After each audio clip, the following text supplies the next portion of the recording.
Hey all, it's Sean Gerber with CISSP Cyber Training, and this is the CISSP Rapid Review Exam Prep, covering Domain 1, Security and Risk Management. So what's up with CISSP Cyber Training? So about my background, I started in aviation many years ago, and I started off as a commercial pilot, was a flight instructor, and then ended up being a weapons systems officer on the B-1 bomber. And as you can see out there in the picture, that was really cool. I loved it. Totally loved doing that. But I always had an affinity for IT kind of related stuff. Well, what ended up happening is I decided that after the U.S. government decided to shut down the B-1 program within the Kansas Air National Guard, is where I was at, we ended up starting up what we call a red team. And if you all are connected with the Air Force and with different aspects around some of the capabilities within cyber, a red team is an important part of the overall panacea of different capabilities. Well, we stood up a red team and we turned on this red team capability through the use of other assets that we had at the Kansas Air National Guard. And who were those? Those were people that were bomb loaders. They were wrench turners. They were folks that worked on jet engines. And we trained them to be cybersecurity specialists. And it was really cool. It basically took somebody who didn't have any background in security and moved them up the way to basically be hackers for the U.S. government. And it was really cool. It was an awesome opportunity. Did that for about 10 years. And it was incredible. I ended up being the commander of it and enjoyed that profusely. Just really enjoyed it. But then moved on to be a security architect. I had to leave the military, decided to retire, and became a security architect with a very large multinational here in Kansas. Well, I moved up from a security architect to manage a SOC, which is a security operations center, and then was a CISO for one of the large companies that were tied to this main large multinational. And so, as you can see, my background has been pretty different, pretty wild. I mean, from flying airplanes to hacking to then being a CISO for a very large multinational. That was a lot. And for a lot of people in cybersecurity, just doing a few of those is would be a great thing to be able to do. So I say all that not to point fingers at me and say, look at me. No, that's not what I'm saying at all. What I'm saying is the fact that I've done a lot of the things that you all are striving to do. And therefore, I think I can give you some of the insight you may need. One, to help you pass the CISSP, but also two, to help you in your cybersecurity career going forward. Now, the purpose of CISSP Cyber Training and this exam prep course is to help you get through the CISSP the first time. Now, I have in my courseware, what I have available to you, I have free resources that are out there. And the design of this is, and we're going to get into some different topics here in a minute, is to have capabilities and have products there that if you want to self-study, it's available to you to go self-study and get it done. So we have weekly podcasts of over 250 episodes as the recording of this video, which is going to be way more than that by the time you all probably see this. But I have weekly podcasts that go out 2 times a week, and they're covering the content and they're covering study questions that are related to the content as well. I have a 3 to 5 month study plan. That's a basic plan that'll help you using the ISC2 book to help you get ready and prepared to take the test.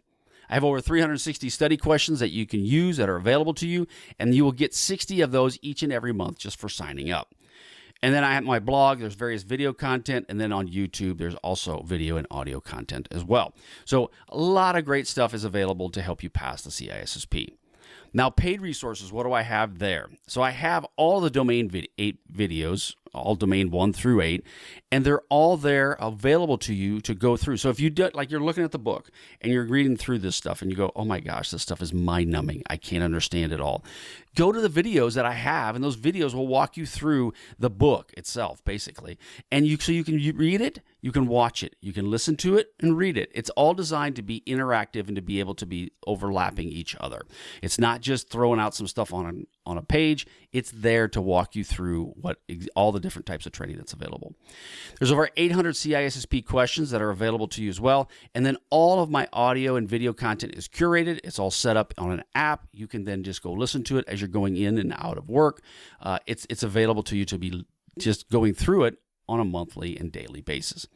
I also go into deep dive topics, and I get into different vendors, and then as well, I have a mentorship capability. I've had many of my students take me up on this mentorship aspects. They want to be able to talk to me, they want to ask questions, and then as they go through their career, they want to have the ability to reach back out if they have questions around security. And all of that stuff is done online through Zoom meetings and so forth. And then lastly, if you are interested and you need a virtual CISO or you need some sort of IT leadership from a consulting standpoint, I'm available in those regards as well. So the ultimate purpose of this, though, is to provide the free resources you have to be able to pass the CISSP. But if you need a little extra help, I have paid resources that are available to you as well. So that is the overall purpose of CISSP Cyber Training. So this is the question breakdown per domain. And we're going to start this off with domain 1. And domain 1, as you can see, is about 15% of the questions are coming out of domain 1 for the CISSP exam. Now, as you look at this, and as we go through this rapid review, you're going to see domain 1 has a lot of content in it. And therefore, that's why they have 15%. As there's some of the different domains have less content, then they have less percentage involved with the overall questions. But overall, if you look at this, it's pretty well evenly stacked between all the various domains, from basically as low as 10% up to as high as 15%. So the bottom line in all this is you're going through this rapid review. One of the things you can ask yourself is, how am I understanding this content? So if you go to CISSP Cyber Training and you try some of the quizzes and you go, you know what, I'm getting these really well, then maybe not take as much emphasis and much time on studying those as you would on areas that you struggle with. I have some of my students struggle with the software development aspects of this. And so because of that, I would recommend you spend 80% of your time on the 20% that you struggle with. So if you look at the infographic to the right, again, devote 80% of your time to the 20% you struggle with. It's the 80-20 rule. However, that does not mean you ignore the last 20% of going, yeah, security and risk management, I get it. It's good, so I'm not going to study it. Not a great idea. That's a bad idea. But it does mean the fact that as you go through my course, I have a blueprint that's available to you on CISSP Cyber Training that will walk you through step by step the book, all of those things. But as you go through those different steps, you may go, you know what, I've got this. And then as you move to another area, I don't. So when you get through the entire book, then the aspect is come back to the areas that you feel that you have the most, that you're the most weak in. And so again, ultimate goal is to focus on the areas that you can do your best in, but also be able to focus on areas that you don't understand the content and you want to spend more time on it. So that's about basically what I want to break down with this. So we're going to get into domain 1.1, and there's basically 13 different subdomains tied to section or domain 1, I should say. And so the first one's going to be professional ethics. So as you study the book and you're gone through the book and the different trainings that are available to you, you're looking at what are the professional ethics and how does this work? Well, these are the code of professional ethics from ISC2. They have this defined within the book. And there's various canons that are associated with it. There's 4 specific canons. And the goal is the first one is to protect society, the Commonwealth, and infrastructure. The second is act honorably, honestly, justly, responsibly, and legally. The third is to provide diligent, competent services to the principals. And the fourth is to advance and protect the profession. So all of those have a very important part in the overall professional ethics of the CISSP, but mainly in cybersecurity as well. The things you're going to be learning as a security professional is that you have a lot of power potentially in the capabilities you have. And therefore, you need to use these skills that you have in protecting society. They're going to be looking to you on how do I use these skills to be able to protect critical infrastructure, to be able to protect banks, to protect people's individual livelihood. And so therefore, that's an important part of this. They also want you to act honorably and justly and honestly. Because you know this information, it's very easy for people to come to you and go, hey, what do you think about this? Well, you could go, you know what? Yeah, I can take care of that. I know exactly what you think, what you need. That is not the right answer. And the reason is because you don't know everything. And now you may have to get some more information on it. You may want to come back and say, hey, I can help you, but I need to get a little bit more information before I do that. They also want you to provide diligent and competent services. Don't kind of just gloss over stuff. You could be able to get a lot of information from people, and therefore then you can potentially help them. But if you don't do it in a way that will help them correctly, and you just go, yeah, I can do some security services for you, throw some pixie dust at it, see what happens, and you know what? That won't work. It may give them something, and they may pay you some money for it, but in reality, that's just not the way you should be doing business. And then lastly is advance and protect the profession. Well, that's what we're doing right here, is that we're advancing and protecting the profession in the fact that we're providing services to you to be able to use them so you can become security professionals on your own. So again, those are the 4 canons tied to the ISC squared professional ethics. Now, the organizational code of ethics, these are specific rules set up by the company, and it's their values that'll help and guide and direct employee behavior. Now, this comes into practical guidance for daily ops, policies and procedures, different types of things that your company's going to put forth to help people with making ethical decisions in what they want to do and what they want them to do on a daily basis. It helps in their decision-making process. One example might be acceptable use policies. You're going to have a policy for acceptable use, and what you want your employees to use company-related assets. But if you don't tell them to do it, they go and start surfing bad sites, and what ends up happening? Well, they introduce malware into your organization. So one, your morals or your thought process is not being spent on your employees because now you don't have policies in place to do that. So again, those are the high-level principles that you need to put in place as a security professional. It also helps reinforce compliance, fosters trust, and then helps mitigate any risks related to employee misconduct or negligence. Again, like I mentioned before, if you don't have a good acceptable use policy, your employees will just go use their computers on whatever they see fit, or give it to their kids and their kids will use it. I've had to deal with that before. And then how do you deal with those situations? So the ultimate point is this is what your organizational code of ethics are and the importance of them. Domain 1.2, this is applying security concepts. So there's a couple different facets of the domain 1.2. We're going to kind of go into each of those here in just a second. So we're going to start off with the CIA triad, and this is confidentiality, integrity, and availability. So you hear a lot about that as you've been studying for the CISSP exam. And confidentiality, this helps ensure that the information is accessible only to authorized individuals, and it prevents unauthorized disclosure of sensitive data. So you're ensuring that the data is confidential, that nobody else can see it, and that it's only accessible by those that are authorized to have access to it. Some things that can be used for confidentiality would be encryption, access controls, data classification, and various privacy policies as well. All of that is tied to confidentiality. Integrity, this helps maintain the accuracy and completeness of the data. So if you have your data that's in a log storage facility, you want to ensure that no one tampers with it, okay? And if no one can tamper with it, it helps ensure the integrity of the data and helps ensure that it's complete and it's consistent. It also protects against unauthorized modification or destruction, which is one of the areas that the hackers may go after, is looking for this type of information and therefore having the ability to destroy it or manipulate it in a way that hides what they've been doing. So examples of this are hashing, digital signatures, maintaining and managing version control, and then access controls and change management. All are tied to the integrity part of domain 1.2. Availability guarantees that authorized users have timely and uninterrupted access to information and resources. It also ensures that systems and data are operational when needed. So the ultimate point of this is that it's available to people. You don't have, if people turn on their computers, they have access to it. They have access to the data that they actually need, and they're authorized users for that specific data. So a good example of how this could be affected would be a denial of service attack, and that would define, or that would just stop you from having availability. So you have different ways to create this and protect this through redundancy, fault tolerance, backup and recovery, and disaster recovery plans. All of those pieces all fit into the availability piece around the CIA triad. Authenticity. Now, this is a part that verifies the identity of the user and the process in the system, and it confirms that the information or resource is genuine. And this is something that we deal with in the AI world too, is now, do you know that those pictures are genuine or not? That's really hard to tell sometimes, but the ultimate goal, though, is that this verifies that the user, the process, or the system is authentic. And how does this done? This is done through passwords, multi-factor authentication, digital certificates, and biometrics.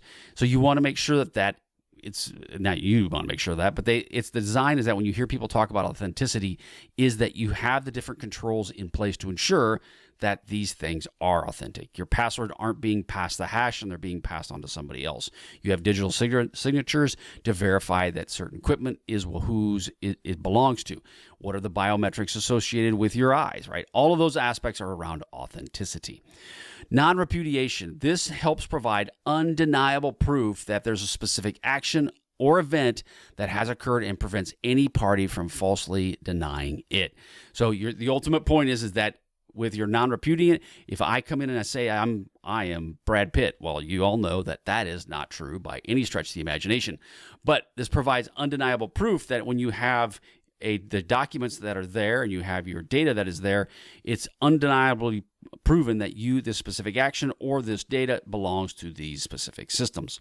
It also it ensures the sender of a message or the performer of an action cannot later come back during a interview or during some sort of legal situation and say, no, I didn't do that, or I did do that. The point of it is that to ensure that there's consistency and that you can't deny that this email or action was done by this person. We talk about some of the examples. You have digital signatures, you have logging and monitoring that's available, and then you have third-party timestamps that are set up specifically.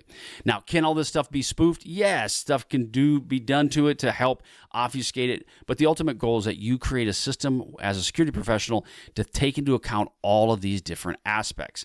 Your CIA triad, your authenticity, and non-repudiation are all pieces that you need to consider when you are deploying cybersecurity solutions. Okay, so domain 1.3, security governance principles. So the ultimate goal in this subsection is to kind of get into different areas around governance. So the alignment to business strategy, goals, missions, and objectives. Now, your security efforts must directly support and enable the organization's core mission, strategic goals, and then not to operate in isolation. I see this a lot. So when you're doing your security capabilities within your company, that you are operating in tandem with different aspects of your company, such as legal, compliance, other parts of security and IT. You are not in a vacuum. You're not in a stovepipe. I don't even really know how many people would ever get into a stovepipe, but bottom line is you're not operating independently and you're working as a team. This ensures that your security investments are prioritized based on business value and risk tolerance. You're going to see this as a security professional that a lot of times you're going to go, well, you have a budget. I don't have a budget. What should I do with my budget? You're going to come down to the fact of you have to show and equate what risk is being mitigated with the investments that these security folks are putting forward. What is the business value? And as security people, so often we do not always talk to the businesses and want to work directly with them. You are going to have to do that. It's imperative that you as a security professional are working with your businesses and with your other leaders within your company to, one, understand the risk, and then to put things in place to either accept it or to mitigate it. Those are different pieces that you're going to have to work through. Now, the organizational processes, this deals with acquisitions and divestitures. Now, some security considerations need to be integrated in all of these aspects when you're looking to bring on a company or you're looking to sell a company. I've been through many acquisitions and divestitures, and if you don't have security baked in at the beginning, it gets very messy about 6 months to a year down the road. So you have to consider that. And for acquisitions, you need to conduct thorough cybersecurity due diligence on the target companies. I had a sale, I was going to be purchasing a company. I brought forward some of the issues that they had with acquiring it related to security, and that wasn't the only reason, but at the end of the day, we didn't acquire the company. And it was due in part to what we had provided from a cybersecurity standpoint. Now, divestiture, same thing. You need to have a good separation of your systems and data, and to include data sanitization for the fact that when you're going to sell your company off. And it needs to be built into this. So as you go into an organization and you look to go, all right, what do we have in place? And then you start putting your data in segregated buckets, knowing full well that potentially some of these business units might be sold.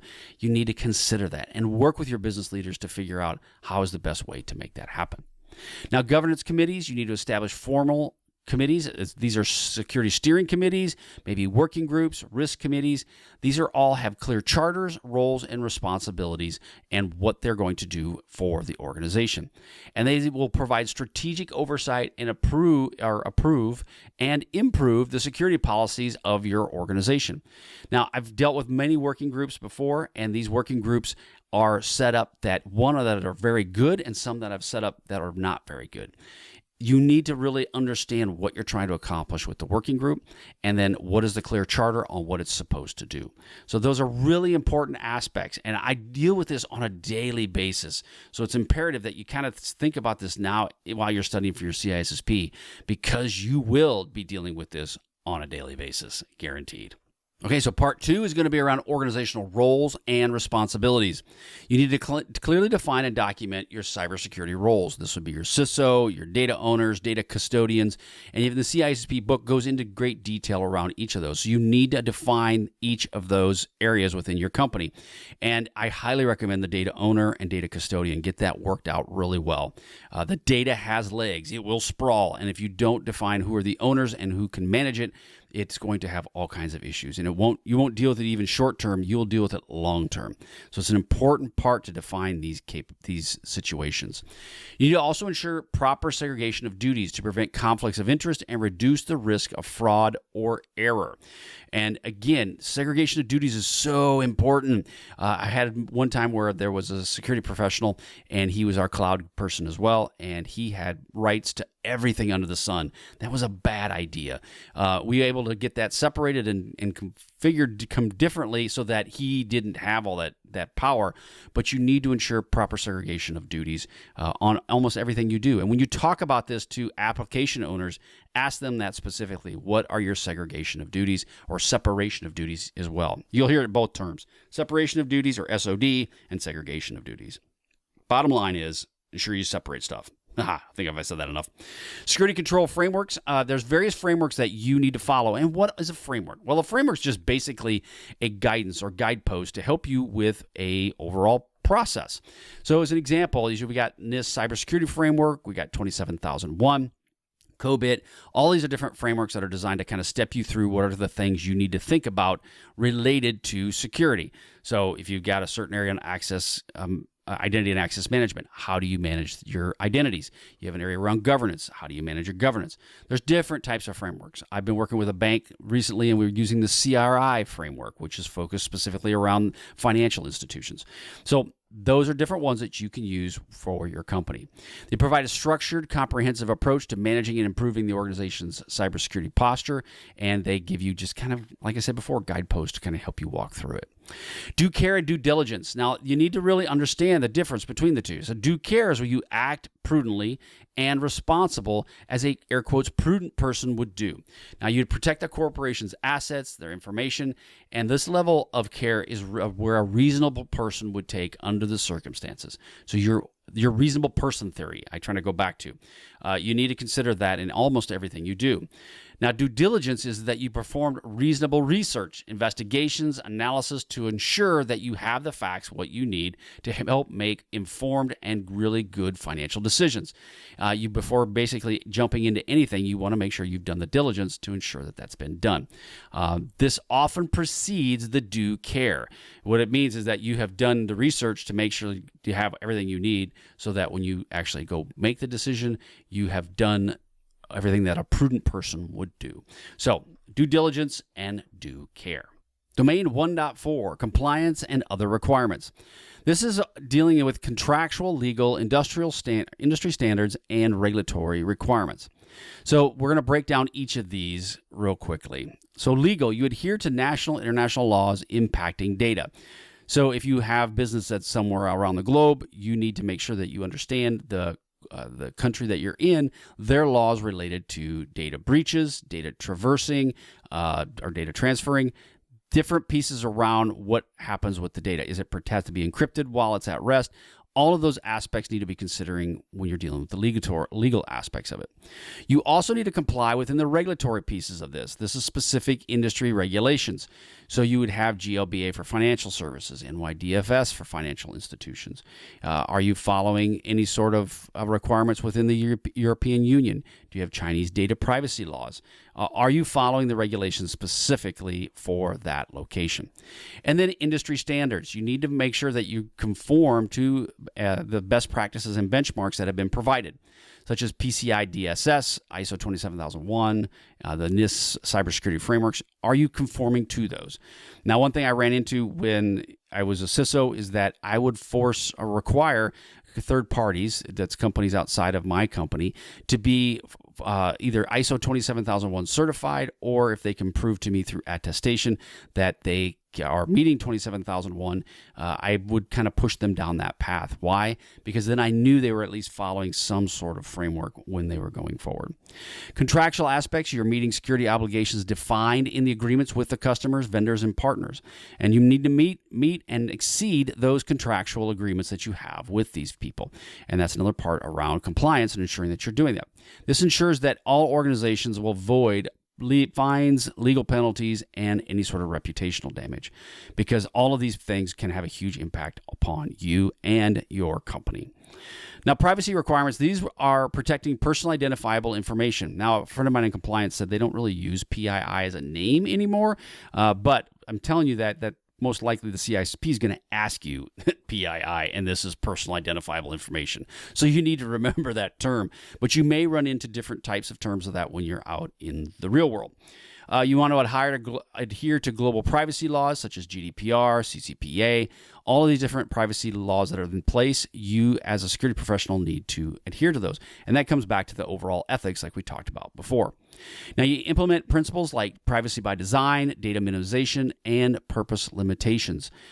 These different principles that are out there, you need to basically understand those. You need to have established clear consent mechanisms, and you need to understand individual rights to their data. Do they want to be forgotten? Do they want to have right to access?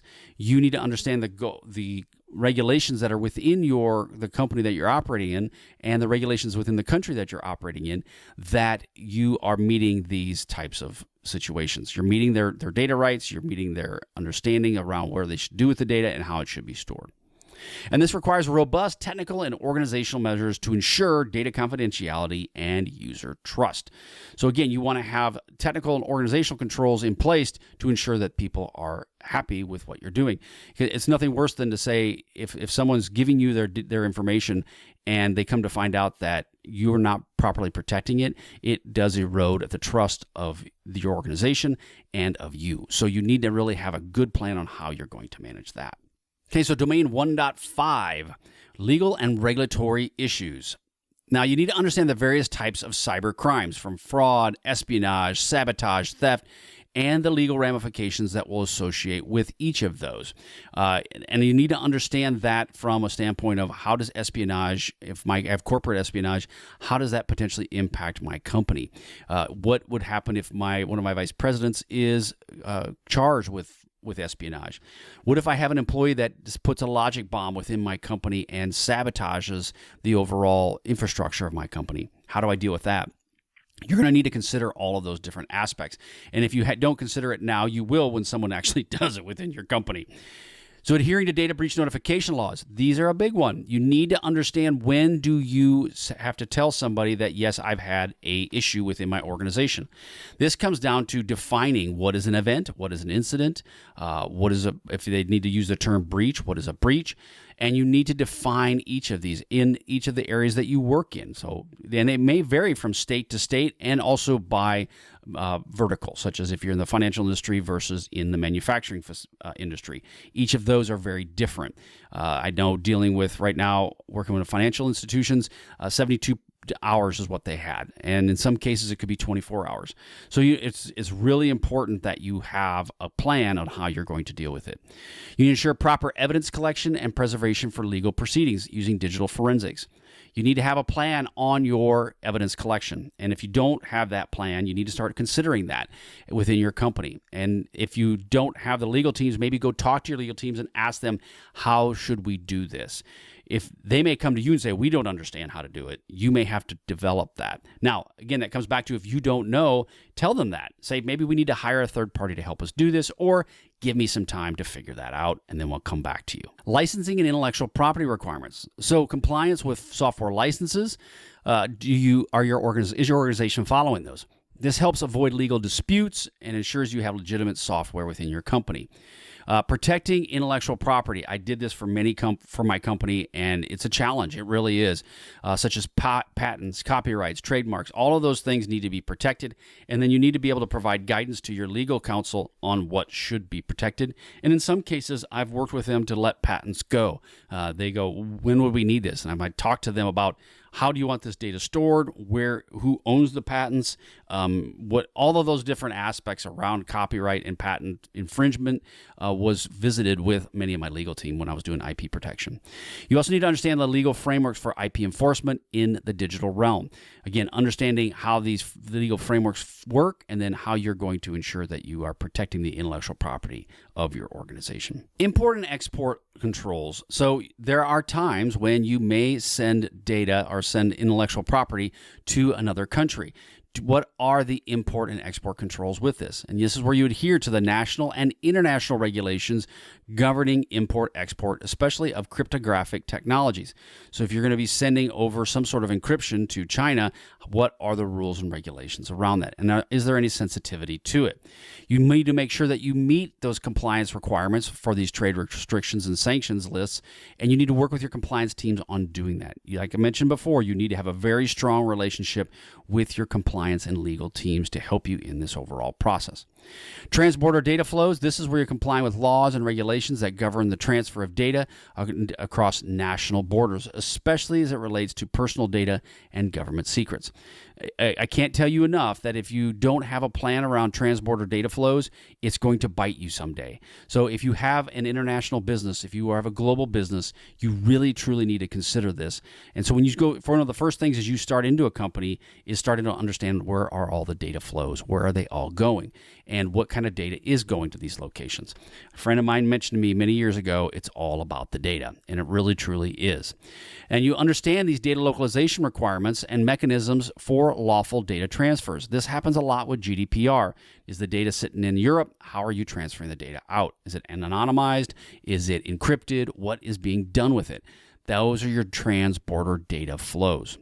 Privacy, you need to meet the ethical and legal obligations required for its collection, potential storage, and any sort of processing of PII. Again, there's that term again, PII, but you're going to have to understand, do you have different obligations in place to keep it? When you work with your compliance folks, they're going to help you with this, but they're also going to come back to you and ask you questions around what would you recommend. You're going to have to know those on what you should be doing. Comprehensive privacy regulations such as GDPR and also CCPA again. Privacy core, you need to implement core privacy principles like data minimization, purpose limitations, consent, and individual data rights. Again, it comes back to privacy is a huge factor. You need to consider privacy within everything that you do, and it should be almost coming off your lips as synonymously as when you're talking about security. They are very important that both of those are tied together. So domain 1.6, investigation types. This is administrative, criminal, civil, regulatory, and industry standards. So we have administrative investigations. The purpose of these is to determine if internal policies, procedures, or codes of conduct have been violated. This focuses on internal accountability and corrective actions. So are you going to be doing an investigation of your employees? Have these situations, the policies and procedures been violated in any form or fashion? So this is employee misconduct, misuse of the company resources, potential policy breaches that may have happened. Are employees installing software they should not, or are they non-compliant with the data handling? Are they transferring data from Europe to the United States without the proper rules? And are they talking to the right people, the data owners or the chief privacy officers in each of these locations? The outcome can be disciplinary action, policy updates, and potentially training. The disciplinary action also could be termination as well. So you have to have a good plan in place to understand and how you're going to implement in administrative investigations. If you roll into the criminal investigations, this is to determine if there's a crime has been committed and to gather the evidence for prosecution. Involving law enforcement in this and ensuring that you have proper due diligence around your overall protection of the data, and especially during your investigation, you're going to need to make sure that their chain of custody factors have been played into this. This could include hacking, fraud, data theft, any sort of industrial espionage. All of those aspects can be pulled into a criminal investigation. It could be your employees, it could be somebody that's not your employees. So you need to really consider having a plan on how you're going to manage this going forward. If you go to a company and they don't have a plan, then you can come in and say, hey, what would you think about doing this? Now, the outcome, again, arrest, prosecution, and potential convictions can all be a part of the criminal investigations. We're dealing with civil investigations. This is to resolve disputes between parties, determining liability for damages, and typically leading to specific lawsuits. Some examples around this could be contractual, intellectual property infringement, negligence leading to data breaches, or wrongful termination. Those are all civil investigations. And sometimes a criminal investigation that does not pan out can turn around and they can just come and sue you from a civil standpoint. So you need to, I've been in both of these criminal and civil investigations. And I've had one of my CEOs go, well, let's just have them lawyer up. And we've got deep pockets. They don't, especially when it came to intellectual property. So you need to make sure that you have a good plan on how you're going to deal with IP protection for a company. Outcome could be monetary damages, injunctions, or other civil remedies that can happen due to the civil investigations. Regulatory investigations. These are determined if an organization has violated specific laws or regulations governing the industry or operations, and these can be conducted by government agencies. HIPAA violations in healthcare. You have GLBA or NYDFS. Those are also ones that could be potentially investigated. And each of these come with fines, penalties, mandated changes in practices, potentially different types of the findings will then cause you to spend more money. Again, loss of license, operating authority, and so forth. So regulatory investigations are done by the regulatory bodies. Industry standards investigations. This is to assess the organization's adherence to non-mandatory but widely accepted industry best practices and standards. I will say I have not seen a lot of these, but they do exist, and depending on the organization or the vertical you're in, you could be dealing with that. So non-compliance with PCI DSS, though DSS has regulatory-like enforcement, which it does, you may not be there may not be as many outcomes that come of this. You may lose your certification depending upon, like let's say, for example, you're ISO 27001 certified, and you find out that you're not meeting the requirements for ISO, you could lose that certification. Now, it's not as simple as I just get the certification. Getting the ISO 27001 cert is extremely expensive and time-consuming, so you don't want to just lose that, right? It's an important part of your overall business strategy, so it's imperative that you do understand what you're trying to accomplish in these. Domain 1.7, policy, standards, procedures, and guidelines. So these are to develop a security documentation. You need to have high-level statements defining your security objectives and the rules of the what and the why. So we're going to get into each of these just a little bit. Standards. These are mandatory requirements for specific technologies and configurations or methods that support policies. They basically give you the how, and you have the standard in place of what you should do. And these are really important to have these. I can't stress these enough. Working with as a consultant, I'm seeing this in various organizations that don't have this. Procedures. These are detailed step-by-step instructions for performing tasks in compliance with policies and standards and the step-by-step. They walk you through, they can be considered playbooks, and they walk you through step-by-step on how to deal with compliance and the various policies and standards you may have in place. Your guidelines, these are recommended best practices or general advice for offering flexibility in the implementation or suggestions, right? These guidelines kind of give you a plan on what you should do. You don't have to necessarily follow those, but they're recommended to do so. These help ensure that you have alignment with your business strategy, your risk assessments, your legal and regulatory requirements as well. So the ultimate goal of the policy, standards, and procedures, they're all there specifically to help move you down the path to ensure that your organization is maintaining alignment with your overall strategy. And then document security documentation. This is where you maintain a centralized and accessible version-controlled repository of all your security documentation. This is where you use clear, concise, and unambiguous language when you're dealing with your language or with your documents. I have been in so many different situations looking at documents that I'm like, oh my goodness, they use these big $10 words and you don't understand half of it. It's legal language. And so if you understand it, that's great, but you got to give it the third grade test. And if a third grader can read it, well, probably more like high school. If a high school person can read it and understand it, then it's good. But if they can't understand it and read it, then it's not good. Don't make these documents so I'm legally important, and then you put these things out there and nobody actually ever reads them because no one can even understand them. Establish formal review and approval process involving relevant stakeholders such as your legal, compliance, and your senior management.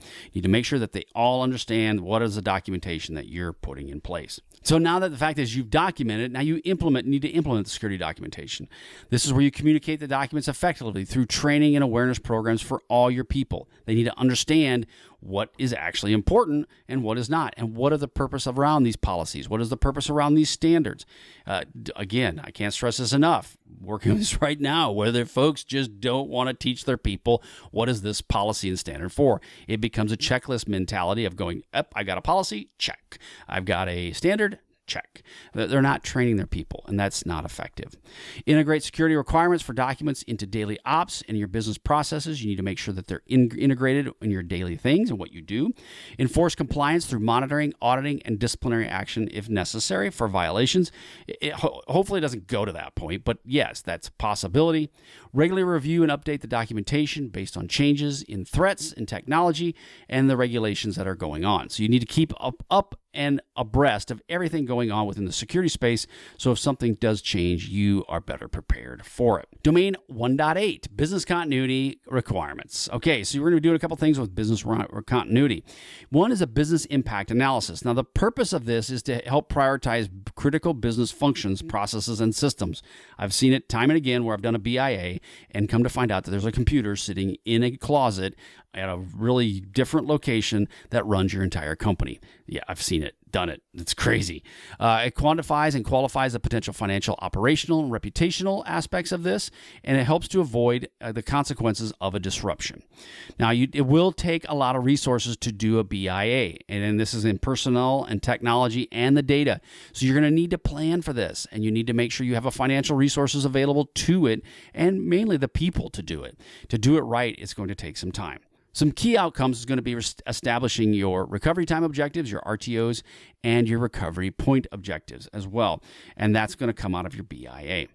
Now, you need to develop a document, the scope, and the plan. So you need to clearly define the business units, the processes, and the systems. This is important that you work with your business units to understand this.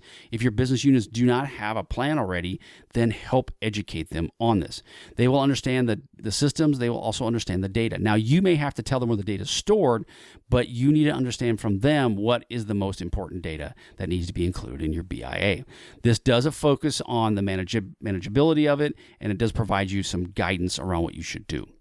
Now, stakeholder identification, this involves key personnel from the business units, IT, legal, compliance, and risk management in the BIA process. You need to get them involved from the beginning. And the methodology includes outlining the approach for conducting a BIA. This includes interviews, workshops, surveys, data analysts. All of those aspects would be a part of the BIA. Have you done interviews? Have you done workshops? Documentation, formalize all findings, assumptions, and identified impacts. There be any dependencies such as RTOs, RPOs, all of those aspects need to be documented and in a central repository where you have them stored. The other thing is this document will be the foundational artifact for developing your BC and your disaster recovery plans. And you really need to do that. And it's very important. Not just now, if you just get started and you go, well, I'm just going to try to do one thing and do a BC for a specific application, that's fine, but you really need to look at an overall business impact to really understand what are the most critical within your company. Okay, personal security policies and procedures. Now, part of the aspects of the CISSP is you need to understand how does this work from an HR standpoint, but also from a cybersecurity point of view. So candidate screening and hiring. You need to be able to conduct background checks, understand the criminal history, education verification, reference checks, and so forth. One of the areas that I have seen, not personally, but is around education verification. That now with the advancement of AI and the ability for people to make resumes that look and sound pretty amazing, understanding the education of people that you have or that you're actually trying to hire is an important part of all of this. One of the things that kind of is strong because of this is the fact that you have sensitivities of the various roles that you're trying to put people into. And so therefore you need to do a background check on these individuals, both from an education standpoint and from a criminal history standpoint. You also need to verify the qualifications and experience to ensure they have the competence. Now, you guys are all taking the CISSP, so there is some steps in place to ensure that you have the right education or mainly the right experience before you can even take for the test. Well, you can take the test, but before you actually get the certificate. And so the thing that comes out of that is that you also, as a cybersecurity professional, may want to see certifications that people may have if that is something that you're actually looking for to help someone with the role. Now, you also want to implement the screening process to identify potential insider risks, but that may be there before you actually get started. I've had a situation where we were hiring individuals that were in a very sensitive area. We had hired an intelligence company, and this intelligence company did background checks, a deep dive into their overall associations, and it was very, very good. Helped us out amazingly. It was a company called Strider, very good at doing that kind of stuff. So you may want to implement a third party to help you. Now, employment agreements and policies, you'd want security clauses in these policies and these agreements to ensure you have NDAs in place. 2, they have acceptable use policies within your company. Security awareness policies or mandates, you may want those within your organization as well. And so this is where the employment agreements and policies come into play in this section of Domain 1.9. You need to have clear policies on data handling, intellectual property, and acceptable use. It's very important that you work with your legal team to make sure that you have the right language in there. Now, the language may already be set up within your IP protection people or within your legal teams. They may not think about the cyber aspects, so it's important that you inject yourself into the conversation to try to get that conversation going further. They may want to make some changes to their documents based on feedback that you can provide them. Onboarding, transfer, and termination process. This is where you securely provision access based on the principle of least privilege, which basically means it's the least amount that they can have access to. And you provide mandatory security awareness training and distribute the security policies that are out there. Make that available for people. So that's where the onboarding, transfer, and termination process begins. Now, the transfer is where you review and adjust privileges when the employee changes roles or departments. I've seen this time and again where a company or a person will move from one role to another role and they take their credentials with them, which is what we call credential creep, and they end up moving into this new role with a lot of capability that they should not have. Termination, you should ensure you have swift and comprehensive checklist that helps to get people on and off the organization. Ideally, you'd want this automated, but you remove all physical and logical access that they may have, recover company assets, that's laptops, phones, and so forth, and then conduct exit interviews to ensure you gather feedback and reinforce the security obligations that you are expecting with them, such as NDAs, those types of aspects. So it's important that you have a good onboarding, transfer, and termination process within your company, and this is part where CISSP helps you with that and kind of gives you guidance on what you should do. Vendor consultant, contract agreements, and controls. Again, beginning of 1.9. So you need to extend the personnel and security principles that you're planning with employees to your third-party engagements. And this means that any third party that's coming on, you have robust contracts, you have legal agreements that are set up with these third parties to help you or to ensure that they are protecting your information just as much as you're having your employees protect this information. So the same type of aspects that you would provide to an employee, you need to provide those to a contractor as well. Now, you need to implement continuous monitoring and oversight of your third-party access and ensure that they are being watched just as much, if not more so, than your employees. I've had plenty of contractors try to move data outside of my organization without people knowing about it. And so contractors can be a definite win. They can help your company a lot because I am one, but they also can be a risk. to your organization. Now, compliance policy requirements, you need to also ensure that your policies are meeting the various compliance aspects related to regulatory pieces, such as HIPAA, GLBA, GDPR, PCI DSS. And so in the test, they're going to ask you questions related to these different areas. And do you understand them? Do you understand that you should do them? I think one of the big aspects you need to keep in mind is when it comes to regulatory pieces, they're non-negotiable. Now, I will say there have been, depending upon the regulatory aspect and the language of the regulatory point, there may be some wiggle room on what you can and cannot do, or what you should and should not do. But that's where you work with your legal team to ensure you have the right plan in place. You want to document compliance measures and conduct regular audits and ensure that those are completed on a regular, at least on an annual basis. Privacy policy requirements ensure the CISSP wants you to integrate privacy considerations into personal security practices, especially concerning background checks and monitoring your activities. So you need to make sure that your employees have a document that has been signed about privacy, and the fact is that you're going to be monitoring their activities. It's important that they get this. They understand what they're actually signing as well, because I've had a situation where the employee was complaining that they don't want to be monitored. However, on the onboarding process and their employee contract, it specifically called out that they would be monitored on an annual or on a daily basis. It didn't go into the details of how they're being monitored. It just said they are being monitored. The language was pretty open-ended. Now, you want to ensure compliance with employee and privacy laws and internal privacy policies when handling employee personal information. So again, all of these pieces are going to be part of the overall CISSP training package that they want for domain 1.9.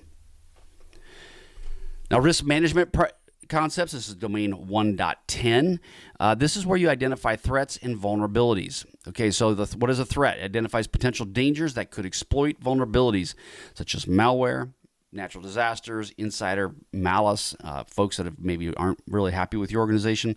That is a potential threat. The vulnerability, obviously, is the weakness in the system or process and controls that could be exploited by the threats themselves. So you need to make sure that you have a good plan to address your vulnerabilities. These could be anything from unpatched software to not having strong passwords, misconfigurations. I'm working on a policy right now about misconfigurations, or about, I should say, configurations. So again, this is where the CISSP wants you to understand these key concepts. Risk assessments and analysis. The purpose of a risk assessment is to determine the likelihood of a threat exploiting a vulnerability and the potential impact of this event occurring. Now, you have two different types of analysis. You have qualitative and you have quantitative analysis. The qualitative analysis, and this gets goofed up a lot by people, including myself. I've made mistakes around this. I say one and mean the other. The qualitative analysis is the subject assessment. This is where you're getting in high, medium, or low. And then you, based on your expert judgment. Now, I will say I went to an organization and they had high, medium, low, medium, low, low. That was way too many choices. Don't do that. Keep it simple. High, medium, and low. If there's a critical, then maybe get rid of the low. But bottom line is keep it very simple. Quantitative analysis. This is where you have numeric objective. You have numeric. I can't even speak. It's basically numbers assessment involving calculations such as your ALE, your single loss expectancy, annual rate of occurrence. All of those are all detailed with numbers. That is your quantitative analysis. That's just basically numbers, quantities. Qualitative is more of a quality thought process around it. How do I feel that it's going to be? I've had to do quality assessments, qualitative assessments on, does this company feel they're going to actually be able to meet the demands of this requirement. Now, risk response. This is avoidance. This is there's different types of risk, and the first one we're going to get into is avoidance. This is eliminating the risk by ceasing the activity that it causes it. Stop it. That's what you're basically avoiding it. You're getting rid of it. Or you're not getting rid of it. You're just stopping the activities. Transference is where you're shifting the risk to another party, such as insurance, outsourcing it. This risk is going on to someone other than yourself and your organization. Mitigation is where you're implementing controls to reduce the likelihood or potential impact of the risk. Now, one thing you also will understand is that as you're going to the board and you're dealing with different folks, mitigation does not mean the complete ending of the risk. It just means that you are mitigating it. It may still be there, and you may be able to get rid of it to zero, but in most cases, it's still there. It's just dramatically reduced due to your controls that you are putting in place. Acceptance, this is where you're acknowledging the risk and deciding not to take any action, often due to low likelihood or impact or cost benefit analysis. You're basically accepting the risk. You see there's a problem, but you know what? Due to whatever reason, you are not going to do anything more to it. So that is acceptance under risk response, and all part of what you need to know for domain 1.10. Continuing to 1.10, you have countermeasure selection implementation. This is selecting appropriate security controls based on the risk assessment findings. This would be cost effectiveness, alignment with organizational goals. All of those pieces are selecting the appropriate security control and then implementing the countermeasures effectively to reduce these identified risks. So this is your countermeasure selection and implementation. This is all part of your risk management concepts, basically. And then applicable types for controls. You have different types of controls. You have 5 different types. You have your preventative, your detective, corrective, deterrent, and compensating. So what is a preventive? This is a controls to stop the incidents from occurring, such as your firewalls, authentication, all of those different types of aspects that are set up for you to prevent this from occurring within your company. Detective these are designed to identify the incidents once they occur. So your IDSs, your audit logs, potentially if you have physical security, your security cameras, those are the detective parts of the controls. Then you have corrective. These controls are designed to fix issues after the incident occurs, such as you may have an incident response plan that you have to execute to fix the issues you have. Backups or patches, all of those as well are important parts that you would have to correct the issue. Deterrent, controls are designed to discourage attackers, such as having man traps, security guards, visible warnings saying there's a problem. All of those are deterrents to try to stop people. Razor wire, Concertina wire, all those are aspects to help determine or deter people from gaining access to your facility or to your data. Compensating, this is where you controls that are designed to provide an alternate or primary control that cannot be met. So what happens? If you have a control that can't be met, you would then incorporate a compensating control, something that would be to help mitigate part of the issue. Say, for instance, you have to deploy, I'm trying to think, some sort of password change, right? And you're deploying MFA, for example. Let's just say you have to deploy MFA to your organization, and you still are relying on passwords. Well, what would you do? Well, you could change your passwords, or force everybody to do a password change. And maybe before you had only an 8-character password, and now you're forcing people to do 15-character. That would be a compensating control until your MFA is in place. So just things you need to think about that you would put in the interim until that actual control can be utilized. Control assessments. You have security and privacy control assessments. This is where you regularly evaluate the effectiveness of the implemented security control in achieving their intended objectives. You'll assess the controls specifically for privacy compliance and then ensuring that you have PII covered. And again, these are control assessments that you would do or you would work with your compliance and security teams to help you do. And these happen a lot in the financial industry. You will do a RCSA, and this RCSA is a control security assessment. And the ultimate goal is that you will put those in place to try to determine, okay, where are we at? What do we need to do? And are there any aspects that we need to cover right at this moment? Continue on to domain 1.10, you have monitoring and measuring. This is where you continuously monitor the effectiveness and controls and the overall risk posture through metrics. And what they call KPIs, which are your key performance indicators. You have key KPIs and you have KRIs. Your KRIs are key risk indicators. Now, you monitor and affect. The thing comes right down to is this is a metrics program. You really want to have metrics within your company because it's really hard to know what you have going on if you're not actually measuring it. Then once you get this completed, you would report. You'd communicate your current risk posture, your control effectiveness, and your risk changes, significant risk changes, to the relevant stakeholders. This could be your board, could be your CISO. Who would that be? And that is an important part of the reporting piece of this. He said, you track it, you determine what you're tracking, you then provide a report to help show how you're doing with this overall plan. Continuous improvement. This is where you regularly review entire risk management process, incorporating lessons learned and adapting to evolving threats and your organizational changes. Utilize models such as risk maturity models to assess and advance the organization's risk management capabilities. The ultimate point of this is you're just looking back over it over time, and you're looking at the maturity of your organization and you're reevaluating it. See this time and again where people will go and put something in place, but they won't go back and reevaluate the maturity of their company and what they're actually trying to accomplish. Risk frameworks, these are adopt and utilize established risk management frameworks that are there specifically for you to be able to provide a repeatable and comprehensive approach. Now, some of these are paid, some of these are not. But such as NIST, you have your risk management framework that's there. You have your ISO 31000. You have FAIR. Those are other ones that FAIR will cost you some money to help you with risk as well. But there's different types of programs that you can use to help guide you down this overall risk plan. Domain 1.11 or 111. Threat modeling concepts and methodologies. So you need to understand threat modeling concepts because why? Well, as a CISSP, you got to be able to pass the test and they're going to ask you questions. And two, a lot of the stuff you're dealing with a threat, you need to model what is the threat actually going to go against my company? Who are these people and what would they be looking for? So it breaks this down into 4 areas. You have your purpose. This is where you identify potential threats and vulnerabilities early in the development lifecycle to address them proactively. Basically, you want to figure out who they are and start getting on it. Goals is to understand what can go wrong specifically. If these people or things were to get access to my organization, what can go wrong? What could they get access to?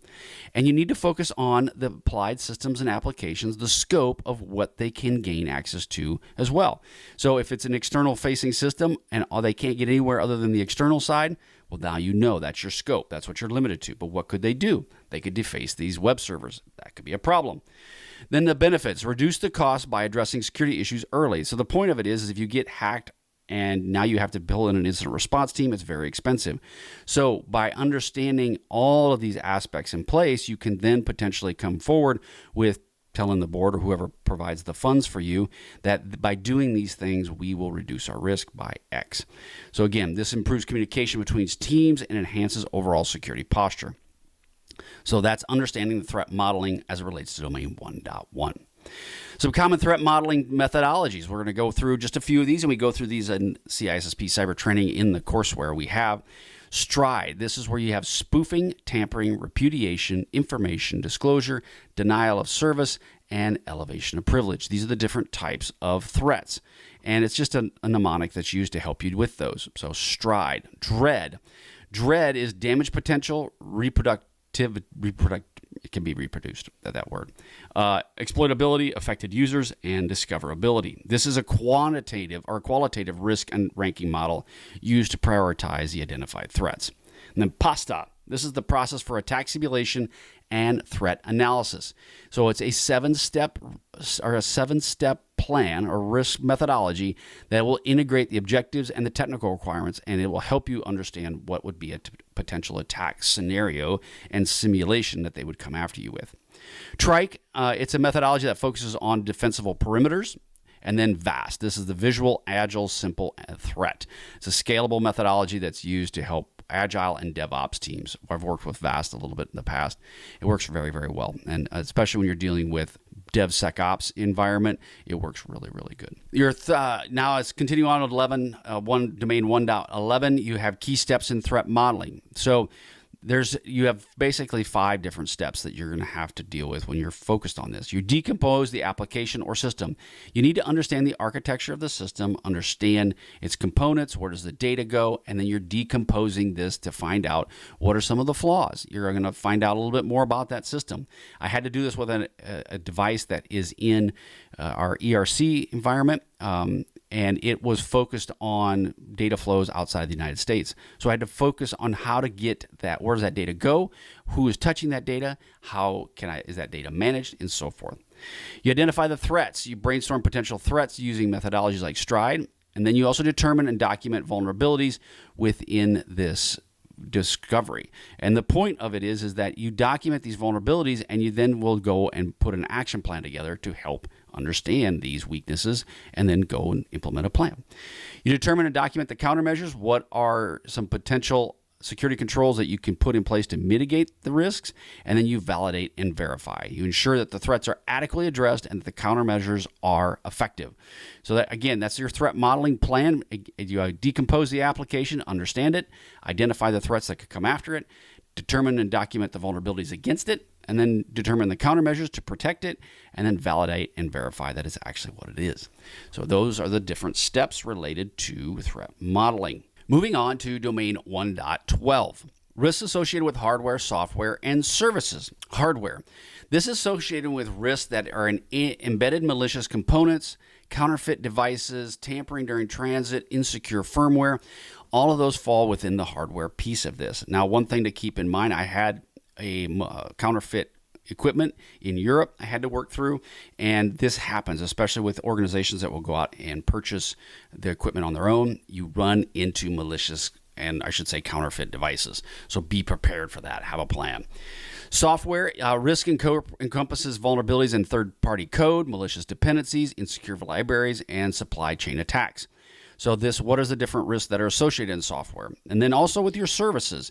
This includes cloud and your managed service providers. This would be vendor security posture, data residency, access controls, incident response capabilities. All of those fall within the services that an organization may provide you. And so you need to understand the risks with that. One would be around incident response.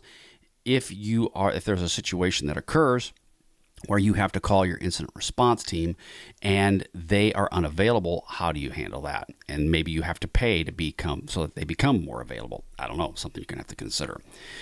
Third-party assessments and monitoring when you're dealing with supply chain risk is due diligence. You need to conduct thorough security assessments before engaging the third party. Unfortunately, sometimes it happens where the third party's already getting ready to be signed on the contract, and now they're going, we need a risk assessment done. That makes things very awkward and very uncomfortable. Contractual agreements, you need to ensure that you've gone through the contractual agreements with them. This includes defining security requirements, audit rights, incident notification processes, and data protection clauses. So again, third-party assessments, contractual agreements, important factor. You need to get involved with them early. And then ongoing monitoring. You need to monitor your third parties. Most of these different types of regulatory requirements require something along those lines. NYDFS does require third parties to be monitored, and there's various frameworks that I would highly recommend for financial institutions to include CRI, which would help you, helps give you the guidance on what you need to do as it relates to monitoring folks. But the ongoing monitoring is, again, it's where your third-party security posture, performance, and compliance throughout the entire contract lifecycle. This may involve regular security reviews, vulnerability scans, all these types of aspects that could occur to your third parties. And I highly recommend that you do this. Focus on your third parties. They are one of the biggest risks to your organization. Continuing with 1.12, you have minimum security requirements. Now, this is an important part. Like I say, this is an important part, right? But your CISSP, this is an important part around minimum security requirements. You need to establish and enforce a baseline of mandatory security controls that all third-party providers must meet. Okay, important factor. You need to do this now. If you're a security person, I'd highly recommend it. If you're taking your CISSP, I highly recommend it. You need to make sure that you have a good plan for this. Again, this is the commensurate with the risk that they pose. If they don't pose a whole lot of risk, well, then maybe it isn't such a big deal. I would just actually figure out what is your minimum base security posture for your organization, and then focus that on everybody, and then work from there. If somebody has access to your most sensitive crown jewels, then you layer on different types of requirements for them, and then you build that into your contracts. These requirements should cover areas like access management, data encryption, patch management, incident response, all those pieces. Again, you need to set minimum security requirements and call that out within your policies and your standards. Service level requirements, this is your SLRs and your service level agreements. You'll need to know those for the test. You need to define clear security-related performance expectations and metrics within your contracts. If they are an MSP for you, you need to have clear expectations around resiliency, backup and recovery. This would include recovery time objectives, recovery point objectives. You need to have incident response notification timelines. All of those would need to be built into your service level agreements or service level requirements based on the contractual language you have. And then ensure that these align with the organization's own internal business continuity and disaster recovery objectives. What does that mean? It means you don't have RPOs and RTOs that may be different for your third parties than you would for internal. Yeah, you may, and that's fine because maybe they are a full SaaS provider and you're expecting RTOs and RPOs at a higher level. But you need to make sure that if you have a higher standard for your RTOs and RPOs internally, that you don't have loose standards for your third parties. You need to have as strong, if not greater, for your third parties. Now, 1.13, the last melon. This is the last subsection of Domain 1's rapid review. Security awareness and education and training. This is an important part, and a lot of times it is lost, but it's a very, very important part. And it's one of those where if you work this with your people, it's going to go a long ways, and it will help you amazingly over time. But this does take time. So methods and techniques for presenting awareness and training. You have one, social engineering awareness. You need to educate your employees on social engineering tactics. I was Jennifer, and I used to go after pilots. And no, I did not change my gender. I just was that online, and I did that. And I would do that online towards these pilots. And guess what? They gave me all kinds of stuff. Social engineering. Yes, social engineering tactics are an important part. Teach your people to do that, how to identify and report them, and conduct simulated phishing campaigns. That's what you need to do. Always do those. Phishing simulations, again, you need to send simulated phishing emails to employees because why? That's one of the main reasons the bad guys and girls can get into your organization. And the employees test their vigilance and identify vulnerable individuals and then fire them. No, don't try not to fire them right away, but you may want to give them some counseling before you fire them. Security Champions Program. This is where you train enthusiastic employees from various departments to act as local security advocates. This works really well, actually. I had this program operating within my company, and you have some really strong people that really enjoy security, and they are a big advocate. And those facilities were the strongest because of them, and it was a very, very good program. Gamification, incorporate game-like elements, leaderboards, badges, challenges, and all that stuff to motivate people to make sure that they don't click on the wrong links. Works good. It can come with a cost, so you just need to be aware of that. Interactive modules and videos, engaging short, relevant e-learning modules and video that focuses on practical security behaviors. I would say the stuff that you can buy is really good, but what also works well is when you, as a security professional, are talking to people directly. Even if you put little videos together, those things go a long way because they see actual people like you. Regular communication, utilize various channels such as internal newsletters, posters, intranet announcements, team meetings, anything like that is a communication that goes out from the security team. That's an important part. That way, if people know that you are engaged and you are involved, that they like that. That's an important part of any security awareness training program. Continuing on, we have periodic content reviews. You need to update your content. So update training content to reflect your current threats because they do change. New technologies, obviously AI, and then changes in your organizational policies due to a new CISO or whomever is now running the show. So you need to make sure that you have content reviews on a routine basis. You need to ensure the content remains relevant, engaging to the audience. It's not just boring. I will tell you that some of you might be listening to this and you falling asleep. I'm sorry, but some of you might be listening to this going, oh, this is awesome. And so therefore, you need to try to keep it engaging. One of the guys that listens to my podcast on a routine basis sent me a note saying, yeah, as I'm feeding my child at 2 a.m., I'm listening to you. And I'm like, oh, dear Lord, I feel bad for your child because you'll probably fall asleep as you're feeding your child. Program effectiveness evaluations, because I did that a lot. Yeah, when I was feeding my kids, I was asleep when I did it. Oh, sorry to digress. Program effective evaluations, metrics. Ensure that the success of the program through various metrics, reducing the phishing click rates, as well as through security quizzes, decreased incidence of specific security policy violations, and the number of reported activities. The metrics help amazingly to help you with all of these different aspects. But if you're not tracking it and you're not measuring it, it's really hard to do much about it. Feedback, you need to collect feedback from employees, training and the training content as well. They'll be your best source to tell you whether it's good or not. And you need to try to get that information from them as quickly as you possibly can. Adjustments, use evaluation results to refine your methods and content frequency as well, your frequency, ensuring that the program continuously improves and meets the objectives that you have set out. Again, so it's important for you not just to put out the training, for you to actually go review it and then look at the effectiveness of the training and then pivot if it's not being effective. Hey, y'all, Sean Gerber with CISSP Rapid Review Exam Prep, Domain 2, Asset Security. This is all part of CISSP Cyber Training, the place you can go to get all the information you need to pass the CISSP exam. So, as we talked about last domain, this is domain 2, and the questions that are associated with it. There's approximately 10% of the questions that you will see on the exam are tied to domain 2. Now, does that mean that you can get by and say, you know what, I don't need to study a domain 2? No, you need to study them all. And this comes down to the 80-20 rule, which we've talked about in the past, is the fact that you need to spend 80% of your time on 20% that you do not know. If you don't feel confident with that 20%, you need to spend a lot more time on it. That being said, you just also need to know all the content, not just the stuff that you don't know very well. But I wanted to put a little plug out there. If you go to CISSP Cyber Training, you can get access to free resources that I have available to you.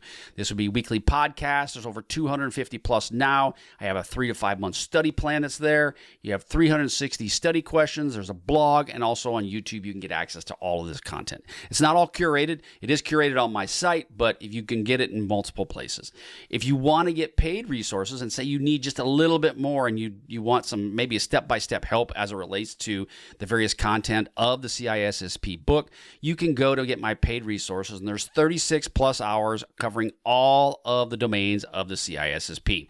There's 700 plus CISSP questions. There's curated audio and video. It's all there available for you. I go into deep dive into areas as well. There's virtual CISO, IT support. All of those pieces are available. If you want that, just head on over to CISSP Cyber Training. All right, so let's get started about what we're going to talk about today. So this is domain 2.1, and we're going to be getting into identify and classify information and assets. So this is pulled out of the ISC2 CISSP book. This is all, we're going to walk through all the things that they are requiring of you to know, that it's an important part of you to know for this domain. And again, this is domain 2.1. And we're going to get into data classification and asset classification here, just starting off. Now, the purpose of data classification is to assign sensitivity levels to information, determining the appropriate security control for its protection. Now, this is focused on the CIA triad, which is your confidentiality, integrity, and availability. And we've talked about a lot of this on the podcast and in my training at CISSP Cyber Training around the different levels and what you should be looking at. Now, these typically are focused on business value, and it may, or on if it's in the government, on what could affect the government from their standpoint of risk, and that comes down to secret, top secret, and so forth. But they're based on business value, potential legal and regulatory requirements that may fall into your company, and then potential impact of a compromise, such as financial loss, reputational damage, legal penalties, and so forth.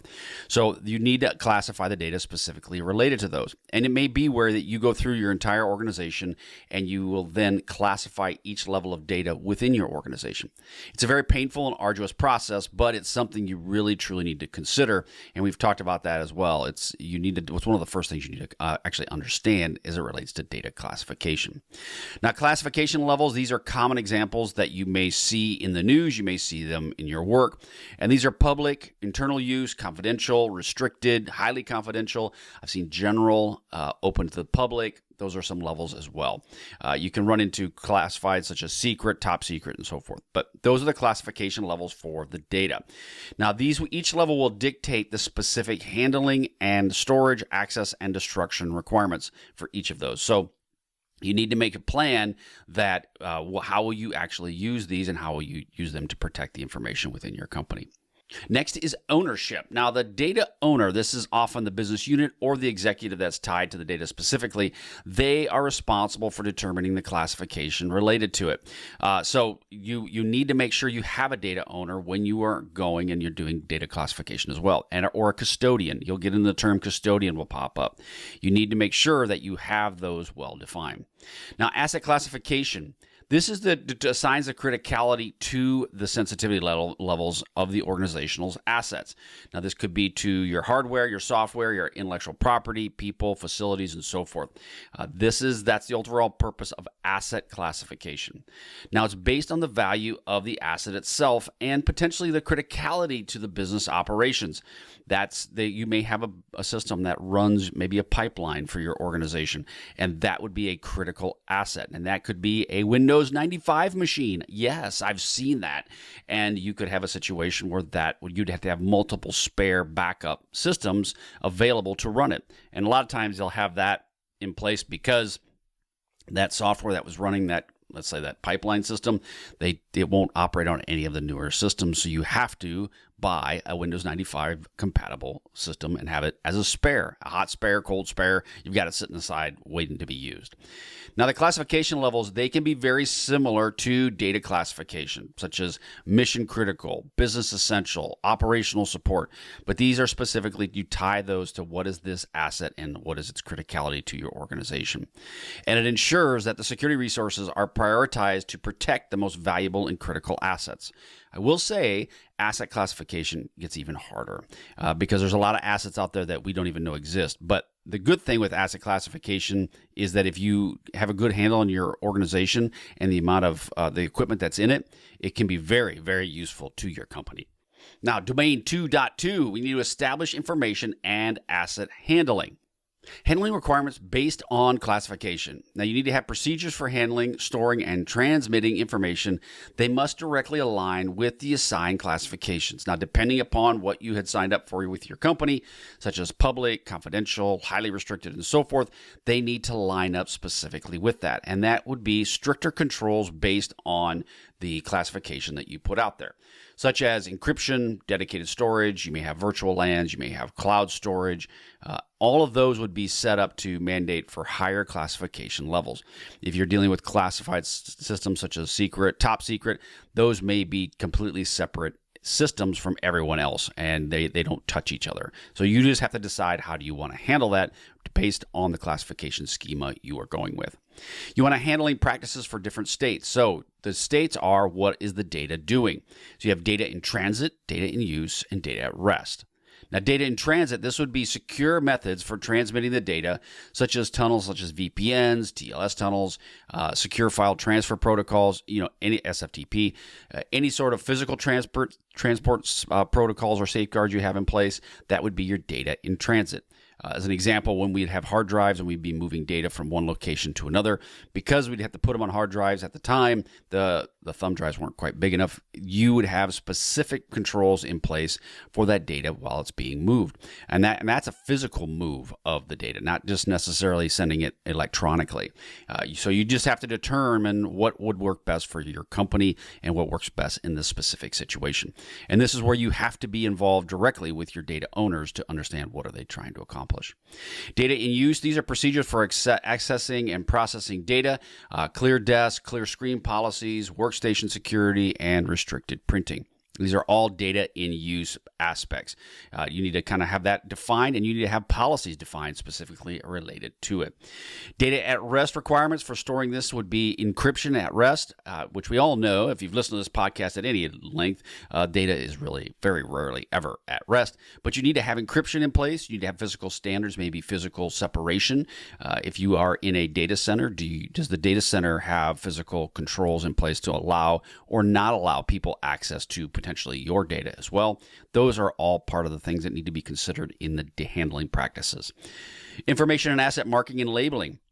So when you have the assets that are there, both digital and physical, you need to have them properly marked. If it's digital, then you're dealing with the digital aspects that you would be in your documentation. Maybe say it says top secret. Or if you're dealing with the physical assets, such as a hard drive or a computer, there's labels specifically on those devices saying that this one is classified top secret or not. This also helps users and the systems apply the appropriate safeguards. It makes you also keep in mind what kind of systems do you have. It also highlights if for some reason someone's moving equipment around, they don't put a classified system in an unclassified location. So there's lots of really good aspects around information asset marking and labeling. Okay, so as we continue in Domain 2.2, you're establishing information and asset handling. We're talking about secure disposal and destruction. So you need to define methods for securely disposing of the information and the assets once their life cycle of their overall product has ended, right? So if your data's ended, how do you adequately destroy it? If your systems are completely done, you don't need them anymore, how do you destroy / reprovision them, whatever you're going to do? This also ensures the data is irrecoverable. If you're dealing with degaussing, there's methods for that, such as physical destruction. You'd use a degaussing for magnetic. You could use a shredder to destroy the hard drives. Those are different aspects that you would put in place. You could do cryptographic erases where basically you're using crypto on it and you can't ever get access to it, or secure overwriting, which is one of the DoD's aspects where you're just writing bits over the top of it, multiple passes, and so forth. Roles, responsibilities for handling. You need to clearly define the responsibilities of the data owner, the custodians, and the users in adhering to an established handling procedures.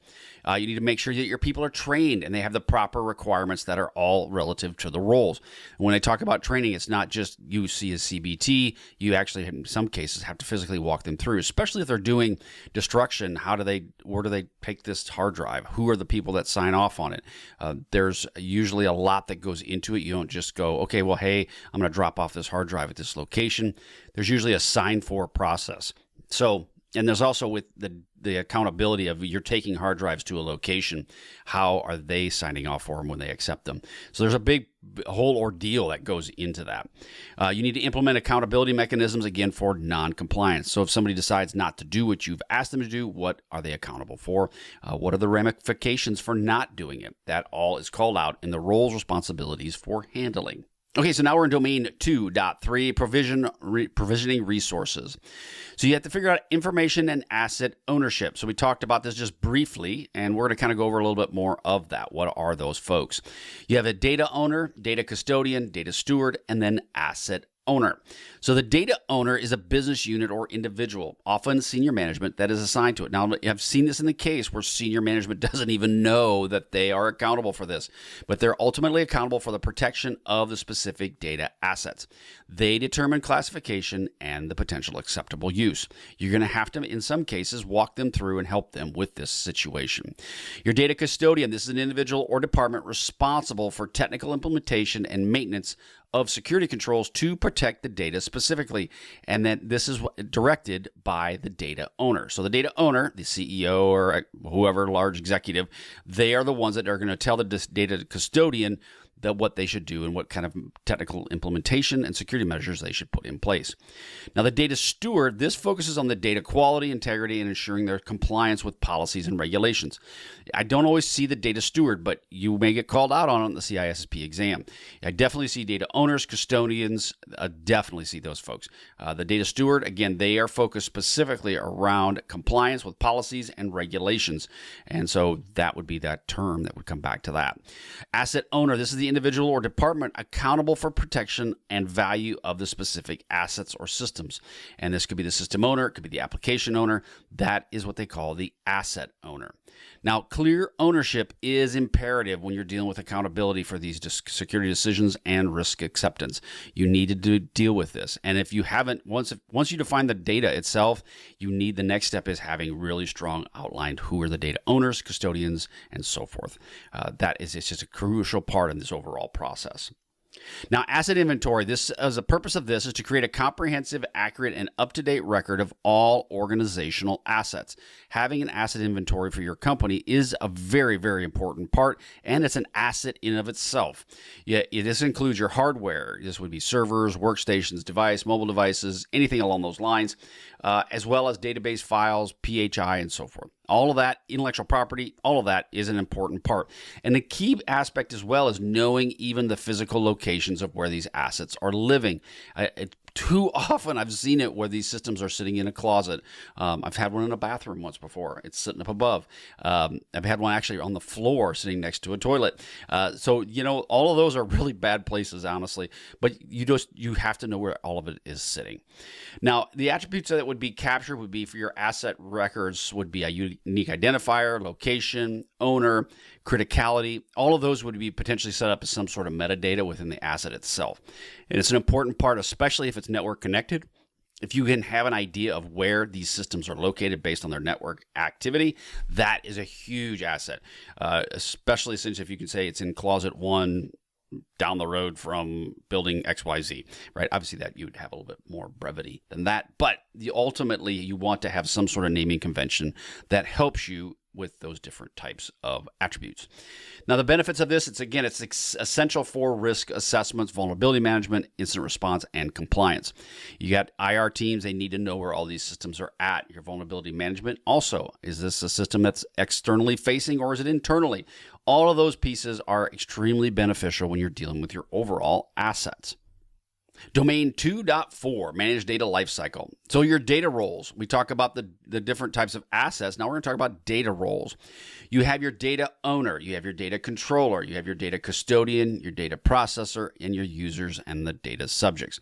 So we talked about assets before, but now you're going to be getting into the data specifically. Data owners, these are, again, back to the business unit or individual, often senior management as well, and they are ones that are owning the data. This one is a little bit more closer to what people will understand. Yeah, okay, I own the data. You'll see more people that will actually take ownership of the data because they work on it on a daily basis. The assets, sometimes not so much. The data controller, this is a person or an entity that determines the purpose and means for processing personal data. You'll see this a lot within the GDPR world and realm, and it's all coming down to is the data itself. Data controllers are highly sought after within the European Union. We have a few of them here in the States. I've seen them, but for the most part, it's in the European Union is where I've interacted with them. Your data custodian, these are individuals or departments responsible for technical implementation, maintenance, and security of the data controls, again, directed by the data owner. So the owner is the one that's ultimately responsible, and they pass that not accountability, but that help or activity down to the custodian to do the work on a daily basis. Your data processor, again, this is an entity that processes personal data on behalf of the data controller. This is very common in the privacy regulation space within GDPR. So your data controllers will handle it locally. They then pass it up to the data processor, and they're the ones that handle it from the data controller on a much larger scale. Users and data subjects, these are individuals whose data is being processed or who interact specifically with the data. It's pretty much as it sounds. Users and the data subjects, they're the ones that have the data. They're the ones that have their data being used. I just said data about 5,000 times. So I hope that makes sense when it comes to data roles and related to domain 2.4. Now, as we roll into data collection, you need to establish policies and procedures for legitimate and secure acquisition of the data. Again, it's important that you are collecting all of this information. What are you doing with it? Where is it being stored? What is people's responsibilities with it? This comes down to establishing the policies and procedures for that use. You also need to ensure data minimization. This is collecting only the necessary data and the purpose for limiting using data only for its stated purpose. You don't want to be collecting data just for the sake of collecting it. It can add a lot of legal issues to it. Yeah, it can add more legal liability as time goes on, but you really need to make sure that you have a good plan around data collection and data minimization. Data location. This is where you're understanding where the data is physically and logically stored. This is an important part, especially when you get into some countries. They require data localization in their country or in a country that's part of, let's say, the EU. And moving the data out of that country can be a bit problematic. I ran into this dealing with China, moving data in and out of China. There's specific information that is not allowed to leave. And then you have to this again comes back to data classification, understanding what data is out there and where is it being stored. It's crucial for complying with data residency and sovereignty laws, which you will run into and becoming more and more problematic. You may even get to the point where data sovereignty may require to be stayed within the states of the United States, in various states themselves. We're seeing bits of that. I don't know if it'll ever get to be that granular, but it's becoming more and more people are focused on their information and where that information is being sent and sold to. Data maintenance. This is ensuring the accuracy, completeness, and consistency of the data through its entire life cycle. And so often you'll see people they'll start this data process, but they don't think about the beginning and end of this overall life cycle and what does that entail. You need to have accurate, complete, and consistent data throughout the entire process itself. This would include patching databases, regular backups, integrity checks. When you're dealing with backups, I was working with a company and ensuring that all the backups sent to the cloud had antivirus type malware scans done on them. One of the things the bad guys and girls will do is they will install malware in a system, let it sit there for 90 to 120 days before they activate it, with the thought that the backups now include the malware. So when they activate it and they go to basically do destructive malware, people go to the backups, pull the backups down, and then the malware is still there. So you need to really have, that includes the integrity of the data. That's the data maintenance piece of this. That's an important part of any organization. Data retention, defining and adhering to policies for how long the data must be kept. This based on legal, regulatory, compliance, and other business requirements. Depending on if you're in the banking industry, it's a very different number than if you're in the manufacturing space. So how long are you going to keep it? I would also recommend, though, this comes down to data classification, you only keep the data that is most important to you. You do not just keep everything, because one, it opens you up to legal discovery. It also opens you up to just a lot of cost. Maintaining all this data can get very expensive. And this information just sitting in a database someplace just adds up costs after cost after cost, and it's just not worth it. It truly isn't. So you need to balance the business needs with the storage costs and your potential privacy concerns. Data remnants. This is the residual data that remains on media after it's been erased or attempted deletion. And we talked about this just briefly with data destruction. This is the information that's still there. And you need to understand that simply deleting a file does not remove the data. If you're dealing with hard drives, deleting the file really in most cases is deleting the marker or deleting the where the data, it says the data is stored. Once it deletes that, then what ends up happening is this data is still resident on the hard drive. It just eventually gets overwritten as more data is added to the computer. But that's where it's important that you actually physically will go through and rewrite over all the sectors on these hard drives. And understanding it, and that the fact that residual data does exist. And there's hard drives and there's data storage capabilities in everything. So you truly need to understand where's your data going, what's it touching, and where's it being stored. Data destruction, this is the process, obviously, of completely and irreversibly removing data from the storage media to prevent unauthorized recovery. And we kind of talked about that as well, related to shredding, degaussing, cryptographic erase. All of those must align with your classification and retention policies. This will prevent the data remnants from occurring. So you can see, as we are building on these in Domain 2 from Domain 1 and also just through Domain 2, they all build upon themselves. And having a good strategy around all of this is an important part of any organizational's data security and information security program. Domain 2.5, you ensure the appropriate asset retention, end of life, or end of support. So when you're dealing with asset retention, this goes beyond just the data, physical, and logical assets. These includes the life cycle that impacts security. And when I say life cycle, what exactly does that mean? It means from the time that it was birthed, you have a baby data, to when it is actually going through the entire destruction life cycle and it dies. So often data is birthed, it's managed, it's manipulated, and then it just gets stuck in a corner someplace. And because it's not old like me, it doesn't eventually die. It just sits there and it just waits to be discovered once again, which can cause all kinds of drama, right? Legal drama, also bad data drama, all kinds of things. And you don't want that to happen. The policies must be defined for how long and the types of assets that are going to be kept and operational, and when should they be retired. Many companies will have a data destruction policy where if you haven't touched your data in 3 years, you need to destroy it. And those are really good things. Now, there is a downside, right? If you have data that is extremely valuable and you go and you spent years building it and then you go and destroy it, well, that can be cost effective or business effective. And so you don't want to do that. You want to have a good plan to deal with that data that is my super secret IP, that I am protecting it for the long term. This balances business needs with security risks, compliance and requirements, and then the operational costs that go with it. End of life and end of support. Your end of life, this is the point at which the vendor stops marketing, selling, or offering a new feature. You will run into problems like this, and Microsoft and all these other manufacturers do run end of life. Hence, back to the Windows 95, Windows NT systems. Yeah, they're end of life. They're long gone and they should be dead. But guess what? They are still out there. They may still receive support in some of these end-of-life situations, but it does begin the end of the retirement phase. When you're dealing with end-of-life systems, yes, when they say, hey, this one is ending in April of 2025. Okay, cool. But we will offer extended support for 2 more years for a price of X. That gives you 2 more years as an off-ramp if you haven't already planned. However, it can get real expensive real quick. A lot of times I've seen it, we've got the off-ramp planned, and then the 2 years comes and goes, and they're like, we got nothing.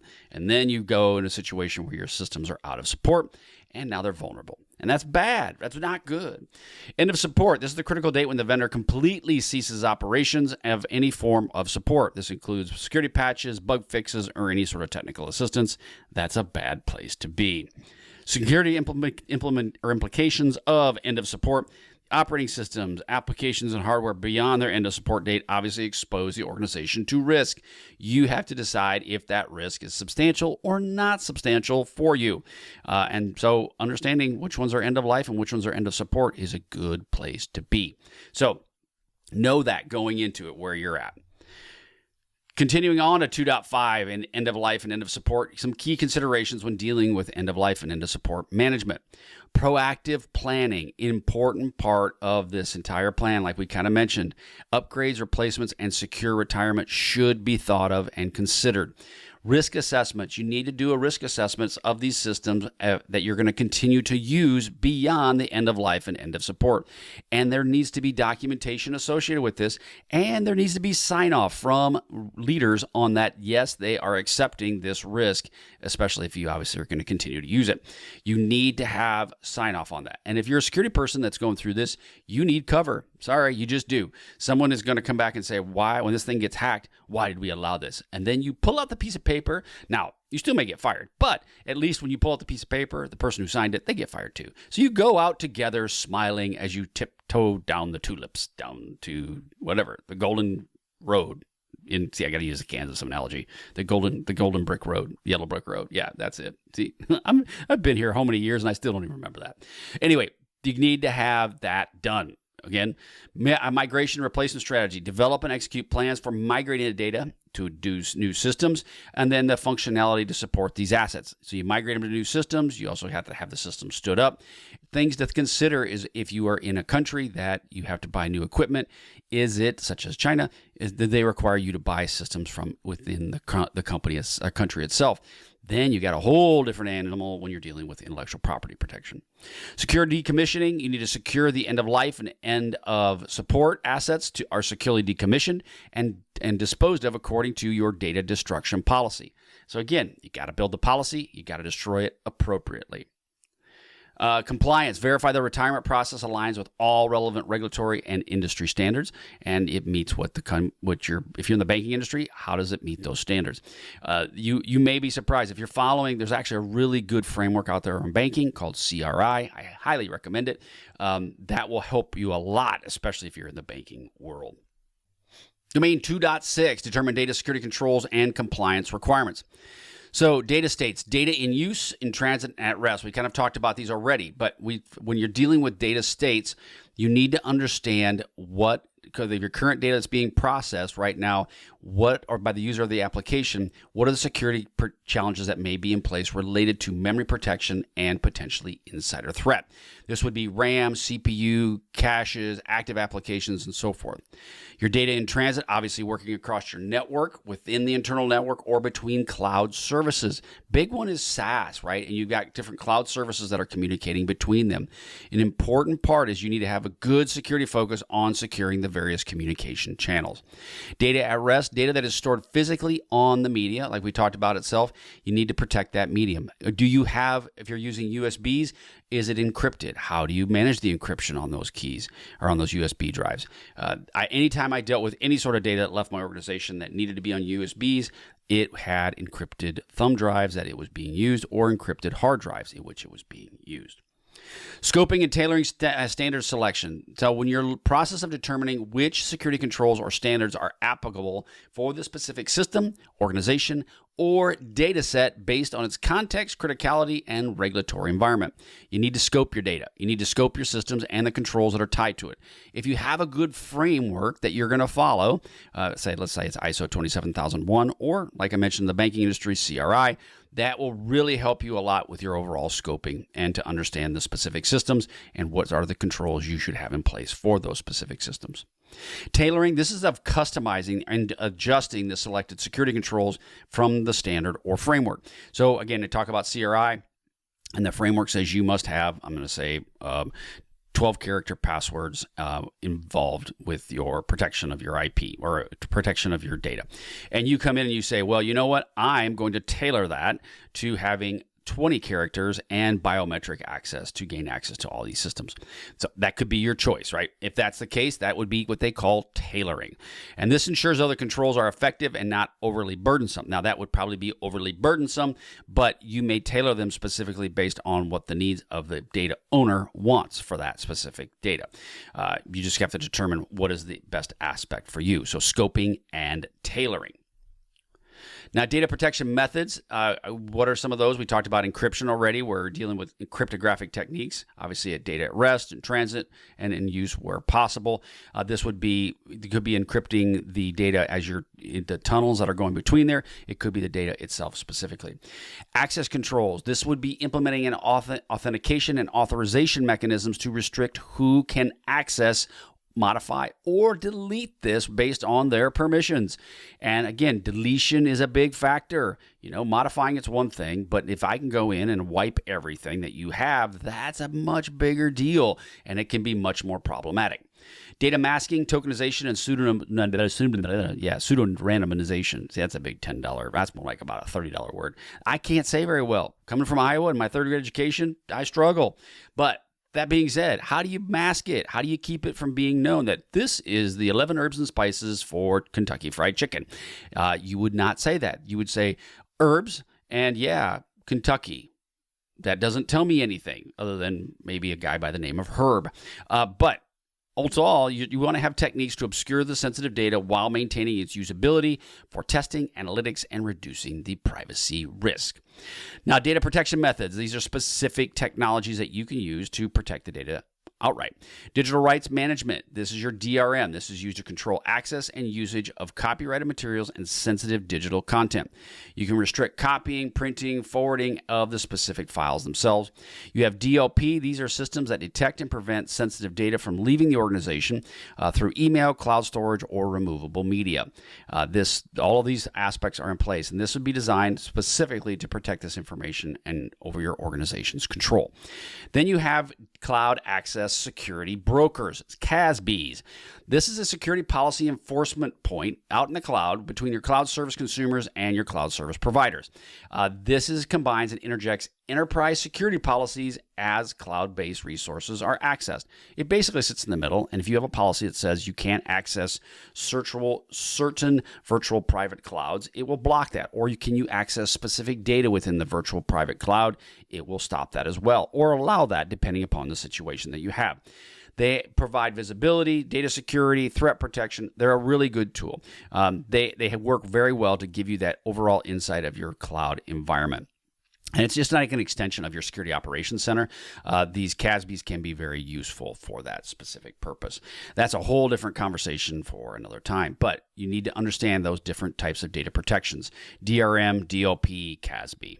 Hey y'all, Sean Gerber with CISSP Cyber Training, and this is the CISSP Rapid Review. We have exam prep for Domain 3, and this is all part of the CISSP Cyber Training's products that we have available for you at CISSP Cyber Training.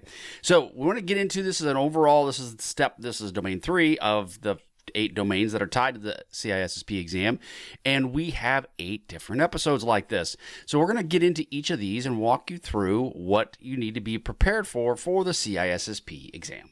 Now, before we get started, I was going to walk through some of the questions that you might see as far as the percentage-wise goes for each domain. So this is Domain 3, and as you can see in the list, we've talked about this before, it's pretty well spread out. It's about 13% of the questions for the CISSP exam will come from Domain 3. So again, it's a very consistent platform, a consistent number that they're asking for. So you just need to be prepared. If Domain 3 is not your expertise, then I would highly recommend that you get into the deep dive aspects of the CISSP Cyber Training products and dig deeper into the overall pieces around Domain 3. If Domain 3 is good for you, you feel very confident with it, then I would move on to domains that maybe you do not feel as confident with. Just a real plug right there for CISSP Cyber Training. There's a lot of great resources available to you if you go there, from free resources of podcasts to my 3 to 5 month study plan. It's 360 questions. You've got blogs, you got YouTube. I've got this overall products is available as well. So if you're looking for just self-help, self-study, this is a place to go. Now, if you look for more of a deep dive kind of capability, also I have some paid products that are available for you with hours upon hours of study over each of the domains. And the great part is, like I mentioned before, if you're good with a specific domain, such as domain 3, you can move on to the various other domains and get the deep dive and the knowledge you need to pass the CISSP. Again, it's to help kind of curate this information and make it available for you so that you maximize the study time and become successful. But the bottom line I have created with CISSP Cyber Training is it is focused on folks that really truly want to understand the cybersecurity field, not just get a certification. There's lots of other products that are available for you. Go check them out, see what you think of them. But let's get started with what we're going to talk about today. Okay, so this is domain 3.1, and these are some of the key things you're going to have to keep in mind when you're studying for the exam. So threat modeling. What is threat modeling? This is where it identifies and prioritizes potential security threats and vulnerabilities. And you use this model to kind of help you build out what controls would you put in place. And this integrates security into the very early stages of the system development life cycle. So if you're building out a system, you want to do a threat model on what are the potential aspects that somebody could target your organization through that system. So you're just basically you're taking the system that's there and you're pulling it apart to figure out how could people use it and abuse it in a way that could basically gain access to your company. Least privilege. This is where users and processes are granted only the minimum necessary access rights to perform their duties. Again, this is the bare minimum they need to perform their duties. And you don't want to provide more access than they should have. And this is a problem with a lot of companies. They will give too much access. This does reduce the potential impact for compromise by limiting the attacker's reach and minimizing what they can do. Defense in depth. This implements multiple overlapping security controls to protect the various assets within your organization. And this is where you layer your defenses. It's not just one flat network. It's actually layered in different ways so that if they get through one layer, they still have another layer to go. It's the overall castle and moat kind of thought process. Now, this aims to create resilient security posture where failure of one control does not lead to a breach. And again, that's the moat concept. Now, secure defaults, this is where product systems and applications are configured to be secure coming right out of the box. So when you pull them out of the box and you plug them in, they work and they're secure. That's where a secure default is set up. This also minimizes the attack surface by requiring you to have explicit action and to reduce the overall security, which means if you want to go turn security off, you have to physically go in and manually do that. The system doesn't come with open all on. It comes with more or less, and this is a bit of an exaggeration, but all closed. And you then go in and you will modify the defaults to allow you the access you need for these systems. Continue with 3.1. This is fail securely. In the event of a system or security control failure, the system defaults to a secure or more restrictive state. And again, this helps to avoid data exposure during potentially unexpected issues that may pop up. But it's the goal is that when it fails, because it will fail in a secure format. It won't allow data to leave the organization. It won't provide data back to somebody who might be trying to sniff for data. It is failing secure. Separation of duties. This divides into critical or sensitive tasks among multiple individuals to prevent fraud or error. And we've talked about this in recent podcasts as well, that you have separation of duties, especially for your money movers. And this is where no single person can complete the entire high-end risk process alone. And it just means if you're going to move money, then there has to be two-factor control. And this would be like, say you're launching nuclear missiles. You would have two people with the keys turning them at the same time. Because again, you want no one person to have that capability. You want to keep it simple. So what does this mean? This is where simplicity in design and implementation are so important. I cannot stress this enough, especially myself. I make this mistake a lot. What do? I want to geek out. I want to add a lot of cool stuff to it.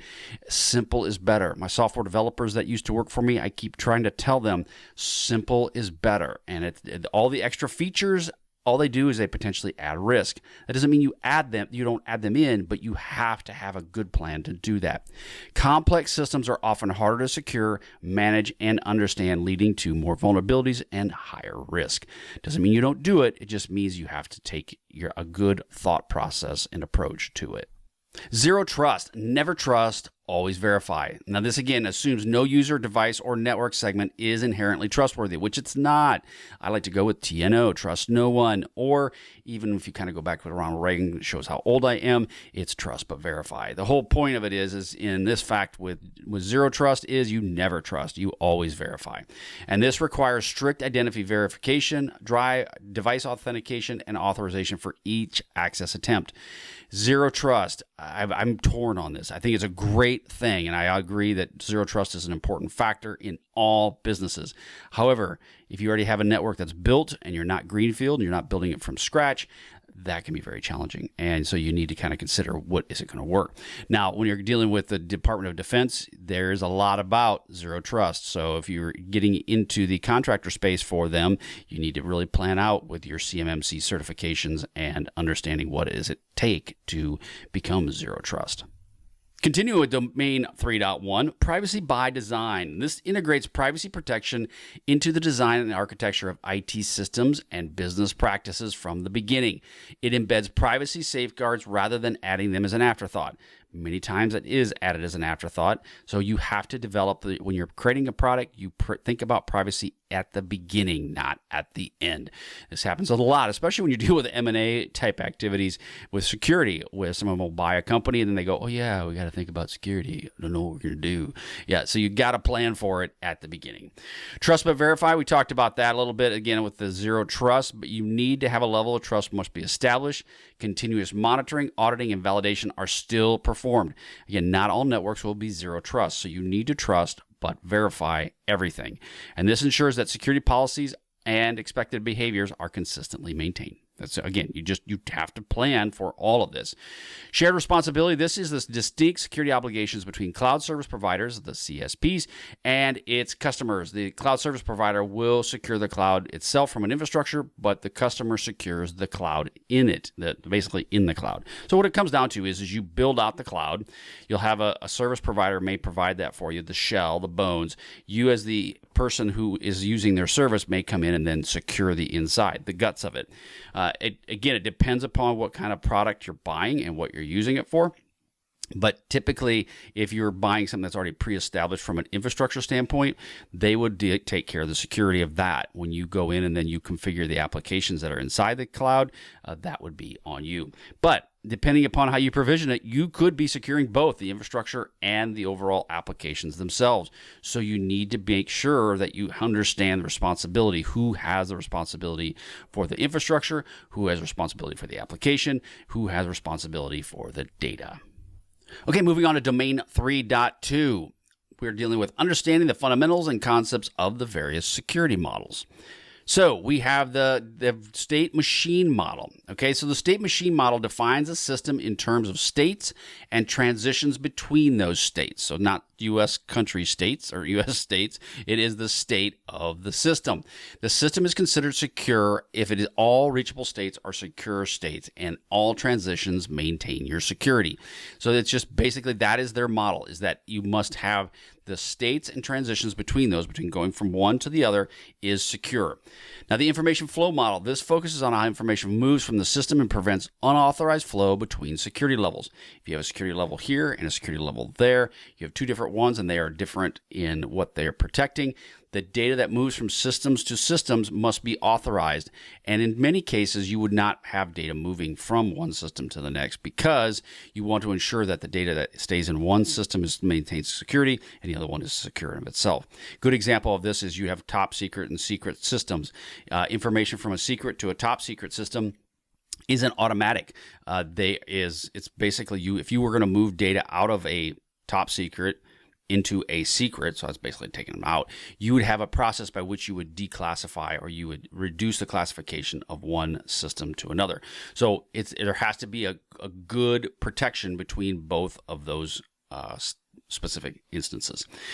Non-interference model, this ensures that actions are performed at one security level do not influence or provide information about the actions at a higher or different security level. Again, it basically, you don't want one to give you inputs on the other. And ultimately what it means is it means that the inputs from the high security subjects should not affect outputs observable by low security subjects. We did this in the military a lot where you would have, I would get unclassified information and I would be able to build a classified picture because I had enough unclassified information I could actually understand what they're trying to accomplish from a larger standpoint. The take grant model, this is a discretionary access control model that represents as a graph. This is where subjects and objects are nodes and the rights are the edges.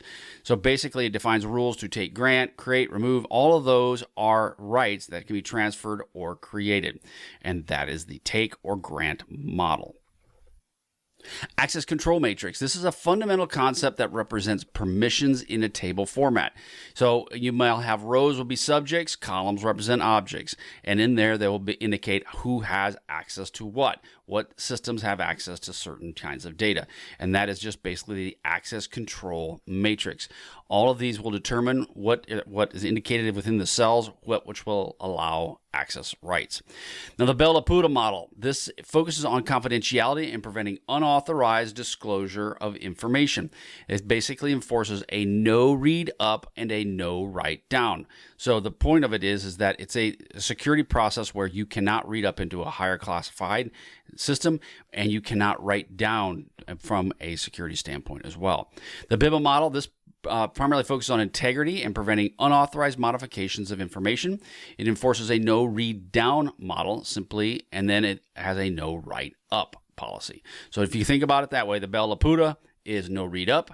The BIBA is no read down. They're the opposites on that end. And then the same goes for the write and the no write down and no write up. Clark-Wilson model, this integrity model designed for commercial environments, emphasizing on well-formed transactions and separation of duties.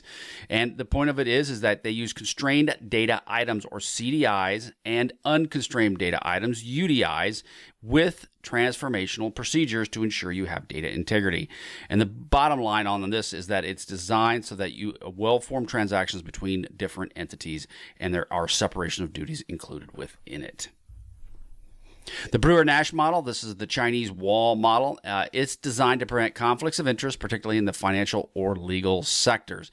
And it's subject to access information on one data set with the conflict of interest class, but cannot access any other data sets with the same class.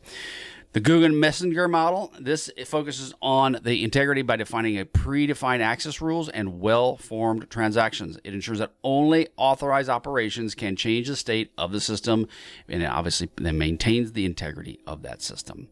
The Sutherland model, this is an integrity model that focuses on preventing interference and Sutherland model. It's an integrity model that focuses on preventing inference or derivation of unauthorized information. It aims to prevent systems from reaching an insecure state by controlling how dependencies between the objects are managed. The Graham-Denny model, this is a foundational model for representing and analyzing protection systems. It defines a set of basic rights, such as create, delete, read, write, grant, and transfer. Then there's the Harrison-Russo-Ullman model, HRU model. This is for access control matrix that analyze the safety problem, determine if a subject can ever gain an unauthorized right to an object. It does have theoretical limits deciding which system can reach an insecure state. Domain 3.3, security controls based upon security requirements. So common criteria, this is an international standard basically around evaluating security properties of IT products and systems. And it does provide a structured methodology for specifically analyzing security functional requirements, or SFRs, and security assurance requirements. You will see common criteria in many different forms when you are working within the security space. Authorization to operate, or ATO. This is a declaration by the designated approval authority, so you'll be an individual within your organization, that an information system is approved to operate in a specific environment. This is one that's more used in highly regulated environments. It's granted after comprehensive security assessment and confirms the system can meet acceptable risk levels. And again, more in the financial sector or in areas that are highly regulated. Common control authorization. This refers to security controls that are inherent by multiple information systems or applications within an organization. These controls are typically managed and accessed once regarding the redundant efforts across various other systems. Common control authorization. This refers to security controls that are inherited by multiple information systems or applications within an organization. These controls are typically managed and assessed once reducing the redundant efforts across these systems. So there's just basically they're inherited from various applications to others. Authorization to use often is used in conjunction with the ATO, right? So your ATO will say, yes, you can do it. And this is specifically granting individual users or groups permissions to access and utilize systems that has received an ATO, an authorization to operate. It focuses on user level access and also the documentation that goes with that. Denial of authorization occurs when a system or component fails to meet the required security posture or risk tolerance during an assessment. And this indicates when the system cannot be deployed or operated until identified security deficiencies are remediated. Domain 3.4, understand the security capabilities of information systems, and this includes TPMs, encryption and decryption. Memory protection, mechanisms that prevent processes from accessing memory areas not allocated to them. It's crucial for preventing unauthorized access, code injection, and system crashes. You want to make sure that your memory that's inside your systems are protected from potential hacks or just the fact that they're not properly set up and therefore they have too much. If something happens to them, they can crash and cause data loss. Memory vulnerabilities, you include buffer overflow, which is writing more data to a buffer than it can hold. Dangling pointer or use after free. This is accessing memory after it's been deallocated. Again, you may run into some issues where you get bad memory, and then it causes more issues with your systems. Memory leaks, these are failure to release memory that is no longer needed, leading for performance degradation and potential system instability. And then race conditions, this is where multiple processes are accessing and modifying a shared memory concurrently and leading to unexpected results.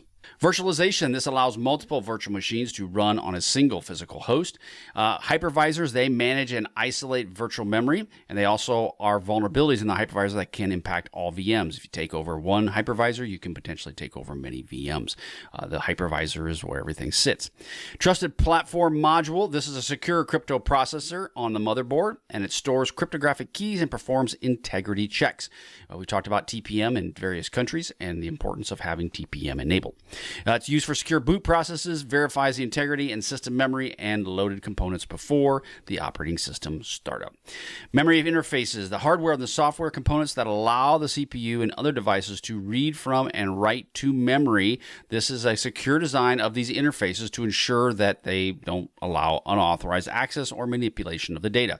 So you need to make sure any data going in and coming out is not being affected. Fault tolerance, this is the ability for a system to continue operating without interruption in the event of a component failure. This includes memory through ECC, which is error correcting code, which will correct the issues that it may find, RAID for storage or redundant memory modules. Again, you want to built in, and you're not doing this, but the systems that you buy, you want to have some level of built-in fault tolerance related to data control. Encryption and decryption. Obviously, encryption is protecting of the data at rest in memory and data in use by making it unreadable because of the fact that it has a key, unless you have the decryption key. The decryption is a process of converting the encryption back to its original readable form and state. It is used to protect sensitive information from being read if the memory is potentially compromised. Overall, that's what you want to do by doing this entire process. Encryption and decryption is an important part of all security programs. Memory protection best practices. You have secure coding. This implements practices like input validation, which is minimizing what inputs can be put into a box, a line item in your memory or in your web form or whatever it might be. Bounds checking to prevent buffer overflows. And then you have data execution prevention, or DEP, or no execute bit, NX. This is marking memory regions as non-executable to prevent any sort of malicious code from running in the data, those specific areas. Address space layout randomization, or ASLR. This is randomizing memory addresses of key data areas to make it harder for attackers to predict locations of exploits. And then memory safe languages. This is using programming languages that inherently prevent common memory errors. Regular patching, obviously, is an important part in maintaining your memory protection best practices. Again, keeping operating systems and applications updated helps fix or address issues you may run into with these various systems. So, again, secure coding, data execution prevention, address space layout randomization, memory safe languages, and regular patching. You'll see more about DEP and ASLR, especially on the CISSP exam. Client-based systems, these focus on endpoint security, protecting against malware, data loss, and user-driven vulnerabilities. They require robust patch management systems, and you want to make sure that they are being patched. Obviously, user awareness training and authentication methods are an important part of all this. Server-based systems, these centralized points of data storage and processing, making them high-value targets. Obviously, because client-based systems are usually the first door in, but the long-term play is the servers. They demand strong hardening, and you want to make sure that your servers are set up in a way that is protecting them. Database systems, primary focus is on data confidentiality, integrity, and availability. And it requires access controls with obviously least privilege, encryption, whether data is at rest, and then regular backups and auditing of these data forms. Cryptographic systems, these systems rely heavily on the strength of the algorithms and the proper key management. Having good key management is an imperative part of any sort of cryptographic system. Vulnerabilities often stem from weak generation or poor key storage or potentially incorrect protocol usage rather than the algorithm's flaws itself.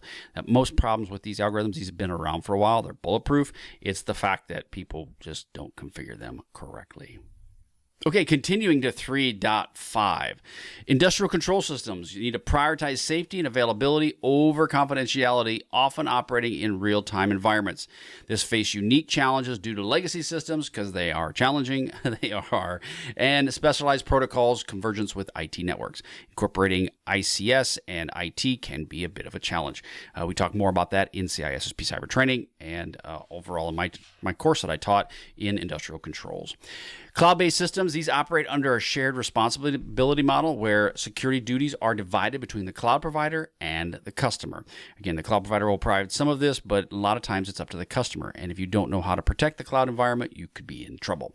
These require careful consideration of data governance, compliance, vendor lock-in, and secure configurations in the cloud. We talked about configurations is an important part, and you need to have a good plan when you're dealing with any sort of cloud infrastructure. Distributed systems, this is composed of multiple independent components communicating over a network, increasing complexity and attack surface. Now, again, when you have distributed systems, you got to understand how do they communicate, what is the data consistency between these, and then overall managing these decentralized identities for these systems. Internet of Things, IoT. This is characterized by a vast number and a very diverse group of systems that can really basically have a huge, massive attack surface because everything can be IoT, from the echoes that you have in your house to your sensors that are determining your temperature within some other buildings. All that stuff is part of an IoT network. Common issues include weak default credentials, unpatchable firmware, insecure comms, and privacy concerns with these systems. Again, you can buy it off of Amazon and get yourself a great product, put it in place, and you're running, but you don't know what kind of vulnerabilities you just incurred. Microservices, this is where architectural style, where applications are built as collections of small, independently deployed services. And these are security configurations shift to securing APIs, which is these interconnections between them, inter-service communications, and managing the decentralized security policies. So when you deal with microservices, how are they communicating? How are they protected from a standpoint of what they're running? Really, basically, microservices, all it really is instead of having a computer running a specific script, it's just the script running itself. And you don't have to have a server stood up to run that specific script. You can do that, but the services are designed to run independently. Continuing with 3.5, containerization. These are packages and applications and their dependencies on isolated units or containers that share the host OS kernel. There's key security aspects of these, including images, runtime protection, host OS hardening, and the orchestrator security, obviously part of the Kubernetes clusters. Containerization is a great tool, but you need to understand it before you start implementing it within your organization. And you need to understand the security implications of doing that. Serverless, this allows for developers to build and run applications without managing servers or abstracting infrastructure. Very similar to microservices, same kind of concept, but it's just developed on a serverless piece. These security focuses on security functions, code, and event triggers, identity and access management for functions, and managing third-party dependencies. You're going to run into a lot of third parties with serverless. A lot of third parties will do that, and that's part of their SaaS offering. Embedded systems. These are dedicated computer systems designed specifically for functions in larger mechanical or electrical systems. You'll run this in like your HVAC systems. They will have all these dedicated computer systems set up specifically to run them as embedded. They're in cars, they're in appliances, they're in all kinds of things. And they often have very limited resources, and they have fixed functionality, which basically means they can only do certain things. But they are in place for a long time. So many of these embedded systems still may be running Windows NT or Windows 95. I would hope not, but I think they're still out there. And so if that's the case, you may have a challenge. Just may have a small challenge. Continue with 3.5, high-performance computing systems, HPCs. These are designed for massive computational tasks and handling large data sets. They're the supercomputers, right? These include processing vast amounts of sensitive data, including internodal communications and managing access to powerful resources. Edge computing, this is where the process of data closer to the source of the generation. We would do edge computing in the industrial control environments because they would compute it at the facilities and not go to the cloud. There's security challenges involve securing distributed physical systems and managing remote updates, ensuring that there's integrity at the edge. You're maintaining these edge systems. You got to think about them. You can't forget about them. And they're just one more way and one more vulnerability within your organization. Virtualized systems, these involve running multiple virtual instances on a single physical host managed by a hypervisor. We talked about the hypervisor just a little bit ago, but hypervisor security is paramount. If you can control the hypervisor, you control the VMs, and you don't want to control the VMs. Well, bad guys do, but you want them to be protected in their own little enclave. Domain 3.6, access and mitigate vulnerabilities in web-based systems. Cryptographic lifecycle. This encompasses all stages of the key generation, distribution, storage, and usage to include revocation and destruction. This is what happens to your life, the cryptographic aspects of this, your keys, your certificates. When do they begin and when do they die? What happens to them as well? This ensures that your cryptographic assets are managed securely throughout their entire existence, from when they're birthed to when they are put in the grave. Again, that's the overall life cycle. It's an important part of any organization is to understand that completely. Cryptographic methods, we've got some various things you'll hear about on the CISSP. Symmetric encryption. This is a single shared secret key for both encryption and decryption. Asymmetric uses a public key crypto, right? So you're dealing with PKI, and it uses mathematically linked keys for public and private for encryption and decryption. That's your asymmetric. And then your elliptic curve crypto, ECC. This is a type of asymmetric cryptography that provides similar security strength with smaller key sizes, making it much more efficient, especially in the mobile space.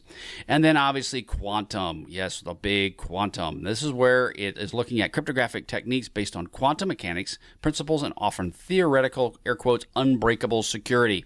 One of the things around quantum is that it will crack old symmetric type encryption. We'll see how that plays out. PKI, this is a framework of policies and standards and software that enables the use of public key crypto, and it provides a means to create, manage, and distribute the use of revoked digital certificates.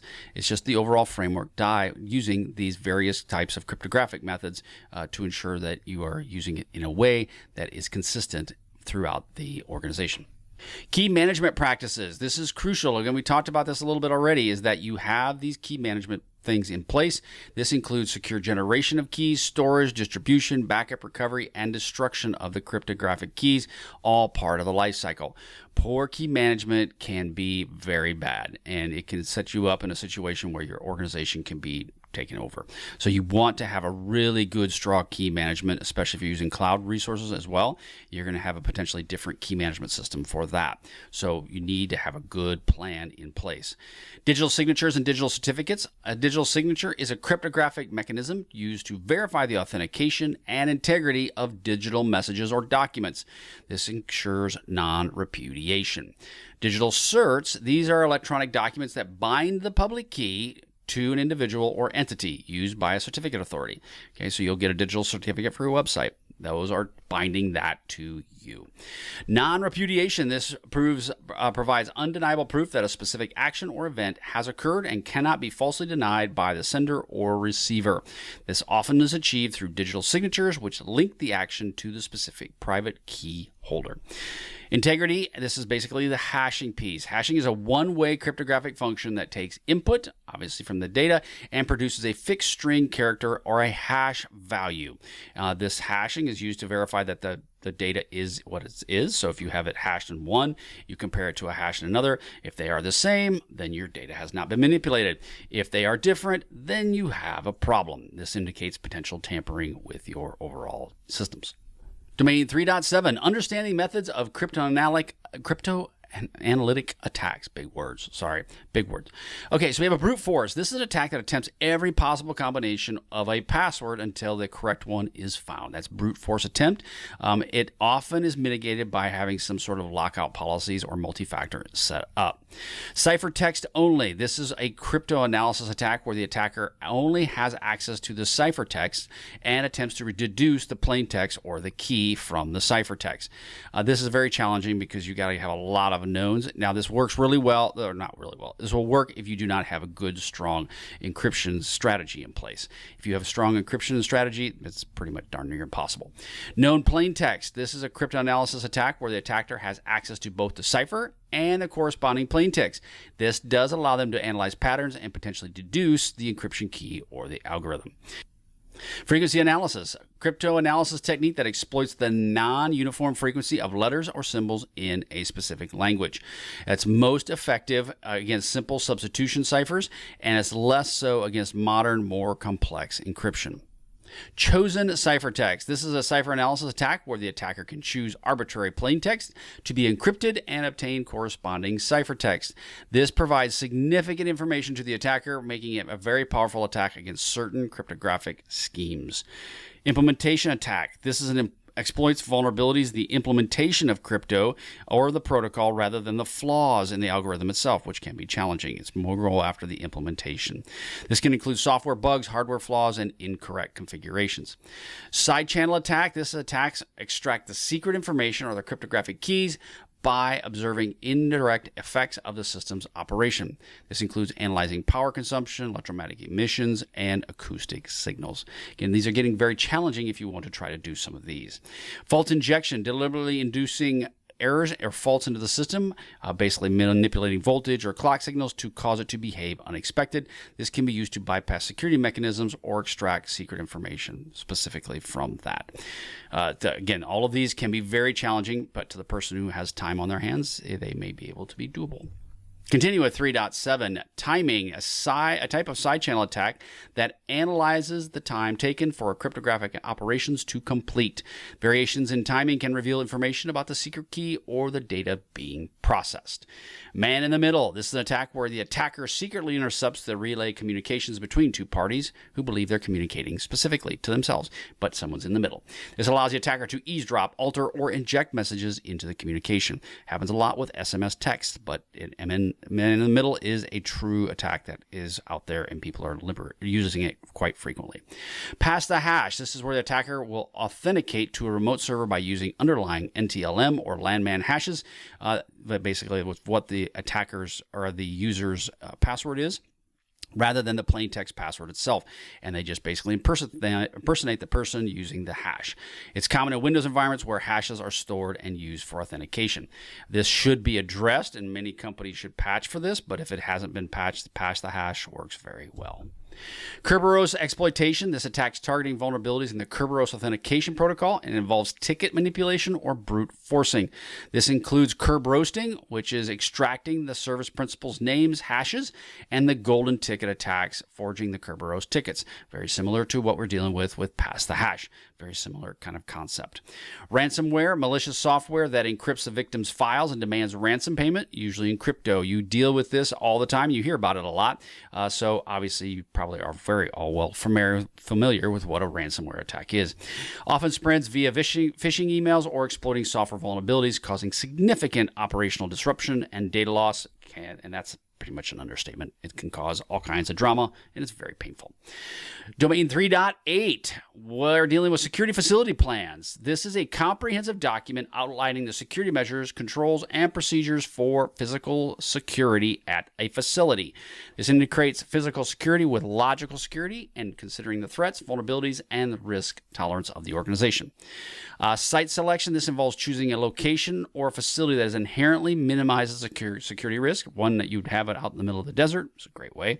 And considerations including natural disasters, susceptibility, proximity to high crime areas, utilities, all of those are an important part of a site selection. Political stability is another one. At the company I'm working with, we deal with the political ramifications in other countries. Facility design, this incorporates security principles into architectural layout and construction of buildings. It aims to create layers of defenses, that would be perimeter and buildings, shells, all those, and it's designed to deter, detect, delay, and respond to the various threats. Domain 3.9, design, site, and facility security controls. Wiring closets and intermediate distribution facilities. This is where you have a secure area. This is where you'd implement physical security access, such as locked doors, card readers, alarms. All of these would contain critical network infrastructure, and they're all tied together. Your environmental monitoring, this would be monitoring temperature, humidity, water leaks, all of that would be part of your intermediate distribution facilities. And your wiring closets, they want to make sure that you have all of that in place to ensure that you don't have damage in those facilities and that they maintain their uptime. Server rooms and data centers. This will employ multiple layers of defense for your data centers and your server rooms, include fencing, access controls, video surveillance, and you want to have some level of redundancy built into this, which such as to maintain these servers, which is cooling, network connectivity, and high availability and fault tolerance. You want to have server rooms that are set up that if they go down or if there's a power flux, they can continue to operate.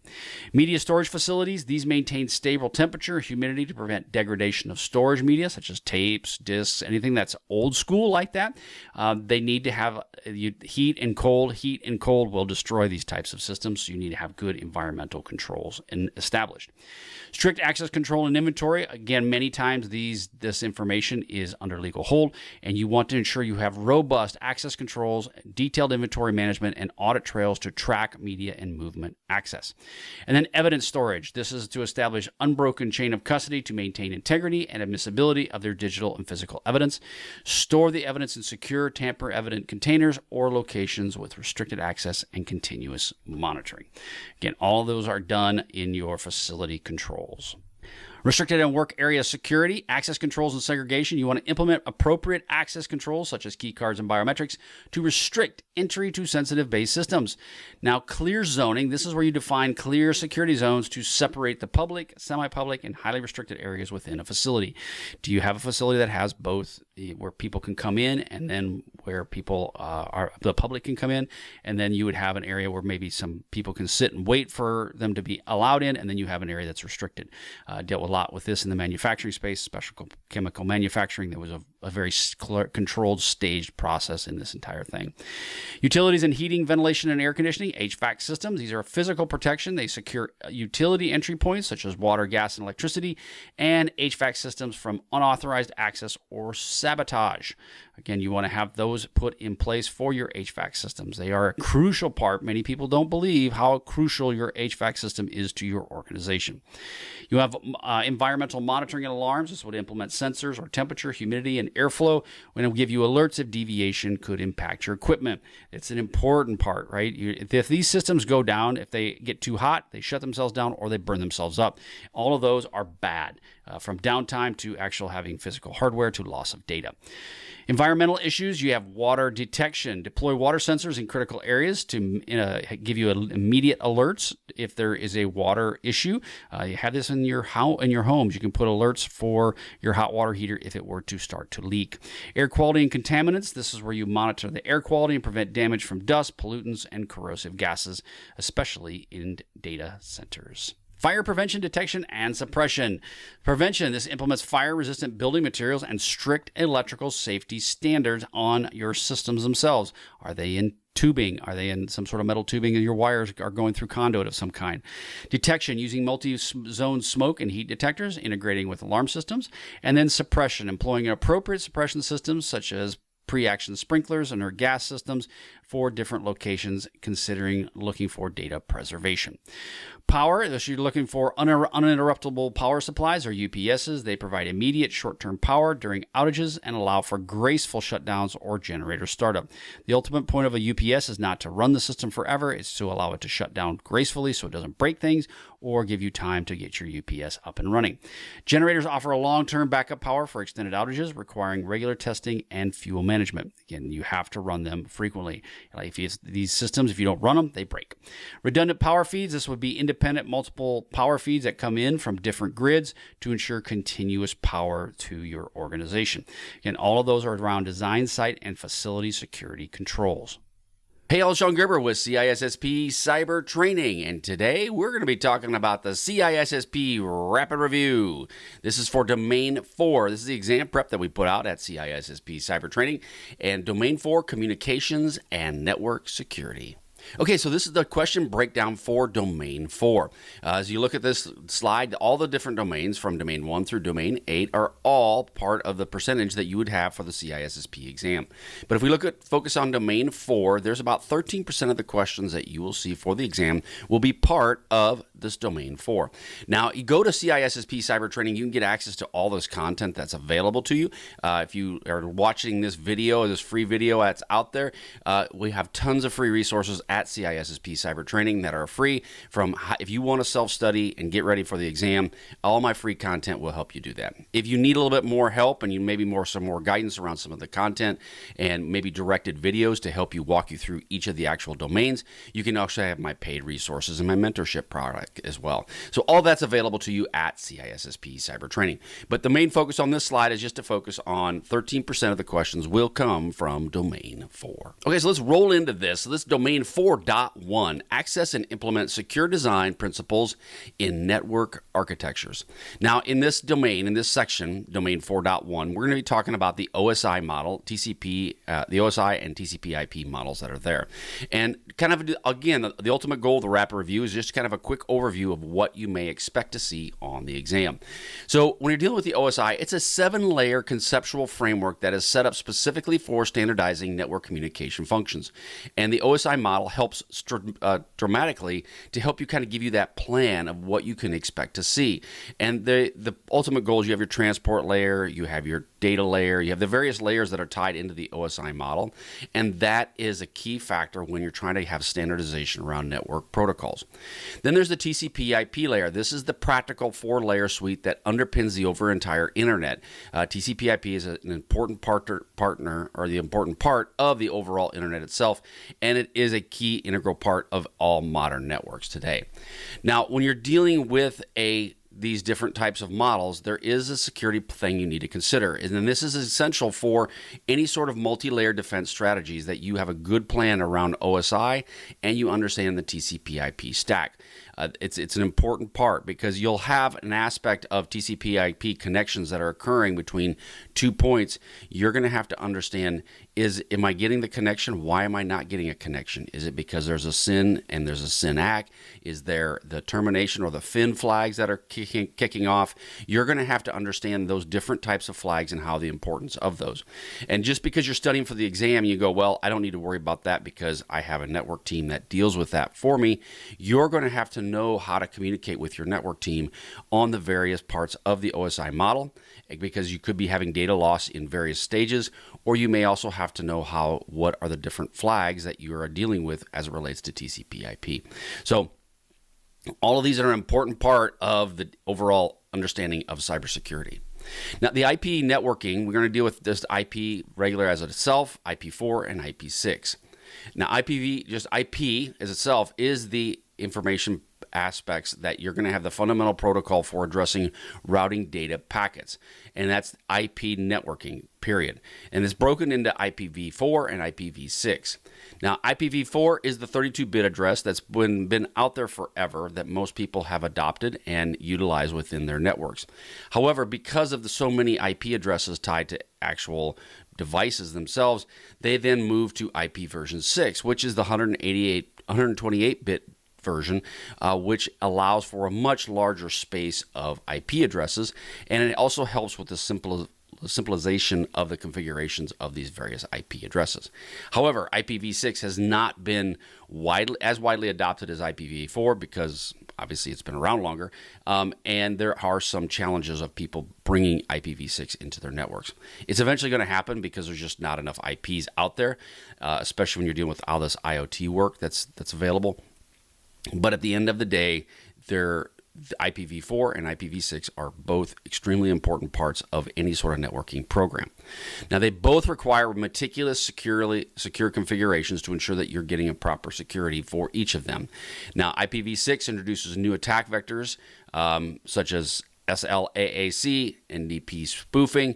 All of those are different vectors that we didn't have in IPv4, but IPv4 has its own issues in itself. So understanding the differences between IPv4 and IPv6 is an important factor when you're studying for the exam.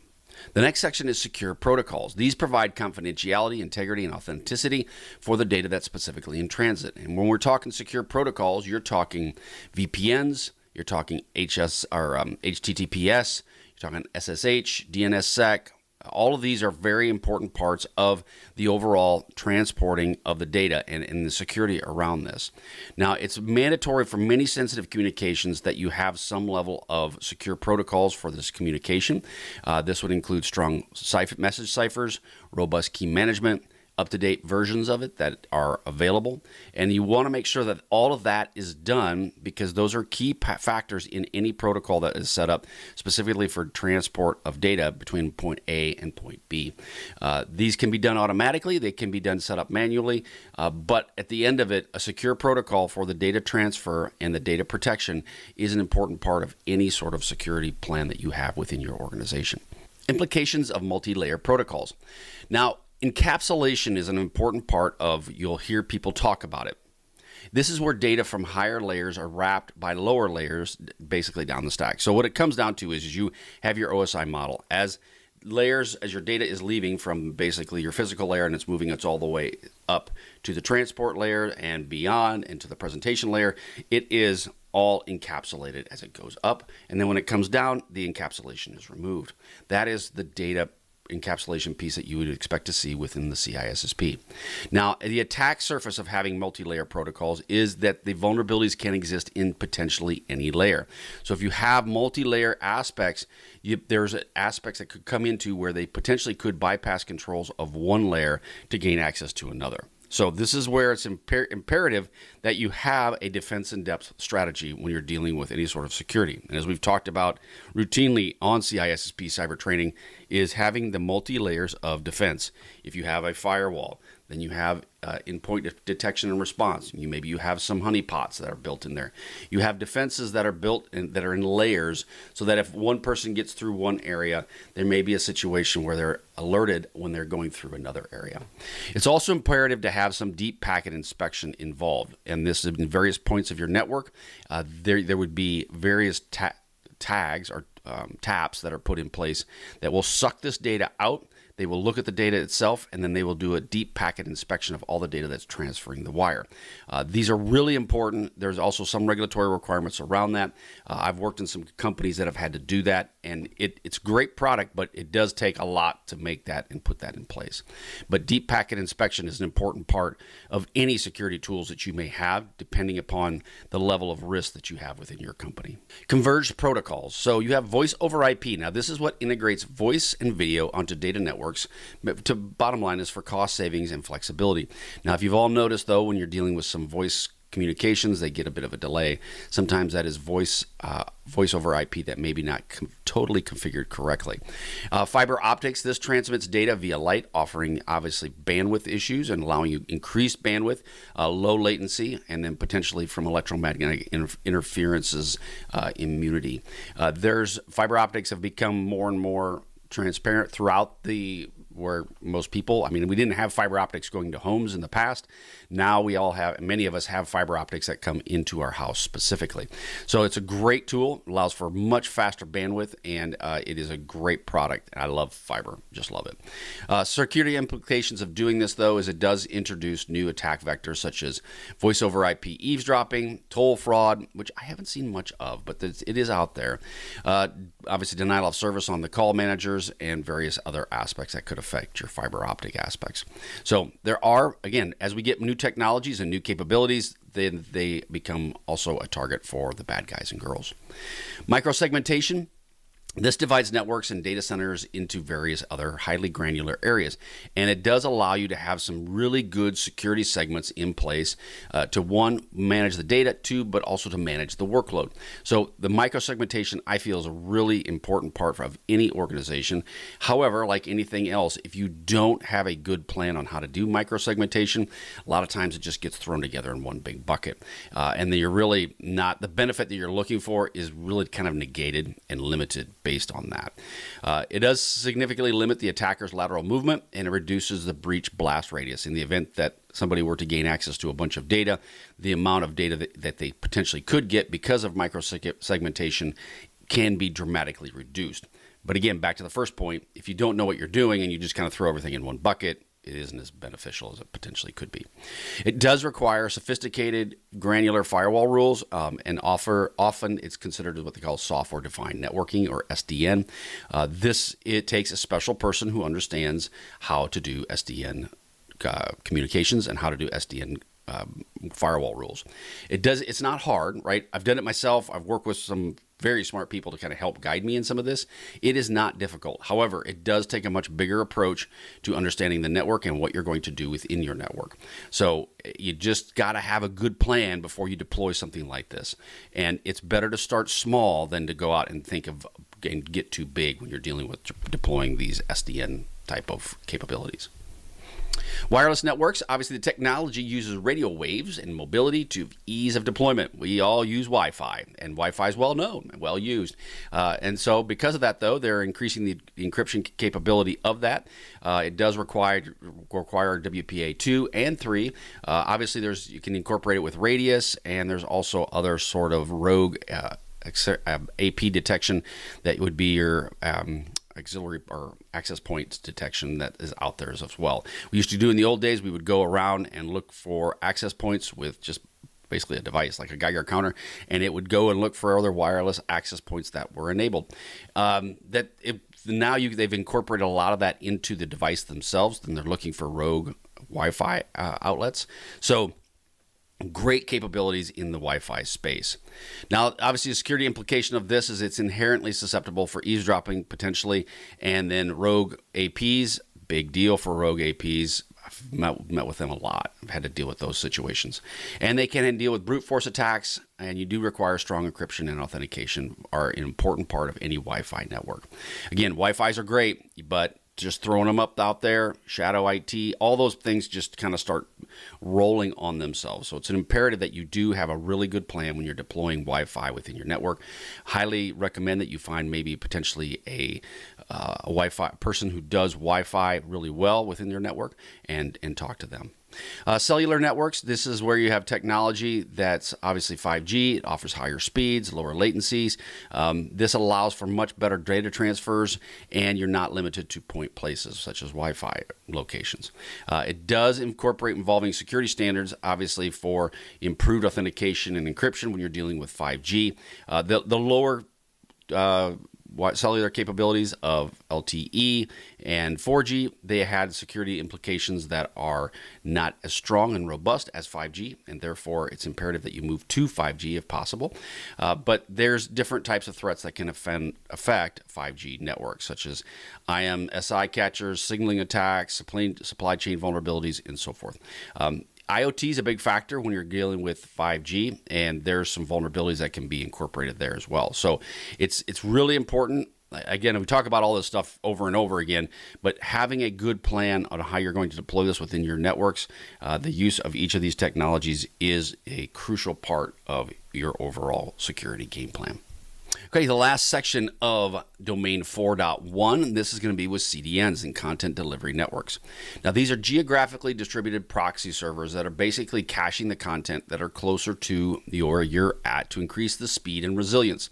CDNs are an important part of the way the internet works today, and especially with as much content that is out there, CDNs have to be used. They really do. Now, the problem is if they get DDoSed, if they get denial of service attacks done on them, then they can go down, and then it causes all kinds of latency issues. But They have DDoS mitigation, they have WAF capabilities, and then they, well, in many cases, have TLS termination and secure content caching. Okay, some of the security implications that are involved in this, it does introduce reliance on third-party security postures that are third parties that are managing your network. Obviously, the CDN, it's relying on them to do the job right and to make sure that they have the security in place to protect your data. This includes potentially of cache poisoning, misconfigurations, or the need to protect the original server itself. So you are relying on somebody else to protect the data and to protect the communications, and that in turn does incur some level of risk to you and your company. Secure network components. This is domain 4.2. So operation of hardware. So when you're dealing with different secure components, you want to have redundant power set up, and this would be UPSs, uninterruptible power supplies. You may have generators in place as well. This to ensures you have continuous operation of these critical network devices and systems. Again, you have to understand which ones are these critical systems, but you want to have some level of redundant power for these. This could also potentially include redundant networking capabilities as well, depending upon if this is required. Your critical system is required to have network connectivity outside to the world. You may have to have another circuit specifically brought in for that specific need. Warranty and support, we've talked about this with Microsoft routinely, is that the relying on vendor warranties and support contracts for timely and hardware replacement, firmware updates, and technical assistance. You need to make sure that you have a good plan around the warranties, how you're going to pay for those, how you're going to maintain the support with those, and it comes down to is some of these systems may not ever have support because they're so old. How do you deal with that? That's a different conversation, but again, warranty and support is an important part of all of your networking plans.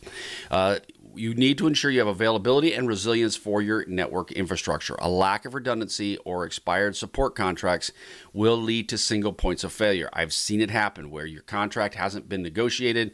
You think you're good, the contract goes away, you don't have support, and now you're spending 3 months trying to get your contract back up to speed, and you're at that point in time, you're vulnerable. So if you're a security professional, understanding your legal and your regulatory space is good, but also understanding your contractual aspects are an important part. A company I work with, we've actually done contractual reviews for people to make sure that they have the right contracts in place for their people. Transmission media. So you have different types of transmission media. You have twisted pair, which is your UTP and STP. You have coax, you have wireless, you have fiber optics. We've kind of talked about those as well. And the ultimate point is that you want to determine which ones do you need to use, and you need to understand those specifically for the CISSP. Now, they will vary in bandwidth, distance, cost, and susceptibility to interference based on the product that you get. You deal with Cat6. It has ability to carry high levels of data across it, but then there's some limitations on the distance in which it can go. If you're dealing with single twisted pair versus multi-twisted pair, how does that work for you? All of those pieces are aspects that you need to be aware of when you're dealing with your transmission media. Different media have distinct vulnerabilities specifically associated with them. Copper, is an important part, but it is susceptible to eavesdropping, and you will see this and it isn't so much that we have many copper lines now, but in the past there was a lot of copper that went through buildings and so forth. It was extremely susceptible to eavesdropping and also to electromagnetic interferences as well. Now that you have the twisted pair, and especially if it's shielded twisted pair, then you have less risk of having any sort of EMI effects that could deal with it. Fiber optics, highly secure against EMI, but they're extremely fragile, and they're really hard that if you break them, you can't just go and connect them back together. You have to have special tools to do so. So it makes it a little bit more complicated. Wireless obviously is the most vulnerable to eavesdropping and jamming and unauthorized access, but it also is one of the most flexible and is pretty much used ubiquitously everywhere. So understanding your transmission media pair or your transmission media is an important part of your CISSP, and understanding how each of those pieces are crucial will help you as far as you're studying for this. Make sure you have a good grasp of each of those types. Network access control devices. These are designed as to enforce security policies on devices attempting to connect to the network, both wired and wireless. These can perform posture assessments where you're basically checking the device health, patches, antivirus, and so forth. It authenticates users and devices, and then grants and denies or potentially quarantines the access based on your access that you're allowed to have. And these are network access control devices. They do prevent unauthorized or non-compliant devices from accessing a network. So if you don't have port controls in place, these NACs can actually help reduce that. If somebody were to plug something in, it can limit the effect of those devices. So again, it reduces your attack surface and limits the spread of potential malware from an infected endpoint. Endpoint security, this protects the individual computing devices such as your laptops, desktops, servers, and so forth, and it is an important part of any sort of security strategy you may have. This could deal with endpoint detection and response, host-based IDSs and IPSs, DLP, and host-based firewalls. All of those are part of your endpoint security program, and they're a common entry point for all attackers of the endpoints because people are there and people click on links. They are crucial for detecting and preventing any sort of malware defense or infections, and I usually say the endpoints are your first line of detection. That and your people. Your people are like sensors, and between them and your endpoints, they are your first line. They are the ones that are going to help identify suspicious activity. They'll help control data flows. All of those things are an important part of your endpoint detection strategy. Make sure you deploy endpoint detection and response, some sort of protection and response to your endpoints right now. Now, one thing to also consider is just antivirus, right? People used to always be antivirus. It needs to be a much better solution, such as endpoint detection and response type of security suites. These are focused specifically on heuristics. They're focused on the different types of signatures. They're also based on other communications they get from the mothership that are telling them, hey, these are the attacks we're seeing. EDR is a really good endpoint you need to consider for all endpoint security. Okay, domain 4.3. Public switch telephone networks, PSTNs. Now, these are traditional circuit-based switch telephone network used for voice communication, and it does rely on copper wires and switching centers to do the work. So this is the old school where you had somebody sitting in behind a desk and they're plugging in different wires into different ports to make the connection. This is a PSTN. Now, granted, obviously that was really old school, but it's the traditional old type of phone network. It is susceptible to wiretapping and eavesdropping and denial of services as well. They still exist in different places. Obviously, in areas that are maybe a little less developed, they're more prevalent. But bottom line is PSTN is still out there, and you as a security professional need to understand what is a PSTN network. Voice over IP, this is what allows for voice and multimedia communications over IP networks, such as the internet. And then obviously it's instead of the traditional phone lines that you would have, such as a PSTN network. They're becoming more and more developed and deployed throughout. Most companies have these, and they will include various different types of threats that can affect them, such as eavesdropping, DOS attacks. Obviously, they can target your voice over IP clients if they're high IP or high value clients, and they will also target the servers as well. Gaining access to these systems can be a plethora of information, and so bad guys and girls will attack those systems. They really, truly do want the VoIP systems, and if you don't have good security enabled on them, they are a high target, and they can also incorporate a lot of risk for you and your organization. Hence, if they were to be breached or compromised, you now are running in a situation where you become liable because you didn't put in adequate controls for them. Voice, we have deal with phishing and phreaking. So phishing is a social engineering attack that conducts over the phone where attackers will use voice calls, often spoofing the caller ID to trick victims into revealing sensitive information. This also can be now with AI and the voices people cannot distinguish between who is who. So you need to really teach your employees that you don't just provide information to someone that sounds like you or sounds like somebody else, because now with AI, that can all change everything. So historically, this is when you're dealing with phreaking, this is an act of exploiting vulnerabilities in telephone networks to make free calls or gain unauthorized access to services.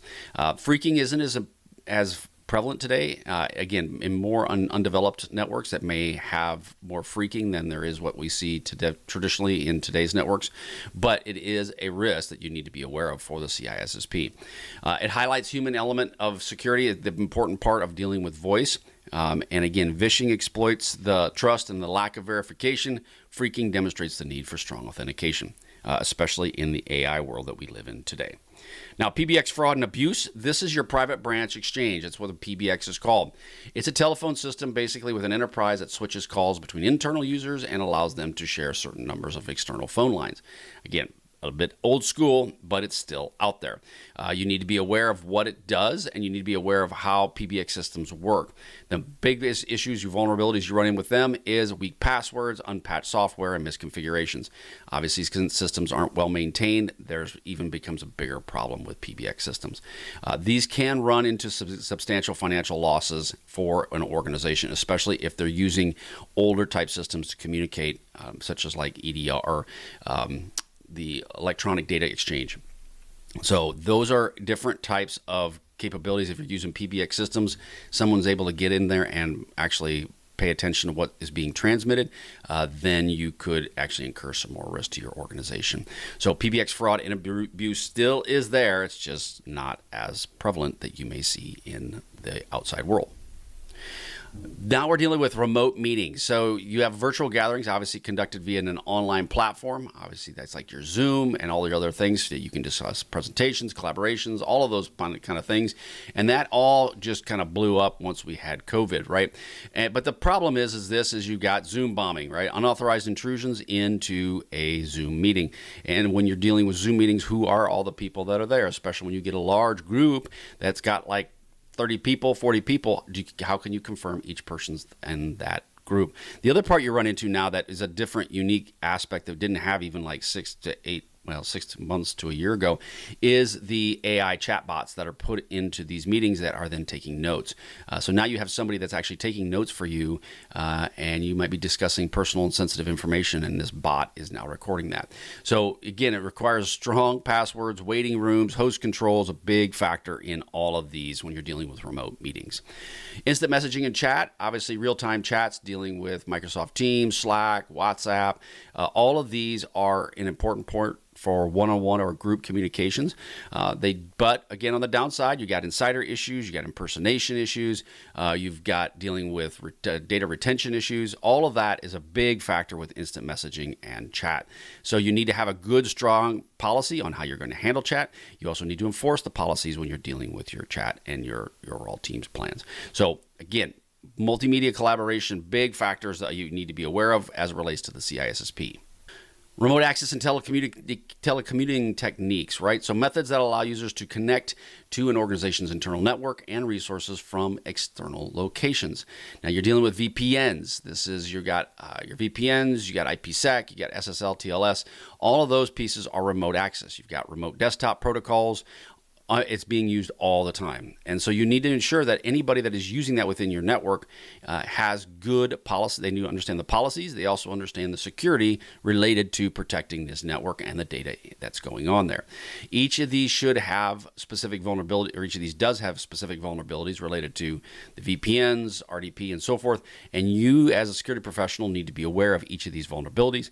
And this also comes down to understanding your overall network topology and your network architecture, so that you can control the data coming in and leaving your organization. All of those are an important part, and you need to make sure that you understand each of these, to include cloud access security brokers, CASBs, for the CISSP exam. So again, those are important parts. I'd say from my standpoint, remote access is probably one of the biggest areas that most companies struggle with, because they put it in place, but they don't have a good handle on remote access long term. It's a short term, just get it up, get it running, and we'll go from there. Now, remote connection security, you got to have mandatory strong authentication. This would be multi-factor authentication for all remote access. Encryption, this is where all data is transmitted over remote connections and must be encrypted from end to end. This would be your TLS, SSL, and IPsec as well. We talk about this a lot, and this is an important part of all security within your company and having a good architectural plan related to it. Endpoint security, dealing with EDR agents. This is with your endpoint detection and response, and then network segmentation as it relates specifically around VPNs and network access controls. You want to base these on least privilege, and you want to limit your segmentation based on that. Without robust security, remote connections become a significant attack vector, obviously, for unauthorized access, data interception, and malware introduction into a corporate network. So again, remote security is an important part, and this is all part of Domain 4.3 of the CISSP. Managing your email security. This is the purpose of this is to protect your confidentiality, integrity, and availability of your email communications. And it is a primary vector of many cybersecurity attacks. Why? Because people communicate on email all the time. And so therefore, because they do that, it's one of the primary places where bad guys and girls will go after you. Implementing policies for acceptable use is an important part. Secure configurations to ensure that, and then monitoring the access of email that's going in and out of your network is an important part as well. If your email communication can be so voluminous, it's hard to do. You want to target maybe potentially specific people that have the highest risk to your organization. And again, those are the folks that you would want to make sure you have really good policies in place. You also have a good documentation telling them, hey, I'm going to be watching you, and this is why we're going to be watching you. Now, a well-managed email security program is vital for defending your network. It truly is, and including email deliveries or malware deliveries, phishing, business email compromises, all of those are an important part that you're going to have to be aware of for the CISSP and as a security professional. And they're going to look to you to help them put things in place to help mitigate this potential risk. Email security issues, you have phishing, you have spear phishing, you have malware delivery. All of those can happen through email. Spam and unsolicited mail obviously comes through email as well. And then your business email compromises. This is where you have fraudulent schemes that are targeting, usually impersonating senior leaders to try to get you to transfer money to offshore accounts. BECs kind of come in waves, but they are very effective, especially now with the AI. You could do an BEC really easy with somebody's voice, especially if you have some different voice samples that you could use. So it would be a really easy target to target some of the right people and saying, hey, I'm going to follow this up with a phone call. And then you go, hey, Bill, you leave a message saying, this is the CEO. I'm authorizing the use of this money transfer. And Bill goes, well, that sounds just like my person. So let me go ahead and allow the authorization of the money. So again, big deal. Data leakage, unintentional and malicious disclosure of sensitive information via email, and then lack of encryption obviously is a big factor in all of this. Email remains the top attack vector, and it does require robust multi-layered defenses and monitoring to ensure that it is properly protected. So as we're dealing with the email security solutions, you now are also dealing with spam filters. So these will help identify and block unsolicited emails that may come in. And as you all know, you have to check your spam filters routinely as you're dealing with your different Outlook and email type products out there. In addition, you have anti-malware and antivirus gateways. These will be used within your architecture to help scan email attachments for anything that's potentially malicious coming in or anything that may maliciously be going out. Now, we'll run in and talk about DLP, but a lot of it is the DLP content is the data going out, but malicious content coming in, your anti-malware or gateways that are allowing any of the scanning of the content coming in from your emails will be looking at that. You have email authentication protocols, which is SPF, DKIM, and DMARC. SPF is your sender policy framework. This helps with email spoofing, and it does help ensure that the IP address or the sender's IP address is confirmed. DKIM is your domain keys identification email, and this uses digital signatures to verify your email sender's identity as well as the integrity of the overall message itself. Those are all important parts of PKI, and you will understand that as you're looking through the different email capabilities, these are really key parts that are brought up a lot within the CISSP exam. DMARC is your domain-based message authentication reporting and conformance. This is also help built on SPF and DKIM. So again, understanding those acronyms is an important part of the CISSP exam. Email encryption using SMIME and PGP are good for end-to-end encryption capabilities and highly recommended. You'll need to understand the use of PGP and SMIME within the PKI structure for email encryption. DLP is a big factor as it relates to data loss prevention. This scans outgoing emails for any potential content that might be added to the email itself that might violate policies that you may have in place, and then it could block or at least at a minimum alert types of activities. Sometimes they have a delay where the content has to be approved before it's actually allowed to leave the organization. So different types of DLP products are out there. You just have to determine which one would be best for you and your organization. You also, as you read the questions for the CISSP, they may ask that specifically. Do you want to allow blocking, or do you want to allow an approval process? Security awareness training. This is where you're educating users about phishing, business email compromises, and safe email practices. Obviously, awareness training is an important part of any program, and you should have something in place in each of these areas, specifically to educate the end user, as they are the ones that, in most cases, are the ones that start the overall process of getting infected. But again, implementing any of these solutions will go a long ways in helping reduce the risk to your company, and as well as these are concepts that are brought up highly within the CISSP exam. Network address translation. This is something that is done as far as to translate between private IP addresses and public IP addresses. And as you're dealing with routers and various other access points, they will do that translation for you.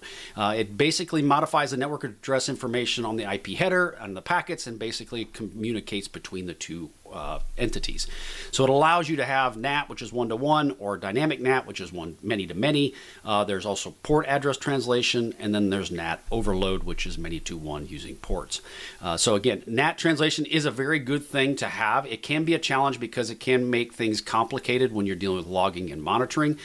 NAT translation, so it's basically an external IP address comes to an internal IP address, and it's being translated. The logs that will give you that information from both one to the other can be very complicated and can be very challenging to actually understand and ascertain. So having good plans in place is an important part. Also ensuring that you incorporate IPsec in various other types of security mechanisms with these various connections is also an important part of what you're trying to deploy from an architectural standpoint. Private IP addresses. There's different various private IP addresses that you may find within your organization. That's the 10 series, 172, or 192 series. These are typically within, like your house, you may have all of the IP addresses within your home are based on 192, but the external IP address may be like 13.2.3.4, whatever that is. And those private IP addresses are specifically, they're non-routable for external, they're all routable internal. And this is where you'll have the NAT that will help you with overall helping translate between external IP addresses to your internal private IP address space. So you'll need to understand that, and what are the private IP addresses that you may anticipate seeing. As I ask you a question, they may ask that specific thing of giving you an IP address of, let's say, 169, which we'll talk about here in a minute, and they'll say that's a private IP address, but it is actually not a private IP address. It's an automatic IP address set up for the system, but is not something that's routable within your organization. Now, automatic private IP addressing, APIPA, this is a feature that Windows and other operating systems automatically assign an IP address, especially when they cannot use DHCP and they can't network. It does give them an IP address so that it's actually discoverable internal to your network. However, because it's a 169, it is not something that can be routable outside of your organization, and it doesn't work with NAT. So as you're understanding, when you realize that maybe your DHCP server may be down and you see an IP address of 169, you will know that it is a networking problem that you're dealing with, and that you would have to try to figure out the issue. If you're dealing with an IP address that says 192.168, you know then it potentially might not be a networking issue, it might be something else. But 169, again, this allows for devices to basically on small local networks to communicate with each other without a DHCP network. But it doesn't allow you to do much other than that. So depending upon where you're using it, 169 may or may not be something you would want to incorporate within your network. I would not. It's more or less designed as something that is a fallback to that you're having to troubleshoot a networking challenge. VPNs, these are the basics around these. They create secure encrypted tunnels over untrusted networks. VPNs are talked about a lot within an organization, and they're used extensively. The thing you have to watch out for with VPNs, obviously, is your third parties, and you're allowing third parties to VPN into your network. It basically allows the internal network to be exposed to an external entity of some kind. So therefore, having VPNs is an important part. It does help with encapsulating. The communications back and forth are encapsulated and they are protected, but the amount of data going across these networks can be a lot, and they also can not be as monitored as you may want them to be. So I would highly dissuade you from using VPNs for third parties. You have employees that use VPNs. The bad thing with VPNs and having employees is, again, if they're at home using their computer and they're using a VPN, they're now in a home network may be part of the business network, which can cause all kinds of drama. So you need to have a very good plan in place on how you're going to deal with VPN tunneling. But again, it does provide confidentiality, integrity, and authenticity for the data in transit over untrusted networks, and it does have protections, but again, it does open up a whole set of challenges as well. Split tunnel versus full tunnel. So a split tunnel, this is only the traffic destined for the corporate network goes to the VPN. All other traffic is shunted and goes directly, not shunted, it goes directly to the internet. And this works really well if you have bandwidth challenges potentially, and you don't have a circuit dedicated specifically for the internet. It will, or you do have one. That was where split tunnel will come into play. Now, full tunnel is where all network traffic from the client device is forced through the VPN tunnel to the corporate network and then out to the internet. The positive with that is that all that data is potentially being monitored, whereas a split tunnel, only the data that is corporate specific is being monitored. Any internet traffic would not be monitored in the same capability. So there's pros and cons with all of this, right? So full tunnel, again, it's generally they consider it more secure as all the traffic is sent through your corporate security controls. However, the split tunnel can introduce some risk, obviously from remote devices. However, one of the things to consider when you're dealing with is bandwidth. Is bandwidth an issue at your locations that you might need to do some split tunneling? And like anything in all of these security mechanisms we talk about, it really truly comes down to, are you putting in place the right configurations to manage the security of each of these tools that you're adding? So again, it's there. Everything has pros and cons associated with it, but it really comes down to how are you configuring it, and how are you managing the security of each of these specific tools. So what are some common VPN protocols? We've got IPsec, which is your Internet Protocol Security. It's a suite of protocols used to have secure IP communications, and it operates at the network level. It does provide for authentication, encryption, and it's usually typically used around remote, or should say site-to-site type of connections. A lot of remote VPNs are part of that. You have SSL and TLS, typically used with HTTPS, and it's often clientless or browser-based. You can get a lightweight clients with the TLS aspects of it, but it again is very common for remote access. You have PPTP, which is your point-to-point tunneling protocol. It is older and it is less secure, but if you're dealing with external networks or networks that are older, you will have P2P aspects of this. And so you shouldn't discount it just because it is older and insecure. However, that being said, you're going to want to make sure that architecturally you have it in a position where it is best in a most secure environment. L2TP was your layer 2 tunneling protocol, and this is often paired with IPsec for security reasons. Obviously, IPsec and SSL are recommended secure choices. They help with secure encryption and authentication. Again, older protocols like PPTP have known vulnerabilities and should be avoided if possible. But again, I come back to this, you may have to use them depending upon the situation that you're in and operating in. Switching and virtual LANs. So you're dealing with the switching networks, this layer 2, it's your data link network, and the devices that are formed in frames based on MAC addresses. You create separate collision domains, and it also improves the network efficiency as well. Then when you deal with virtual LANs or VLANs, these are logical segments that are basically single physical switches into multiple broadcast domains. And your VLANs are tied to the fact that you may have multiple VLANs within your network. Now, VLANs are great. They're awesome. I love them. However, one of the things is they can add more complexity to your overall network. And so therefore, you should look at utilize them, but in the same time, determine not to go overboard with your VLANs. Proper VLAN configurations obviously is critical, and that's with anything we deal with, is the overall configuration aspects tied to it. MAC flooding attacks. What is a MAC flooding attack? Well, basically this is where the attacker floods a switch MAC address table and then will fake potential MAC addresses, and it does cause the table to overflow, and then basically you end up dealing with denial of service type of impacts. When the table is full, the switch may revert to acting like a hub, broadcasting all traffic, or potentially just failing closed. It may fail open, but when you deal with these situations, it can happen different ways. It does allow the attacker to eavesdrop on network traffic that would normally be switched only on the intended recipient, and it may compromise the overall confidentiality.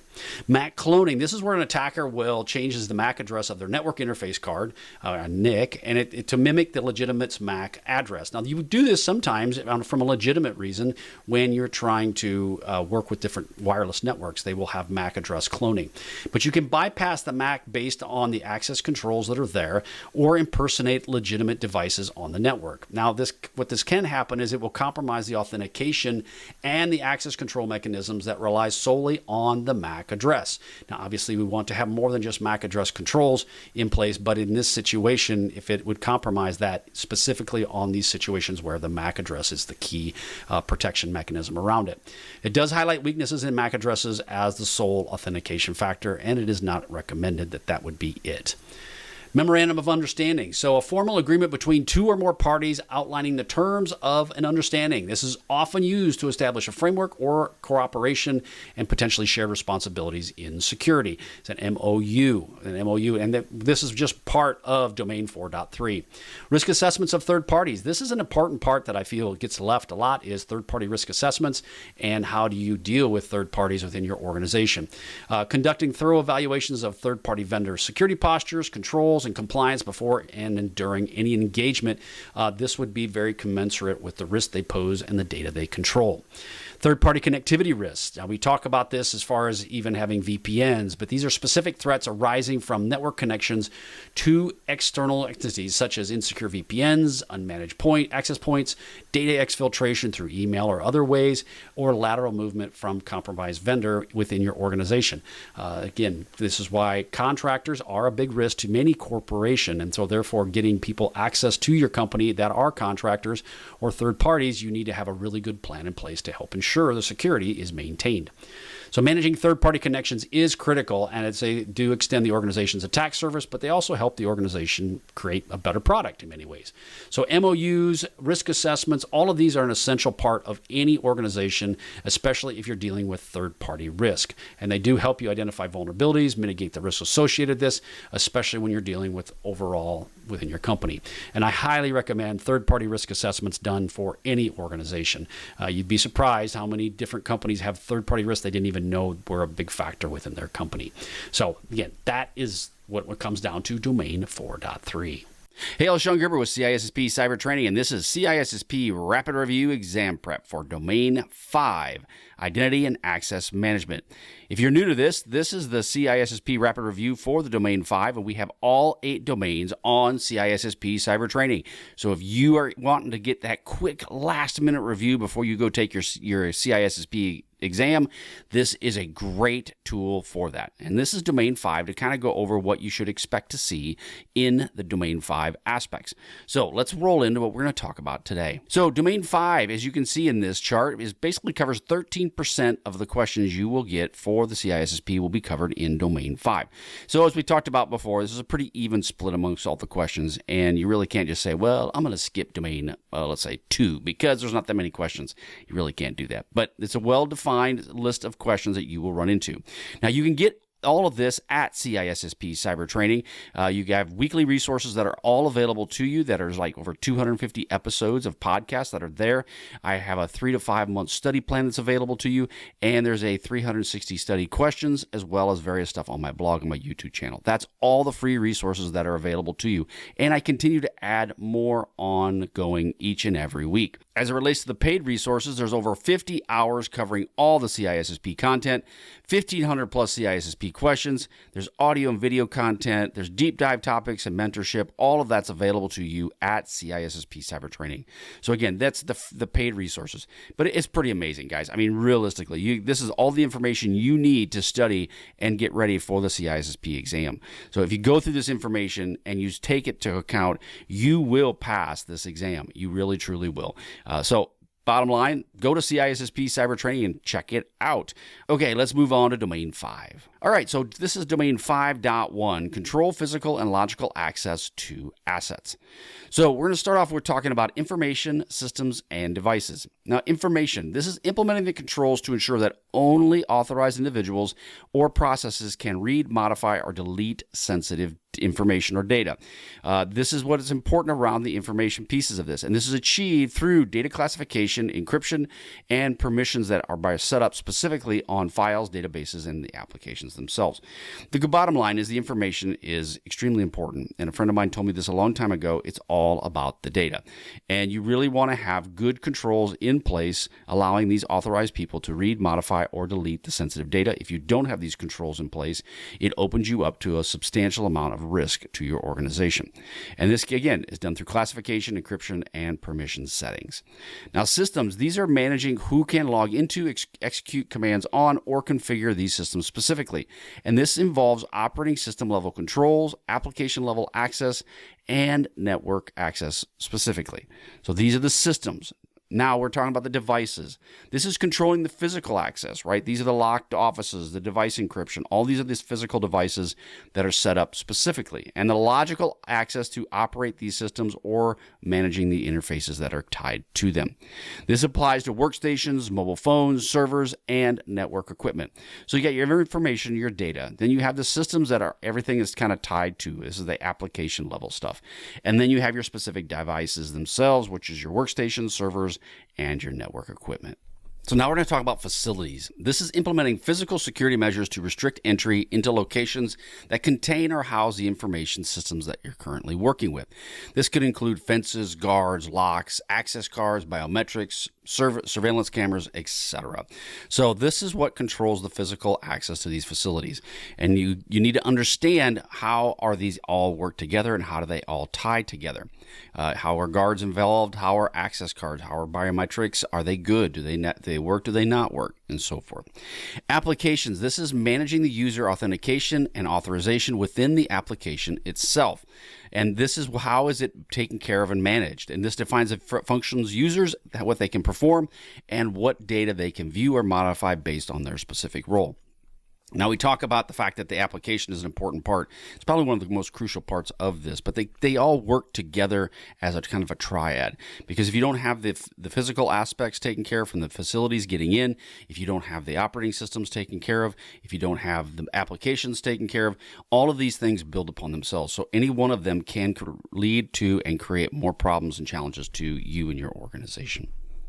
Domain 5.2, manage identification and authentication of people, devices, and services.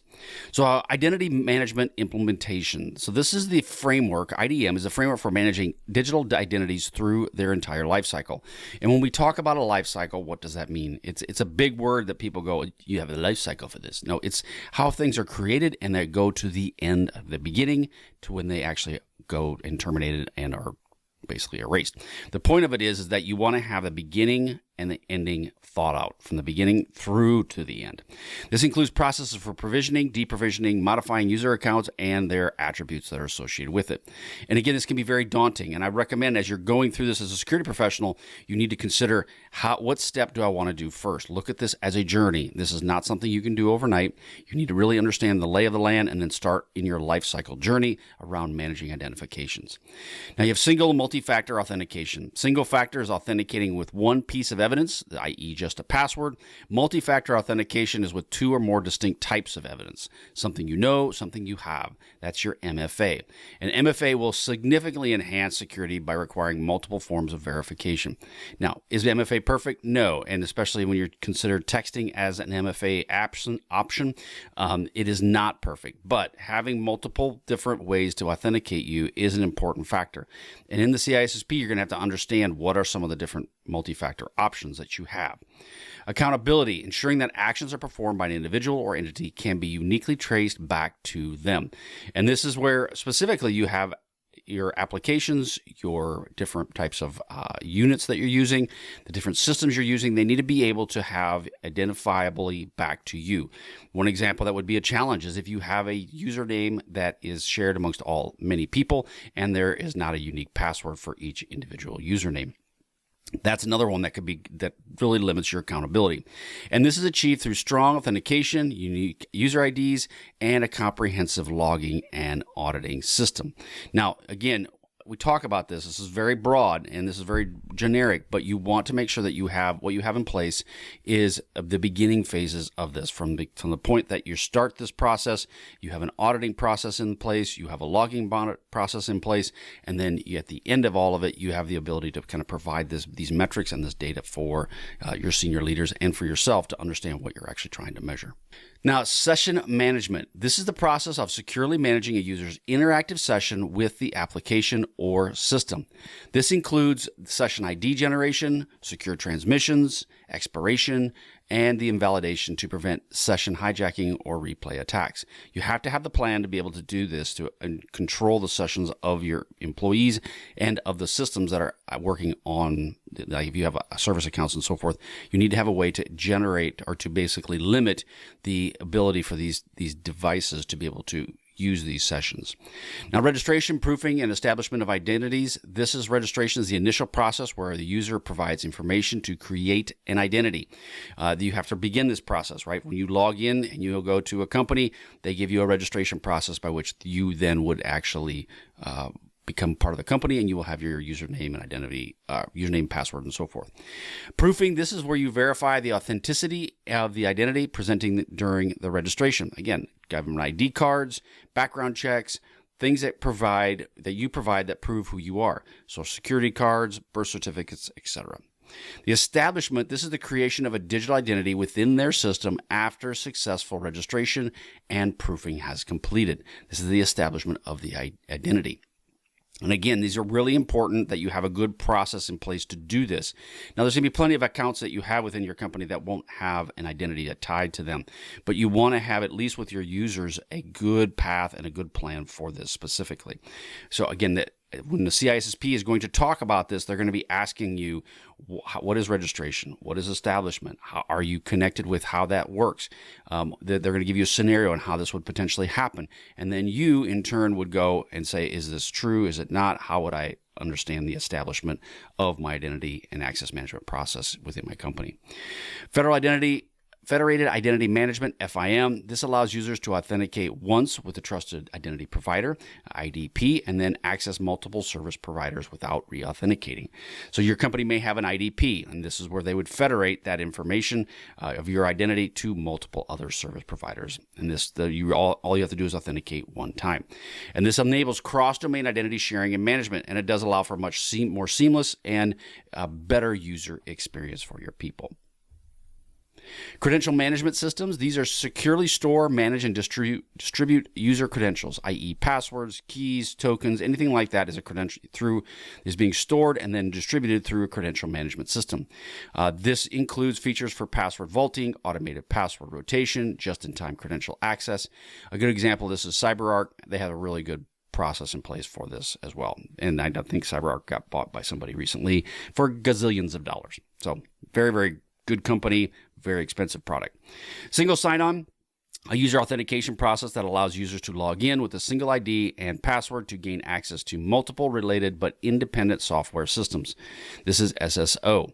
And this is basically, you'll see this in a lot of different places with just your one single ID and that password, and it allows you access in. Google's a good example of that. You log into Google, it can gain you access to various other areas because it's a service provider and it passes those federated credentials throughout the entire cycle. This enhances user convenience and can improve security by reducing password sprawl or password reuse. A lot of people reuse passwords on a routine basis.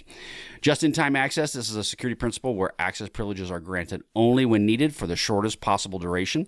This is a really good thing. Now, just-in-time access can be very, very secure. It also can be very complicated and can break things. So you have to have a good plan of how you want to deal with just-in-time access. It minimizes the window of opportunity for attackers to exploit the standing privileges that are there, and then particularly for privileged accounts. And one thing is potentially like just passing the hash. This would be mitigated with, you wouldn't have pass the hash issues because it's just provided for the information that you have for that moment, and then it goes away for any other access. So just-in-time access is a really good thing you can put within your organization if you have the ability to do so. Domain 5.3, integrate identity as a third-party service. So you have the on-premise or the IAM deployment model. This is where identity and access management infrastructure and the services are hosted and managed entirely within the organization's own data centers. This provides full control over systems, but requires significant capital expenditures and operational overhead. So when you're dealing with IAM, deploying it within your own organization, it does work really, really well, but it is extremely expensive. So a lot of times, smaller companies will just go with a service provider to help them with that, such as they'll use Google or they'll use some other authentication mechanism to provide this. But if you want to put it within your own company, you would need the infrastructure and the services behind it, along with the people that understand how to deploy it. But it does allow full control over the data and the systems, but it's a significant capital expenditure and operational overhead. Cloud, IAM deployment model. This is where identity and access management services are provided by a third-party cloud provider. This is identity as a service. So they have it in the cloud and you're using their model. You don't have it on-prem. You're not using necessarily Google. I mean, you are kind of using Google because it's acting as this, but let's just say that you have a cloud provider. You have Ping in the cloud. That is their model. Then there's a third-party cloud provider that's providing this identity as well. This offers scalability, reduced infrastructure costs, and often integrates easily with other cloud applications. Amazon has the ability to do that. You can use Amazon's products as well. So there's that process that's set in place. Hybrid, this is where it combines on-premises and cloud IAM solutions, often synchronizing identities between two environments. So this is where you work between both the cloud and the on-prem solutions, and it's common for organizations with existing on-prem infrastructure that are migrating to cloud or using multiple cloud services. So you have your on-prem, your cloud, and your hybrid. Domain 5.4. So this is implementing and managing authorization mechanisms. So we're going to get into role-based access and the different types of that, and then rule-based access as well. So role-based access, this is where access permissions are grouped into roles, i.e. like an analyst, a manager, administrator, air quotes, God. Yeah, you're not going to put that. That would be a bad idea. But they're different, grouped into different roles. The users are assigned these roles, and these roles are assigned permissions to the various resources. Again, this is a great process, but it does take management and does take the ability for you to have a good coordinated plan around doing so. It simplifies the management into large organizations by abstracting permissions from individual users. So again, very good process. It works really, really well, but it does take something to implement. That's RBAC. Rule-based access controls. This is where access is granted or denied based on a set of predefined rules and or conditions that you may have in place. The rules are often based on attributes of the users, resources, or environment, and basically an example would be allowing access to financial data only from internal IP addresses during business hours. So you can see the big difference, right? Your analyst has access to these specific systems, which is very granular. Then now you have a little bit not so granular aspect to it.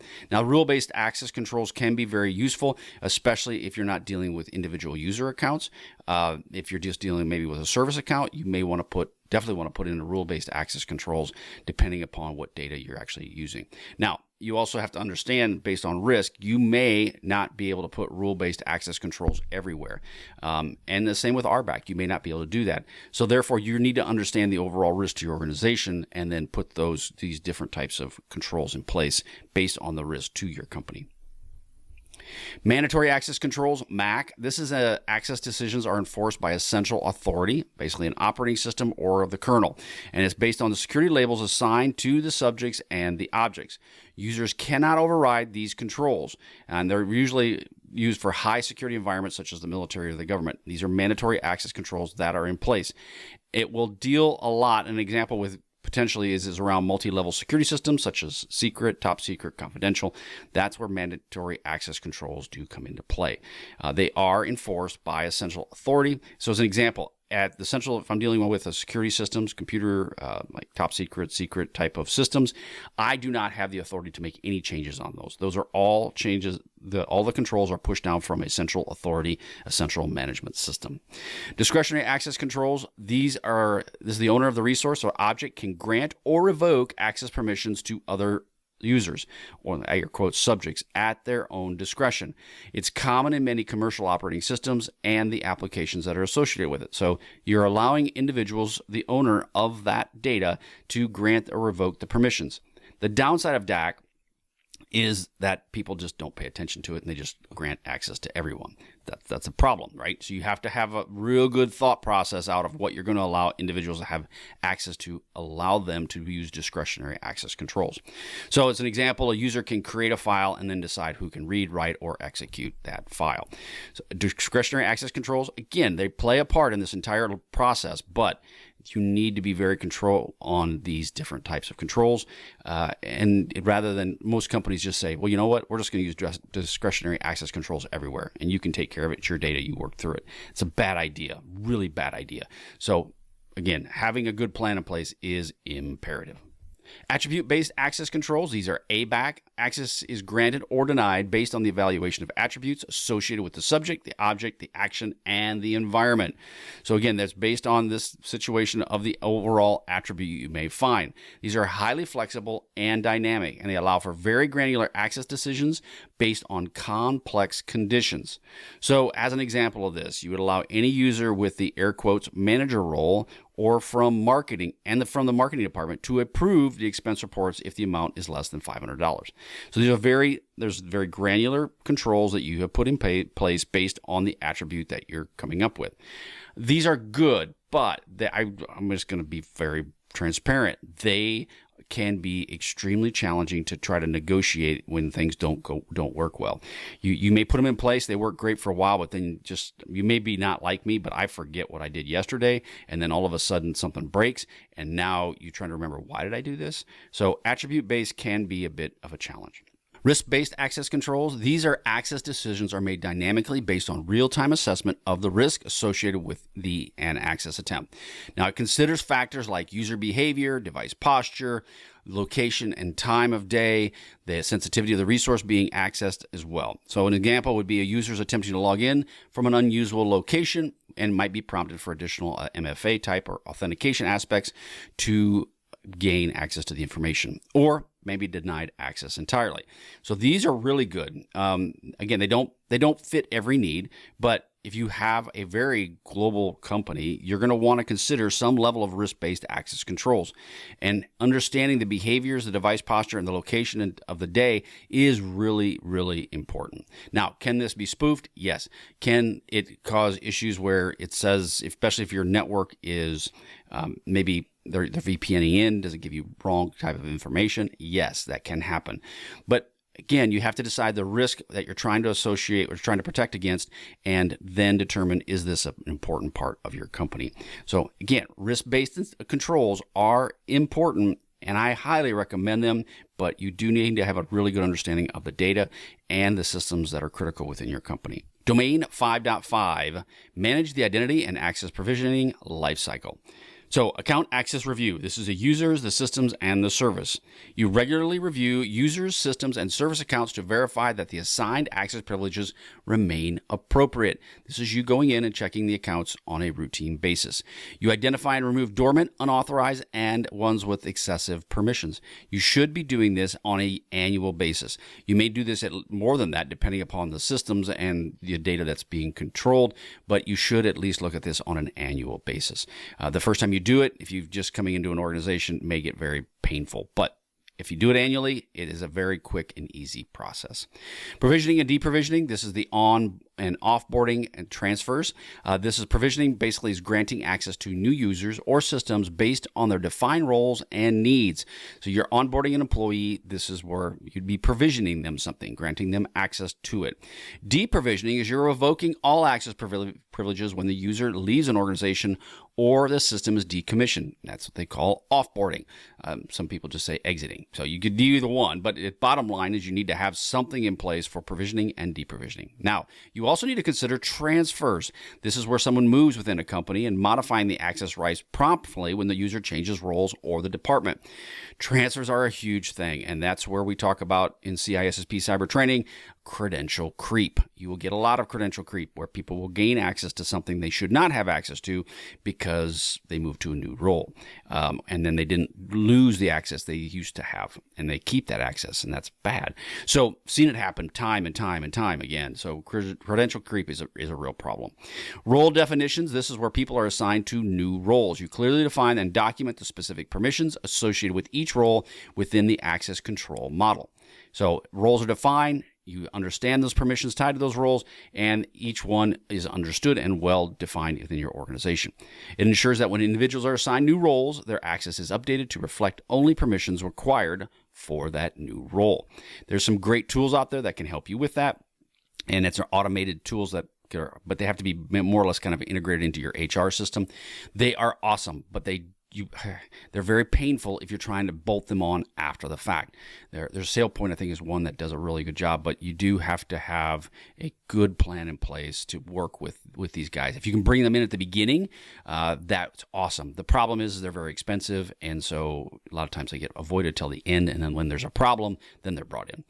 Privilege escalation, this is where you're managing your service accounts using the use of sudo, like in Unix systems, which is supervisor do, something along those lines. I can't remember. Supervisor do or super user do. Those are the pieces where you're allowing elevated privileges to be using. You should minimize its use, obviously. You don't want your domain level privileges to be used on a routine basis. Those should only be in case of emergency, break glass kinds of things. These are the process by which users or attackers will gain access to privileges more than they're initially authorized. So they will use this. They will migrate from one place to the next place to the next place to try to gain access to increased user accounts, and they will, or not necessarily user accounts, it could be just any account, to escalate the privileges they have. Management practices include using managed service accounts, strictly controlling and auditing the use of tools like sudo or similar commands, and minimizing the standing administrative privileges. So this is an important part to watch out for privilege escalation within your company. I highly recommend that if you're a large organization, you consider doing a red team to your company in certain areas that you feel are your highest risk. It will go a long ways in making sure that you have the proper protections in place for your data. Domain 5.6, implement authentication systems. So OpenID Connect, OIDC, and OAuth, Open Authorization. For the CISSP, you're going to have to know each of these and understand how they're being used. OAuth is an open standard for delegated authorization. It allows users to grant a third-party application limited access to their resources or other services. Good example of this would be the photo app accessing Google's Photos without basically sharing your credentials. That's the goal, right? So it allows you another service, it doesn't share your credentials, but it gives you delegated authorization to do so. OIDC is in the authentication layer built on top of OAuth 2.0. So OIDC and OAuth do work together. You can have OAuth separate from OIDC, but OIDC needs to have OAuth 2.0. It allows clients to verify the identity of the end user based on the authentication performed by the authorization server, as well as to obtain basic profile information about the end user. So again, it adds a little bit more granularity on top of OAuth, and it gives you with the user and the identity of that individual. Security Assertion Markup Language, or SAML. This is an XML-based open standard for exchanging authentication and authorization data between the IDP, which we talked about as the identification provider, and the service provider. So when you have the IDP and the SP, this is where SAML comes into play, and it will help exchange authentication and authorization information. It's primarily used for federated authentication, such as single sign-on. You'll see SAML in some of the questions that may come up, so you need to kind of understand how would SAML be integrated with your IDP and your SP, just to make sure as they're asking this question, you truly understand what they're asking for. So this is done in web-based environments and allows users to log in once and access multiple applications. Kerberos. It's a network authentication protocol that uses secret key crypto, and it provides strong authentication for client-server applications by providing their identity to each other across non-secure network connections. It relies on trusted third parties, such as a key distribution center, and it also issues tickets for authentication.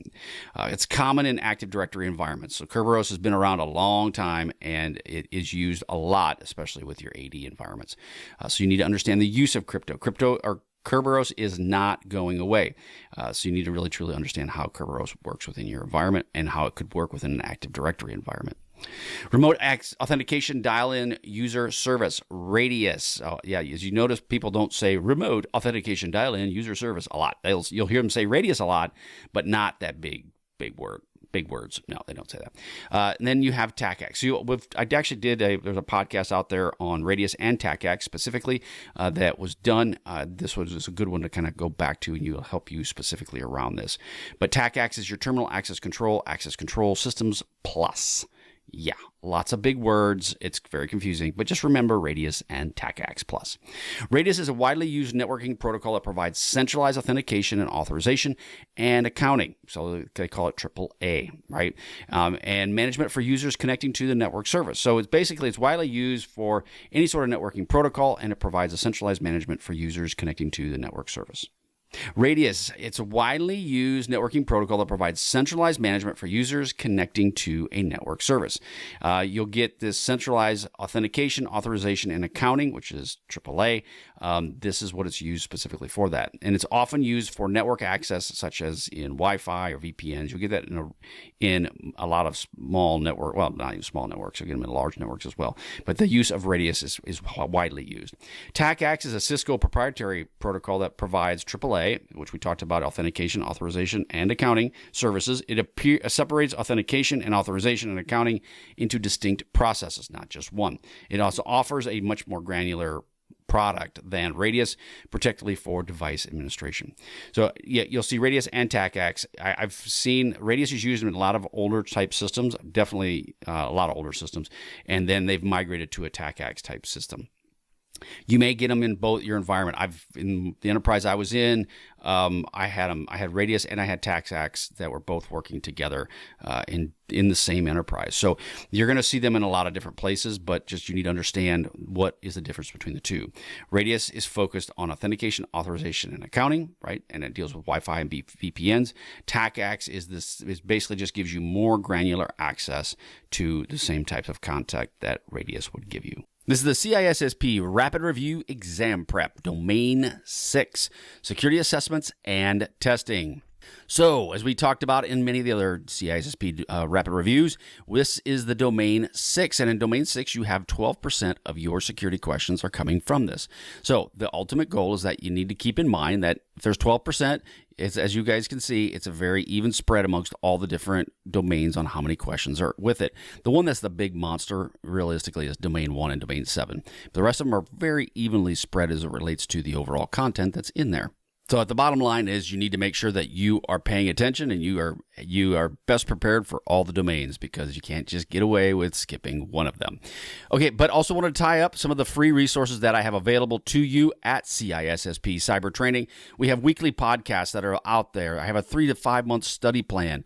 They have 360 questions that are basically set up for you on a month, or basically out their total. They're monthly. They come to you each and every week and each and every month. There's blogs out there. There's YouTube. All that stuff is free for you to, if you're studying for your CISSP. It's all available to you. If you don't want to pay any money, you can take that information and you will be successful in the CISSP. However, if you want to have all of these videos because you want to make sure that the content is there, you want to have like a boot camp where you are having a no kidding, I want to have the video content available of what's going on and how do each of these questions work. I have that available with over 50 hours of that covering all CISSP content. I have 1,500 plus CISSP questions that are out there. I have curated audio and video content, deep dive content as well, topics. If there's any of that aspects you need, I have it available to you. In addition, if you're in the need for any sort of consulting services, you can find that at CISSP Cyber Training as well. So let's start off with what we're going to get into with Domain 6.1. So this is design and validate assessment, test, and audit strategies. So this is an important part of any organization, is that you have a good assessment, test, and audit plan, and that you have strategies associated with those. So the internal piece of this, you have assessments and audits. This is conducted by an organization's own employees or their internal audit teams. Now, not all companies have an internal audit team. They may be bringing in, they may have dedicated audit teams. You may be doing the audit for them, but at the end of the day, this is done by employees and internal teams. Now, you focus on evaluating internal controls, policies, and procedures against established standards. So if you have the standards set up, and then you will watch your controls, policies, and procedures against those. Now, externally, there's an assessments and audits. These are performed by independent third-party organizations. They provide an unbiased evaluation of security posture, often for compliance certifications or the assurance of external stakeholders. That's your external aspects of this. Now, in many many cases, you'd want an independent third party to do this for you. It doesn't always work out that way. It could be simply as a third party within your own organization. So I've seen it where like you have the IT department and they don't have an audit team, but then there's the tax and accounting people do have an audit team. They may actually come in and do the audit for you. That will give you a different set of eyes. It is within the company, but in the case of the situation, they are not totally connected with IT. So that can work for you. Now, if there's regulatory requirements that force you to have an external audit team done, then you'll have to find those folks. CMMC, a lot of different regulations will require some level of external assistance by a third party. Third-party assessments and audits. This focuses on evaluating security posture and controls for external service providers, vendors, and partners. This ensures that third-party risks are adequately managed and aligned with the organization's security requirements. So what does that mean? So you have an external audit, but then you have a third-party audit. And this is folks that are coming into your organization, or you have someone look just at your third parties specifically. So if you have a company that deals with rivets that you ship out, and you want to make sure that the supply chain to be able to send your rivets out is in good shape and not subject to getting hacked, then you'd bring in somebody to do a third-party assessment or audit of your overall third-party infrastructure. Now, domain 6.2, you want to conduct a security control testing. What does that deal with? Well, you got vulnerability assessments. These are systematic processes of identifying security weaknesses in systems, networks, and applications. Obviously, we talk about vulnerability assessments a lot at CISSP Cyber Training. This will use automated scanners to find known vulnerabilities. You may have scanners that are internal. You may have them external. If they're external, what is the one thing you have to have? You have to have them authenticate. An authenticated vulnerability scan is much more useful than an unauthenticated vulnerability scan. But you need to have a vulnerability assessment that is done, and automated scanners will help you do that. Now, the thing we've talked about before is when you're dealing with the vulnerability scan, the automated scanners need to be tuned in a way that you can utilize the report in an effective manner. So often, these reports are not useful because they basically tell you that your entire system is vulnerable. Okay, duh, that doesn't tell me a whole lot. So you have to be prepared to how you're going to handle that. Penetration testing. This is where you simulate real-world attacks to identify exploitable vulnerabilities and assess the effectiveness of your security controls. I did this in the Red Team world. It's a great tool. It's usually one application or one type of system that you're focused on.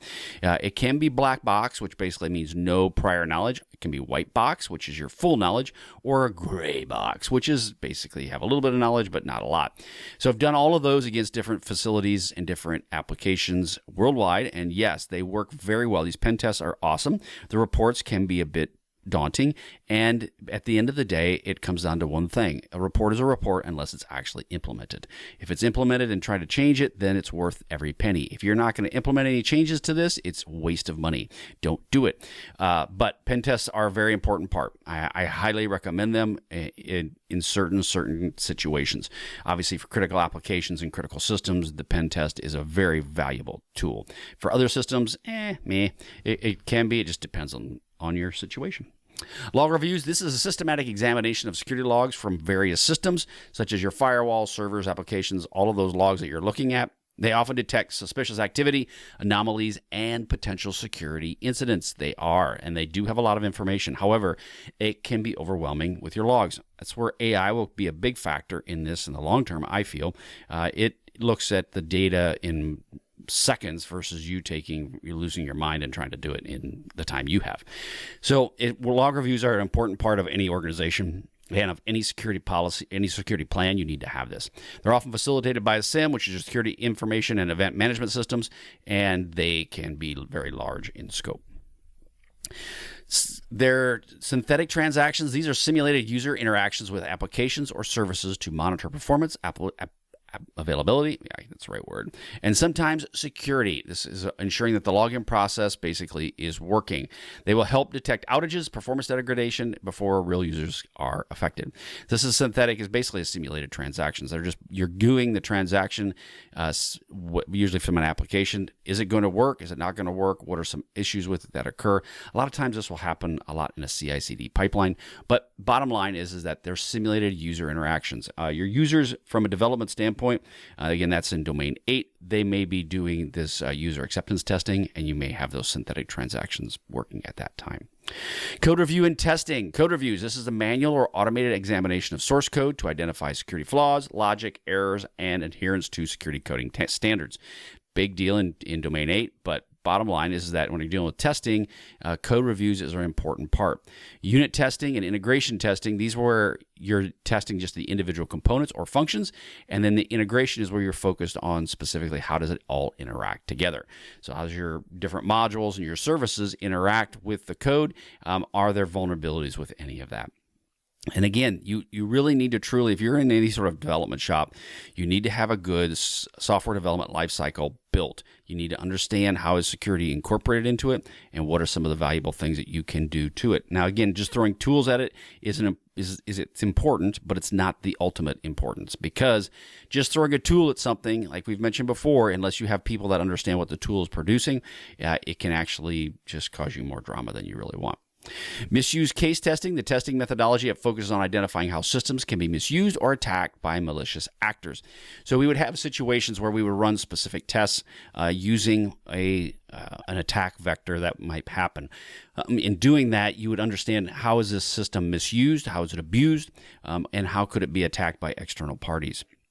Now, you would have to involve creating scenarios that describe how the attacker might exploit the vulnerabilities. And this is an important part. You got to build out these use cases and then have these use cases ready to be able to deploy. And then that way you can explain what exactly is occurring within your organization. So, I can't express it enough to the fact that you can't just turn the tool on. This kind of comes down to some article we just talked about.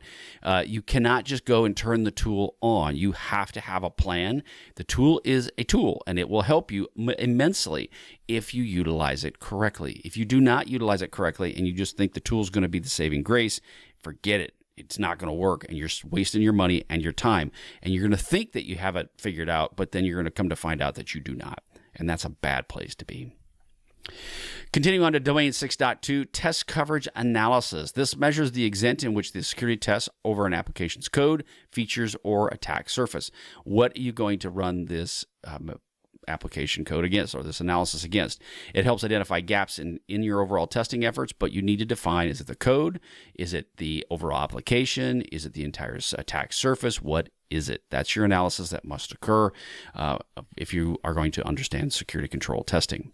Interference testing or interface testing. This focuses on security of combination between or communications between different systems and components. So basically APIs. Are you testing your APIs? How are they authenticating when they come in? Are they going into a secure gateway? How is that happening for you and your organization? And if so, do you have a way to monitor what goes into using these APIs? Saw it happen so often. They're unauthenticated APIs connecting into organizations. You have absolutely no idea what's coming and going from your organization at all. It's a bad idea. APIs are awesome, but they're also terrifying because a lot of bad stuff can happen using an API, especially if they're not being monitored. Ensures data integrity, authentication, and authorization are correctly implemented at the interfaces themselves. Again, I come back to APIs because it's like having VPNs. They're like having an external VPN, and it's a little bit more restrictive than a VPN, obviously. But if you go from I had like 10 VPN connections by external parties in my entire business. Okay, that would be good, right? If you had that. 10 VPN connections. I have about 2,000 API connections. Okay, so let's just say half of those API connections are bidirectional. You now have 1,000 connections versus 10. Not good. And on a VPN, you have to authenticate. In some cases, I've seen it where, again, I'm saying this, that APIs were not even authenticated. So APIs are great, but they can also be very bad. So just something to consider. Continue on 6.2, breach and attack simulations. This is where you have automated platforms that continuously and safely simulate various attack techniques, such as phishing, malware, and lateral movement. And this will do it against your organization's security controls and see how it reacts. It provides continuous validation and security effectiveness without the risk of a full pen test. Yes, that is very true. But like anything, you have to have the tool and you have to have it correctly enabled, and you have to be able to watch what it's doing. At least with a pen test, you know you're talking to people that are doing it until it becomes automated, and then there are no people doing it. But at the end of the day, a breach attack simulation is an important part. Even if anything, if you've done it from a technological standpoint, you now have it in books or in any sort of playbook. That is where the breach attack simulation is an important part. Compliance checks. This is where you verify that the systems, configurations, and processes adhere to specific regulatory requirements, industry standards, and or internal policies. You're just verifying that compliance meets the needs of your organization. This involves automated tools to audit configurations against a predefined baseline. Okay, moving on to domain 6.3. You collect security process data. This is technical and administrative. So account management. This is where you regularly review and audit user systems and the service accounts. This just helps you ensure proper provisioning, deprovisioning, and the modification of access rights are followed. Again, account management's a huge part. It's a big, big part of what you do, and this is how you review and audit the users and the systems along with the service accounts that are there. Management review and approval. This is the formal process for management to review security assessments, findings, audit reports, and the risk analysis. This is where your folks are going to come in, the senior leaders, and they're going to review the information and they're going to approve it. It does require explicit approval of risk acceptance, remediation plans, and policy changes. What does that mean, though? But when it comes down to dealing with management review, it isn't just, hey, boss, signed off on this. You need to have a good conversation with management around what are the risks, what are they signing off on, what do you need to mitigate? This is a great opportunity for you to highlight what you've done, to also highlight the fact that if they just sign off on this, they are accepting the risk, and in many cases, they will be liable if something bad were to happen. Now, these folks understand that. They don't get in these positions without really understanding they're liable for these situations. However, that being said, I've seen plenty of times where the senior leaders that they're going, I don't understand this geek speak. It doesn't make any sense to me. Okay, you're approved. Go for it.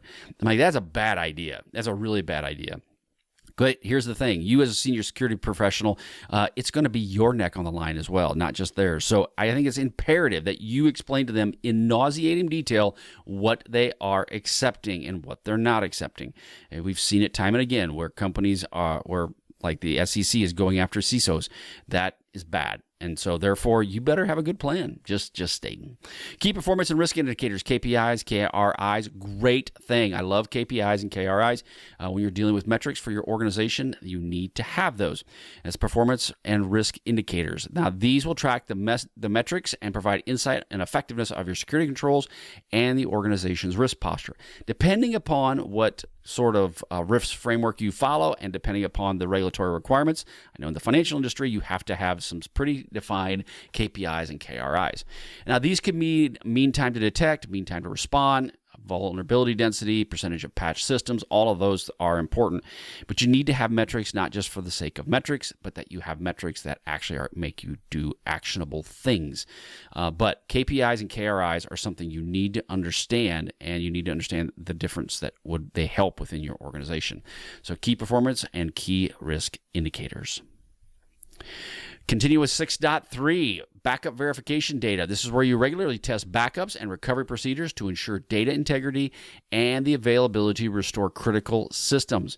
You document the verification results to demonstrate recovery capabilities, so it's an important part of all of that. And again, backup and recovery and verification is a huge factor. You make sure that you do have good backups as well as they are not being tainted by hackers that are putting their malicious software into your backups. So you need to have a good way to verify that the information is there, that the integrity of the data is there, and to be able to restore from your critical systems when you need it. Training and awareness. Again, assess the effectiveness of security education, training, and awareness programs. This is one of the areas that I feel is often underserved, and people like to just go out and buy a piece of software and say, oh, look, I did it. Hey, thank you very much. No, that's not it. It's more than just a security software that you buy. It becomes who you are. It is part of who you are. It helps to measure employee understanding of policies and their ability to identify and report security threats. So again, training and awareness is a huge factor. You need to measure understand your policies.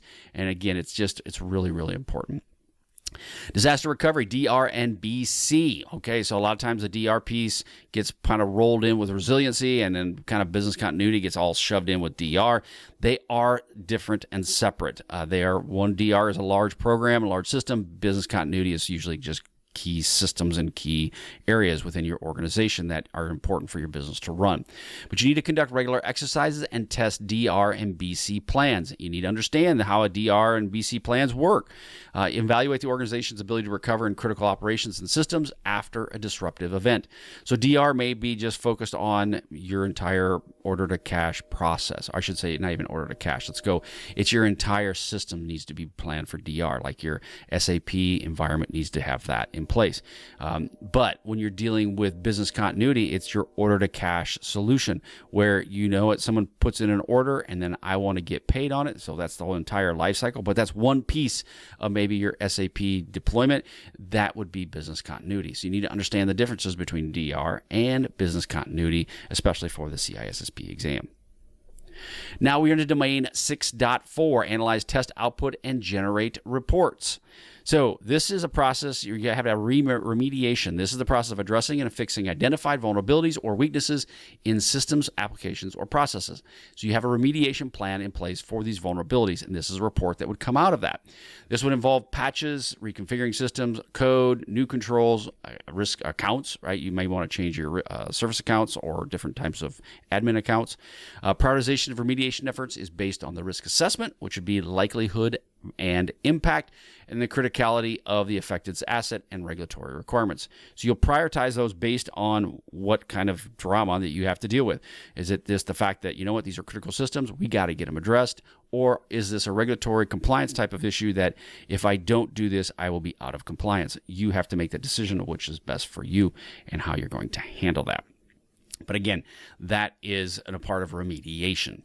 Exception handling, this is the formal process, and I want to highlight the fact formal process for managing situations where organizations cannot or choose not to comply with specific security policies, standards, or controls. There is always exceptions to everything, and you need to have a formal process for managing these situations within your company. You got to do it. This will require a documented justification, clear understanding of residual risk, and often the implementation of compensating controls to mitigate the risk posed by the exception. You need to have, what are you going to do to fix the problem? You have residual risk. How is that going to implement or affect you? What is the implementation of implementing these compensating controls? How is that going to affect you? If you keep the exception, is it well documented? Who has approved it? So again, that comes down to the last bullet where you requires formal approval from appropriate management levels, i.e. risk committees, CISO, maybe it's CIO. It could all the way go up to the CEO. And regular review to ensure that the exception is still valid and compensating controls are effective. The regular reviews, you probably should do this at least annually to ensure that what you have in place is actually working. Ideally, you could do it every 6 months, but that gets to be extremely challenging sometimes depending upon how many exceptions you are actually working through. So you just got to kind of figure that one out, which works best for you. But you're going to be asked these kind of questions on the CISSP, so you need to be prepared to understand the overall process by which you would deal with exceptions. Ethical disclosure. This is a responsible process of communicating and identifying vulnerabilities to affected parties. This is what happens when you have a problem and they go, okay, we know we have a problem, so before we release it to the public, we're going to tell these people. So the ultimate goal is a manner that minimizes harm. So I know Microsoft will do that from time to time. I should say somebody will tell Microsoft that there's an issue with one of their whatever. Microsoft will then go and make the fixes before they release it to the public. It gives them a time to help minimize the harm that could be done. If the people that discover the risk just go out and go, hello, look, Microsoft has a problem, that can cause a lot of harm. It also can open them up to probably some challenges as well. But bottom line is that is responsible disclosure. It's ethical disclosure, but it's a responsible process. It typically involves a coordinated approach of notifying the vendor first, then providing them with time to develop a patch, agreeing on the disclosure timeline, and then publicly disclosing only after the fix is available or a reasonable time has passed. Now, reasonable time is an important part. I have seen this where people have found vulnerabilities and have communicated to other companies. I'll use Schneider Electric as an example. I'm not saying that they're specifically an example, but it is an example. And they are slow to respond. And because they're slow to respond in the situation that there was, and this was published a while ago, and it could be, well, we'll take Schneider out of it. It could be Schneider, it could be any of these companies, but we'll just take Schneider out. But somebody like Schneider, that they were to fix this problem, and it didn't get fixed quickly. They were working on a patch, but they did not communicate well with the people who discovered it, and therefore what ended up happening is the people who discovered it finally just said, enough already. People are going to get taken back by this. I'm going to disclose it. And then they publicly disclosed it, but the fix was not available because, and the fix came out very shortly after that. It was just not a good communication path between the two. So again, that's just one aspect. It adheres to principles of minimizing harm, protecting society, and acting honorably as per the ISC2 Code of Ethics. Again, you need to use your powers for good, not evil. If you keep that mindset as you're going forward, a lot of these problems won't be affected by the Code of Ethics because you'll be using your powers for good, not evil. Okay, so now we're moving into domain 6.5. So this is going to look very similar because from 6.1. 6.1 is testing, setting them up, different types of strategies for security audits. 6.5 is actually conducting or facilitating a security audit. So we talked about internal and external security audits, but the purpose of these is that you would conduct or facilitate one specifically for your organization. This would provide continuous insight, fosters internal expertise, and can be more cost-effective for routine checks. This is the internal one. Again, you're going to look at internal policies, procedures against established standards, and identify weaknesses to ensure compliance from an inside perspective. Now, this is where you actually do it. The first one is you plan for it. 6.1, you plan for your tests, you plan to get them done, you have your overall strategy, but once you conduct them, now you're going to actually go through this entire process. But again, internal audits, I like to call them an assessment more than anything else because they're really more of an assessment. But when you're getting into an internal audit / assessment, they are a very cost-effective plan. However, like I mentioned before, some of the downsides is that your mindset is focused specifically on what I already know. Well, I have that in place. No, you physically need to go look at that policy. And then when you look at that policy, you go, oh, is that policy actually correct? So it's an important part of what you do, and completing an internal assessment is an important aspect. The external piece of this, again, we talked about the external part. You have an independent third party that comes in, part of the assessment. This is going to be done for compliance of different areas such as ISO 27001, SOC 2, and this will provide assurance to external stakeholders, i.e. customers or investors, that you actually have a plan and that your plan is actually implemented. This is where a lot of times people come back to the first part where they say, yeah, we've got it. We're good. No problems whatsoever. However, this is the external party comes in and says, no, you're not good. And it's not for whatever you say. You have to go do this. So again, it's an important part of any organization, especially if you have any sort of compliance or regulatory requirements related to this. The benefit, again, it offers fresh perspectives, specialized expertise, and it enhances the overall credibility of what your game plan is. So again, conducting or facilitating security audits. Third parties, this is where you have third-party assessment, which we talked about in 6.1. It's all evaluating the security posture and controls of external service providers, vendors, and partners, and interact with the organization's data and or systems. It helps to use you to manage supply chain risk and ensure that third-party security aligns with the organization's requirements and verifies contractual security obligations.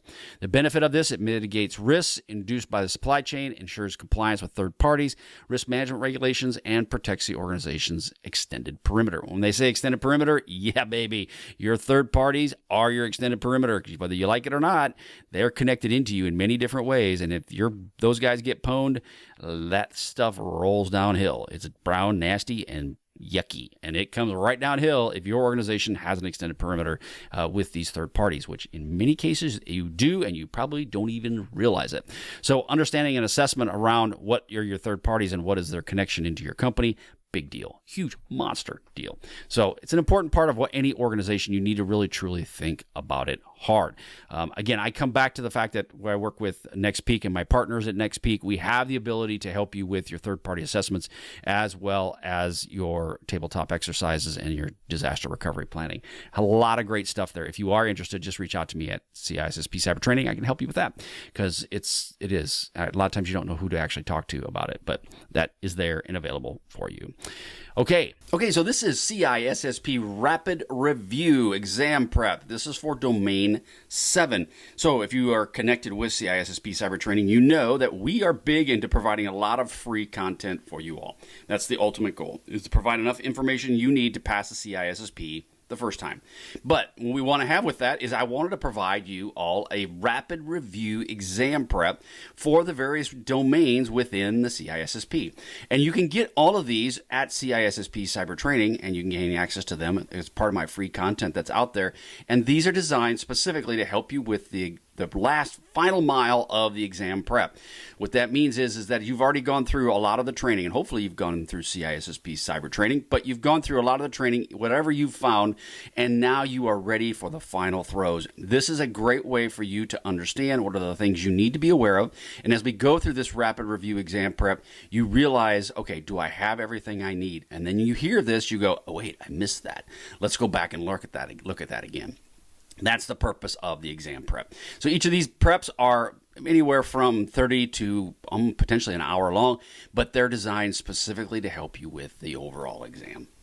So let's do a question breakdown per domain. If you look at the slide, and if you're listening to this on any of my other training, you'll know that Domain 7, Security Operations, is 13% of the questions. So 13% of overall questions are going to come from Security Operations. Well, so what does that mean? Well, it really just means that they're all about the same amount. So if you look at the slide, that Domain 1 is 15, Domain 2 is 10, so on and so forth.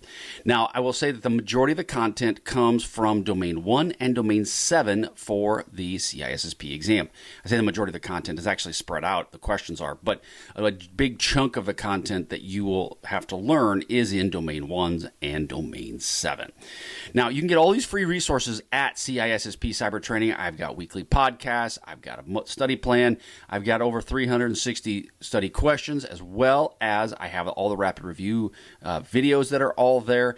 I have blogs, YouTube content. It is all at CISSP Cyber Training. There's so much content out there. In some cases, probably too much for you to all try to get at one time. But if you're trying to prep for the CISSP, it is everything you need to study for the exam. I mean, really, it's got it all. And when I took the CISSP, I didn't have this. This is designed specifically for you. If you really want to get the deep dive, the boot camp type of experience, you want to go to the paid resources. And there's over 50 hours of CISSP video content. There's 1,500 questions. I've got audio and video. It's all curated for you in just a step-by-step format, as well as the deep dive topics, along with a 250 question final exam. That's all there available for you in my paid resources. If you also need some sort of virtual CISO or IT leadership consulting, you can get this at CISSP Cyber Training or through some of my partners, such as NextPeak, Reduce Cyber Risk, and many others. So again, that is the question breakdown per domain. So we're going to start off with Domain 7.1, and this is understanding and complying with investigations. So evidence collection and handling. What does that mean? Well, as we're collecting and handling information, so you're now in the middle of an investigation, what should you do? There's a process by which you need to do this to ensure that you complete it correctly. So the collection is the process of acquiring potential evidence from various sources, i.e. logs, disks, images, memory dumps, network captures, etc. And this is where you collect all this information and you store it in a place that will be protected. Now, the handling of it is maintaining the integrity and authenticity of the collected information through strict chain of custody procedures. So you're going to want to have defined, and I'm going to speak to you as if you are a security professional, which most of you are, but you're a security professional who needs to set this up within your organization. And as I talk to you about real world knowledge around this, it will make sense on how you can answer these questions. So the collection, you need to have a way to collect it through logs, through a SIM, through some sort of ability, network packet capture capability, and all that information is then captured and put into a storage location, and it should be properly handled. In that, so that if the legal team comes to you and says, can I have this information that you have, then you have it available to them, but you know that the way you've stored it, you've protected it, that no one could have tampered with the information. That reduces down to the amount of people that can actually have access to the data. It should be dramatically limited. Who can actually put data in there should be limited. And then who has read-write access to that information as well. Now, the preservation piece of this is ensuring that the evidence is stored securely and unchanged changed to be admissible in legal proceedings. So all of this is that it's preserved. And now that when we talk about preservation, it isn't just for a week, 2 weeks, maybe 10 weeks. It could be up indefinitely or most likely in years. So you want to make sure that you have a good strategy around protecting and preserving this information for a significant amount of time. Reporting and documentation. Reporting is where you're creating a clear, concise, and accurate reports that are detailing the investigation's findings, methodologies, and conclusions. Now, if like anything else that you do in the cyber world or even any place else, it seems like there is some level of reporting or documentation that will go with this. And this is where you meticulously record all the steps taken, used with the tool, and the observations made during the investigation to ensure it's repeatable and it's auditable. And the point of this is, as you collect this information, you take notes on this information, you then store this information in a location, and these notes that you've taken follow a specific format so that it's easy to read, easy to understand, and can be admissible in court as needed. So all of the documentation needs to be protected. You also need to make sure that you are working with your general counsel or legal counsel of some kind to ensure that this is protected or that they're aware of it, and most likely if you're collecting information, yeah, they're aware. But you're going to want to make sure that they are aligned with your thought process in how you're actually storing this information and keeping it for long terms. Now, investigative techniques. This is where you're preparing, identifying, collecting, analyzing, and presenting. These are all 5 different techniques that you're going to need to be aware of for the CISSP and for your long-term security future. Now, when you're preparing something, you're establishing a forensics toolkit. Policies, that's a key term. You got to have some sort of level of policies involved as well as trained personnel.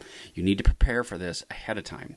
Identification is where you're recognizing that an incident has occurred and you're identifying potential evidence sources. This is where you're having the different types of evidence that's coming in. How are you going to identify it? How are you going to prep it? How are you going to have it ready? A good example, well, I don't know if it's good, it's an example from the BTK killer. The person, if you're not familiar with that, that was a mess that happened here in Wichita many, many years ago. A friend of mine actually was part of the investigation that caught the individual that did that. And in the process of doing that, they had a very meticulous way that they kept and stored all of the information and how they identified it and then how they would present it to legal counsel. The collection of this is acquiring the evidence in a forensically sound manner. So what does this mean? It means that you have a process and procedures on how to collect the information. You might be using regular network type tools to collect the information. However, you have then the process by which when you collect them, what you do with that information and how you store it. That's an important part of all of this. And it's an audible thing that you're going to want to make sure that you complete because people will ask you about how did you collect it. And if you have a documented process, they are much more likely to be able to feel confident that they have a good case going forward. If you don't collect it, if it's just willy-nilly going, yeah, I grabbed some PCAPs here and I did a little there, that will not go well with the lawyers and with legal counsel. Analysis. This is examining the collected evidence to reconstruct events, identify root causes, and determine the overall impact. The presentation part of this is reporting your findings clearly and concisely to all the stakeholders, which could be leadership, could be legal counsel, it could be the CEO. You don't really know who it's going to be. It actually could be outside counsel, depending upon if you're working with an outside legal team on this as well. So again, you got preparation, identification, collection, analysis, and presentation. These are all the investigative techniques that the CISSP will ask you about, or I should say the ISC squared test will ask you about. Digital forensics tools, tactics, and procedures. So tools, tactics, and procedures. Your tools will be your software and hardware used for forensic analysis, i.e. your disk imaging tools, memory analysis tools, network analyzers, specialized forensic workstations, etc., etc. All of those pieces are there for you, and this is what you're going to need to have tools available. If you do not have this, you want to outsource this to a third party who will do this for you. You may not want to keep the manpower and to the expense of having these various software tools around, but if you don't have that, you'll need to make sure that you have a third party on retainer that you can contact when you need it in the event of an incident. Tactics, these are strategies employed during the investigation. This would be live versus dead forensics, your timeline analysis, and artifact correlation. How are you connecting the dots? How are you putting things together? This may be where you're initially just collecting the information and you're not figuring out the tactics until you start then going back and reanalyzing the information. But you need to also understand your live versus dead forensics. What does this specifically mean?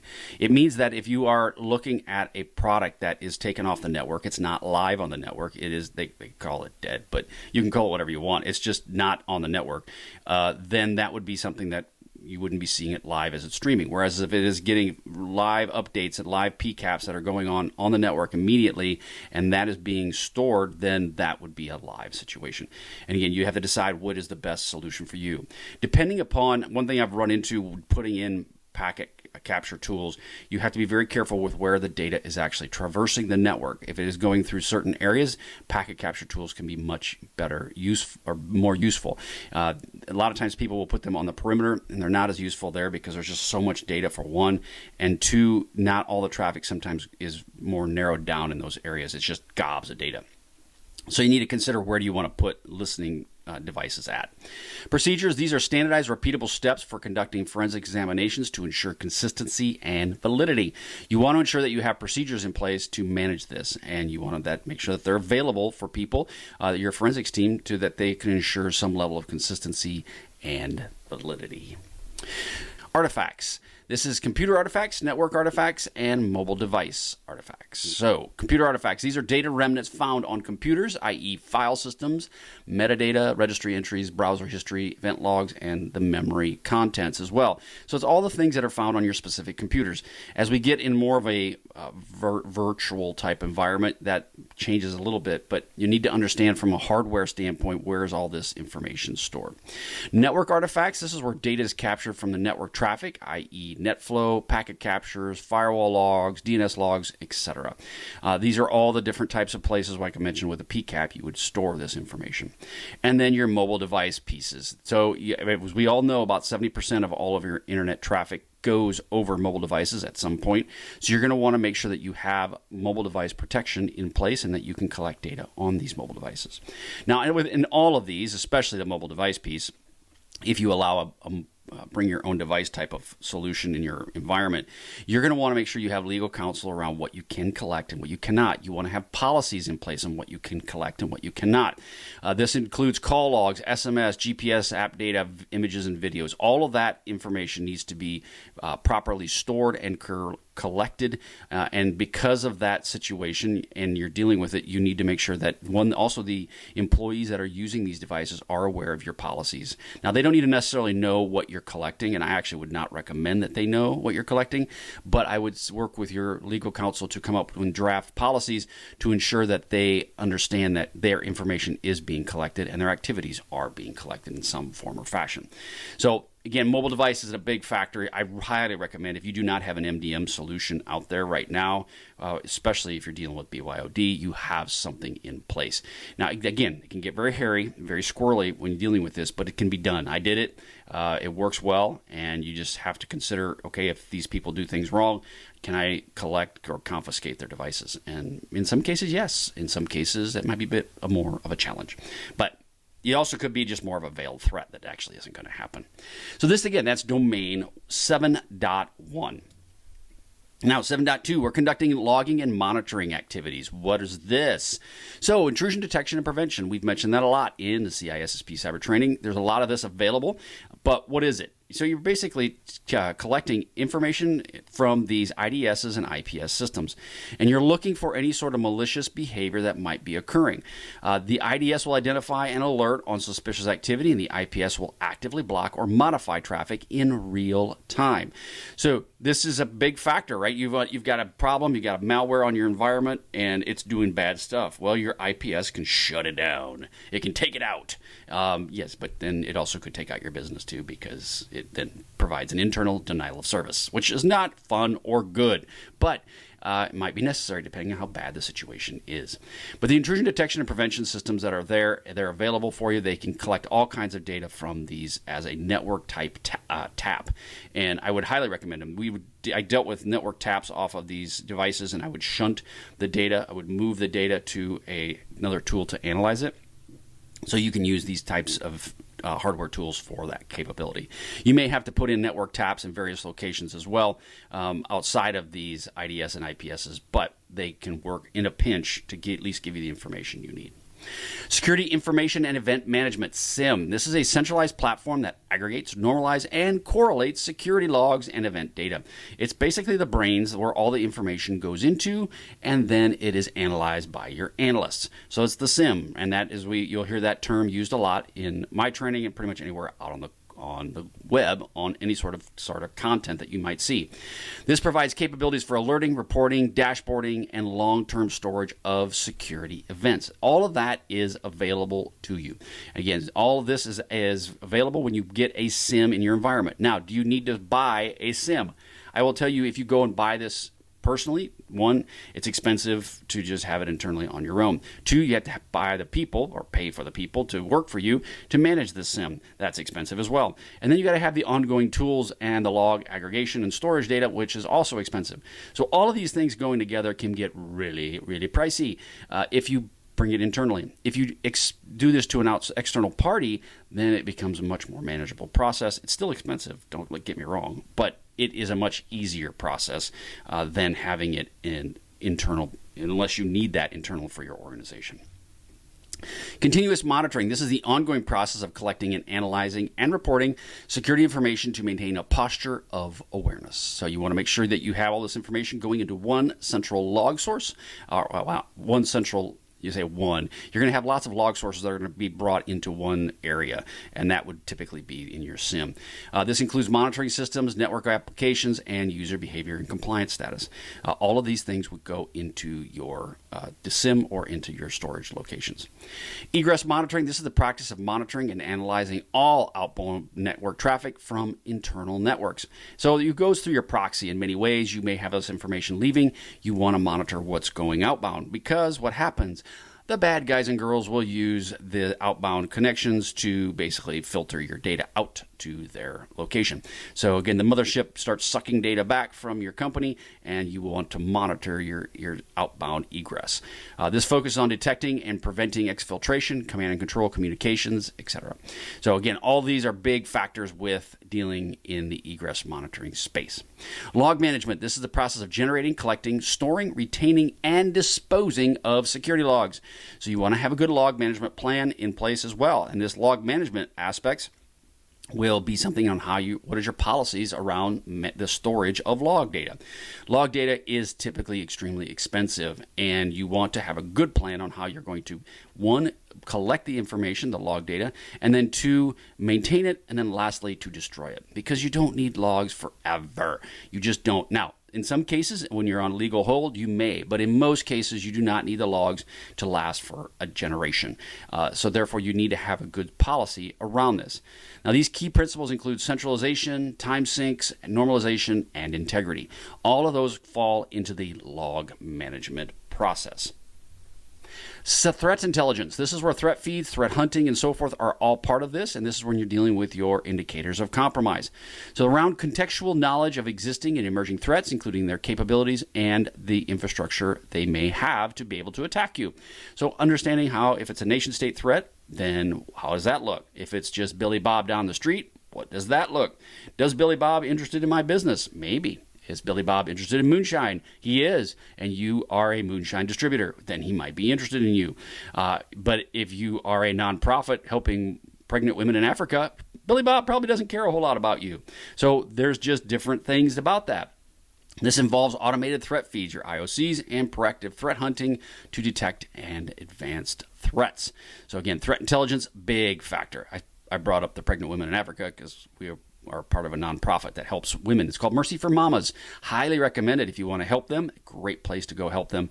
They actually provide stuff for women that are having children, and there's a lot of actually high rates of death of children in Africa just due to basic things. So it's a really good program. Highly recommend you go check it out. Mercy for Mamas. All right, User and Identity Behavior Analytics, UEBA. This is a security solution using machine learning to establish baselines of normal behavior for users and entities.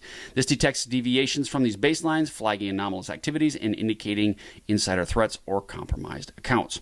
So again, UEBA is a big factor, and this is where you want to just basically, I've dealt with this in various aspects of my career with the insider threat.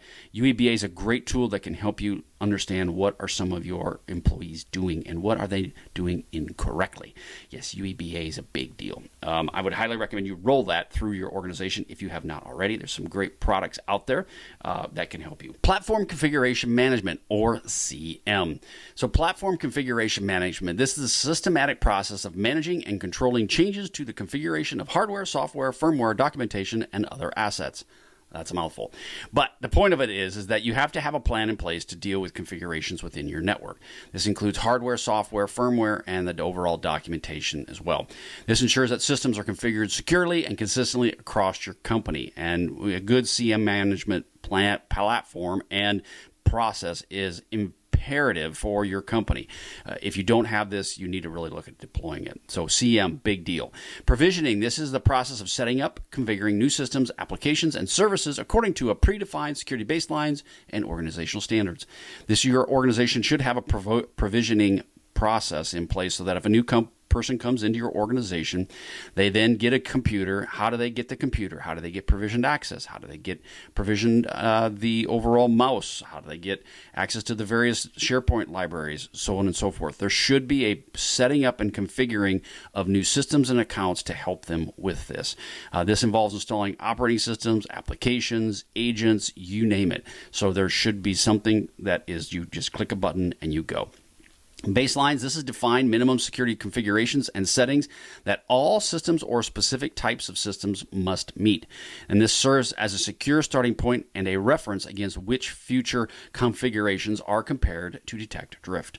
Basically, the baseline is designed that this is my security baselines, and this is my normal maintenance baselines. And you meet these minimum security configurations for your systems, and therefore that's why when they get rolled out, they already have these set up, and you don't have to go in and manually do each one of them. These must be met at each situation. So I'll give you an example on this is I would have people that would bring in applications and they want to install applications within their network. I would say it has to meet these set of minimum security expectations before you can install this application in our network. I also would go to them ahead of time saying before you even look at the application, you need to have it consider these minimum security applications. I've had it many times where a person has bought the application, come to me to install it, and I'm saying, sorry, you can't install that. And they're like, I just spent gazillions of dollars on this. Well, yeah, you should have asked. And by the way, here's this thing. And oh, by the way, we're not putting it on this network because it's just full of bad stuff. Yes, then it becomes a very interesting conversation with them and usually the CEO. It's really great. It's an enjoyable time. But it serves as a secure starting point and a reference against which future configurations are compared to detect drift. Automation, this is where you're utilizing tools and scripts to automatically provision, configure, and manage systems based on codified policies and baselines. It reduces human error, increases efficiency, and ensures consistency, allowing for the rapid deployment and remediation of anything that occurs. Yes, automation is a big factor. And realistically, you want to first get the baselines in. You want to get some level of provisioning in. Once that's in and operational, you need to consider how do you automate it as quickly as you possibly can. Automation is a huge factor in any sort of ongoing IT space. Now, applying the foundational security operation concepts, domain 7.4. You need to know and least privilege. Yes, you need to know this because it's need to know and least privilege. No, need to know, these are where individuals are granted access only to the information or resources absolutely necessary to perform their duties. If you don't have the need to know this information, you shouldn't have access to it. The military works very well in this, but it should be considered in any organization that you are part of. Least privilege is where individuals are granted the minimum level of access permissions required to perform their job functions and no more. That is the overall least privilege. These principles work together to limit the potential impact of a compromised account on insider threats. I dealt with this a lot with the insider threat programs I would put in place, and this is about what does this person need to know within your company, and is this a situation where they are basically having the least amount of privileges they possibly can for their company. Separation of duties and responsibilities. Separation of duties is where you're dividing critical tasks or responsibilities among multiple individuals to prevent any single person from controlling an entire process that could lead to fraud, error, or misuse. So the responsibilities around this is that you're trying to avoid someone who is an example would be the money mover, a person who can send money outside of your company to another organization. And if they can do that and send money to another organization, then they have the risk that they could just send it to themselves. So you usually have a second or potentially even a third person involved to do a checks and balances to ensure that this money is sent to the right location and that someone isn't enriching themselves. Responsibilities, this is where you're clearly defining and assigning accountability. And then the accountability needs to be what are some of the things that can happen to you if you fail your accountability for these various security tasks and controls to specific individuals or teams.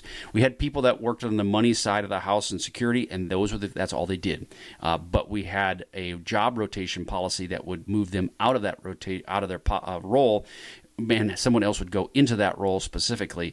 And therefore, what ends up happening is now you can see if someone was moving money around. Now, they don't know when they have to move out. They just know that they have to move out at some point. So it's designed to be very much spur of the moment.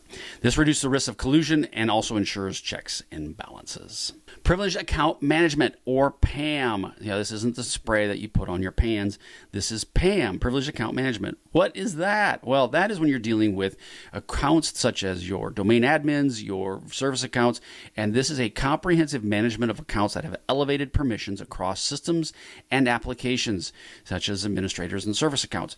This is where you'll store this stuff and put this into a product that can be used to, CyberArk is a good example of that can be used to protect it. It involves securing, monitoring, and controlling access to these accounts through vaulting, session recording, and just-in-time access.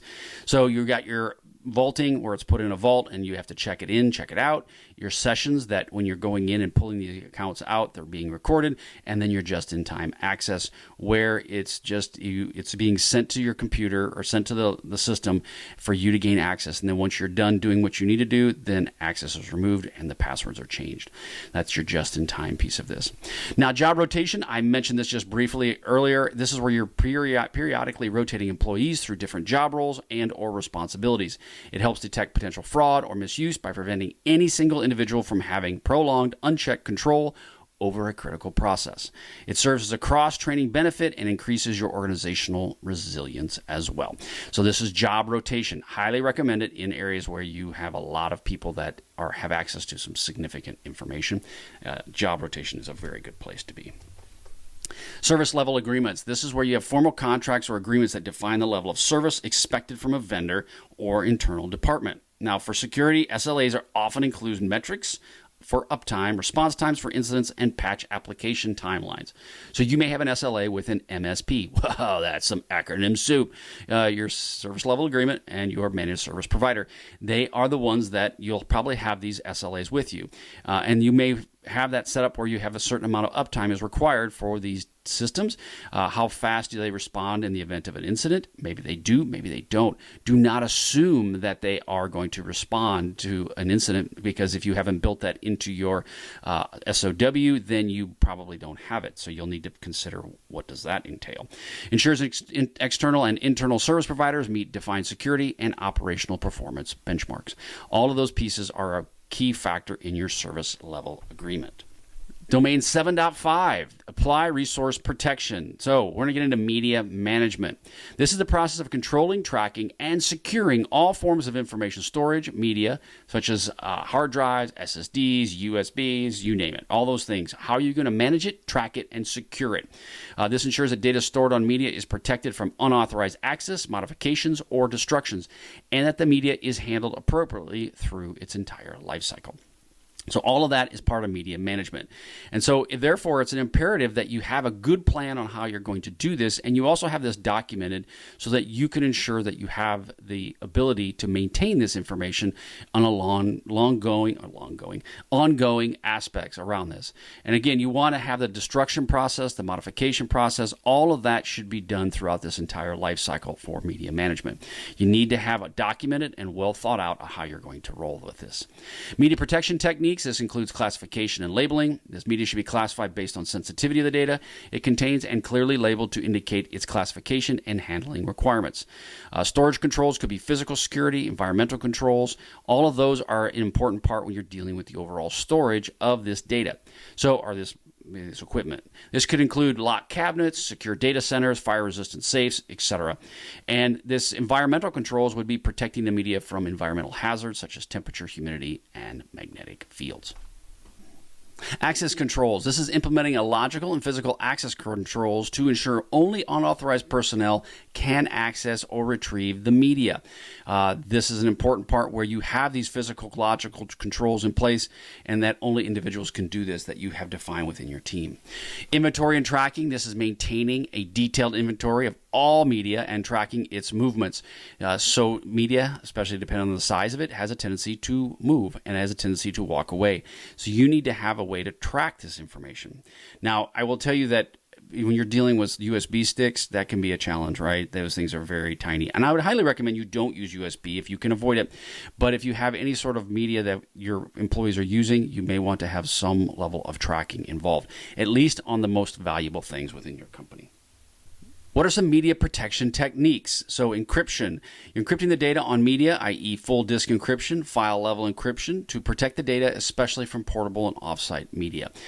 You want to have some level of encryption on these systems. Now, I used to have it where my folks would be taking intellectual property from one location to another. They would actually have to encrypt the data that's going there, and they had a very specific type of encryption capability that they would use. So you want to consider that. Backup and recovery. This is where you implement a robust backup procedure for data on media, regularly testing the recovery process. So you want to, whatever you have from a backup standpoint, when you backing it up is one thing, but then recovering it is another. You need to have the process in which you're going to then recover the information and be able to regenerate it after a backup has occurred. Don't just back up the information and then go, I'm good. You need to make sure that you have a recovery process and that you've actually tested and implemented your recovery process. I would recommend doing that at least once a year, that you do that within your company. Secure disposal and destruction. This is utilizing appropriate methods to securely erase or destroy media at the end of its life cycle and preventing overall data remnants. These methods are vary by media type and data sensitivity, such as degaussing, shredding, pulverizing, incinerating, etc., etc. I use that a lot. Sorry, you guys are probably going, "Oh my gosh, here he goes to the etc. thing again." Yeah, there's lots of stuff that can happen. Degaussing and shredding are fun. I enjoy doing that, but they do make your device pretty much useless at that point. So, and pulverizing is super cool. I've seen that you just dump it into this big old tree chopper and it just pulverizes the dickens out of it. It's great. Transportation controls. If you are taking data offsite, do you have secure procedures for transporting media when you're going offsite or between locations? When folks were transporting our intellectual property, they had to have it in basically a briefcase of some kind. Had to be locked, and the keys were kept by an individual and somebody else. So you had multiple things that were involved. We also had two-person control when it came to that, and we were taking the data off because our intellectual property is worth probably around $5 billion.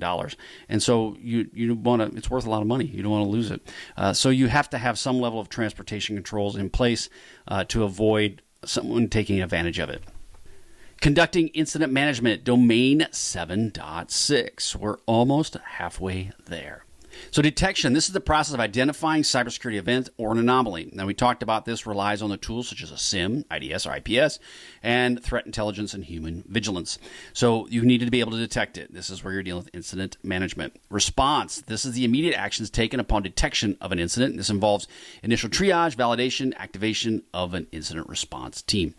The mitigation piece of this is action taken to limit its scope and impact of an incident. So you're mitigating it, and this could also contain your containment strategies as well. So detection, response, mitigation. It kind of follows that order. You'd find it. Oh, no. You respond. Yes, we're going to get it. Mitigation is, okay, now what are we putting in place to stop it from going any further? Then you have reporting. You got to tell the boss, I just screwed up. No, you have to communicate. You need to communicate with everyone. That this includes all internal stakeholders. Now, I don't mean everyone. I mean, yes, internal stakeholders, key factor. Management, legal, HR, all of those folks. You need to let them know. And potentially regulators, law enforcement, and the potential affected customer. So, but there's a process. Once you discover that you have a problem, you don't just go tell all of them at the same time. That your legal team would not be happy with you if you did that. You need to have a very coordinated conversation when you're dealing with reporting. This ensures timely and accurate information and dissemination. And also when it comes to legal aspects, there are requirements. So like NYDFS, I think it's 72 hours you have reporting. There's various other organizations are between 24 if you go into China to up to 72 for breach response. So it just depends on the country you're in. It depends on what the requirements you may have, but you do need to do some level of reporting. This ensures timely and accurate information dissemination and ensuring that everybody is got all the information they need. Recovery. This is restoring the affected systems and services to normal and secure operations. This is from the backups. Remember, we talked about you have a backup and then you do a recovery. Well, here you go. Now you're in the recovery phase. This is focused on recovery time objectives, RTOs, and recovery point objectives. This is where your data is stored, right? So how fast can you recover it, and at what point is this data being recovered? So if the recovery point is 5 minutes, you know you've lost 5 minutes of data. If it is instantaneous, then you haven't lost data. If your recovery time objective is that you have a certain amount of time to get your information back together, that could be anywhere from an hour, 7 days, 2 weeks, never. You have a recovery time objective that needs to be considered.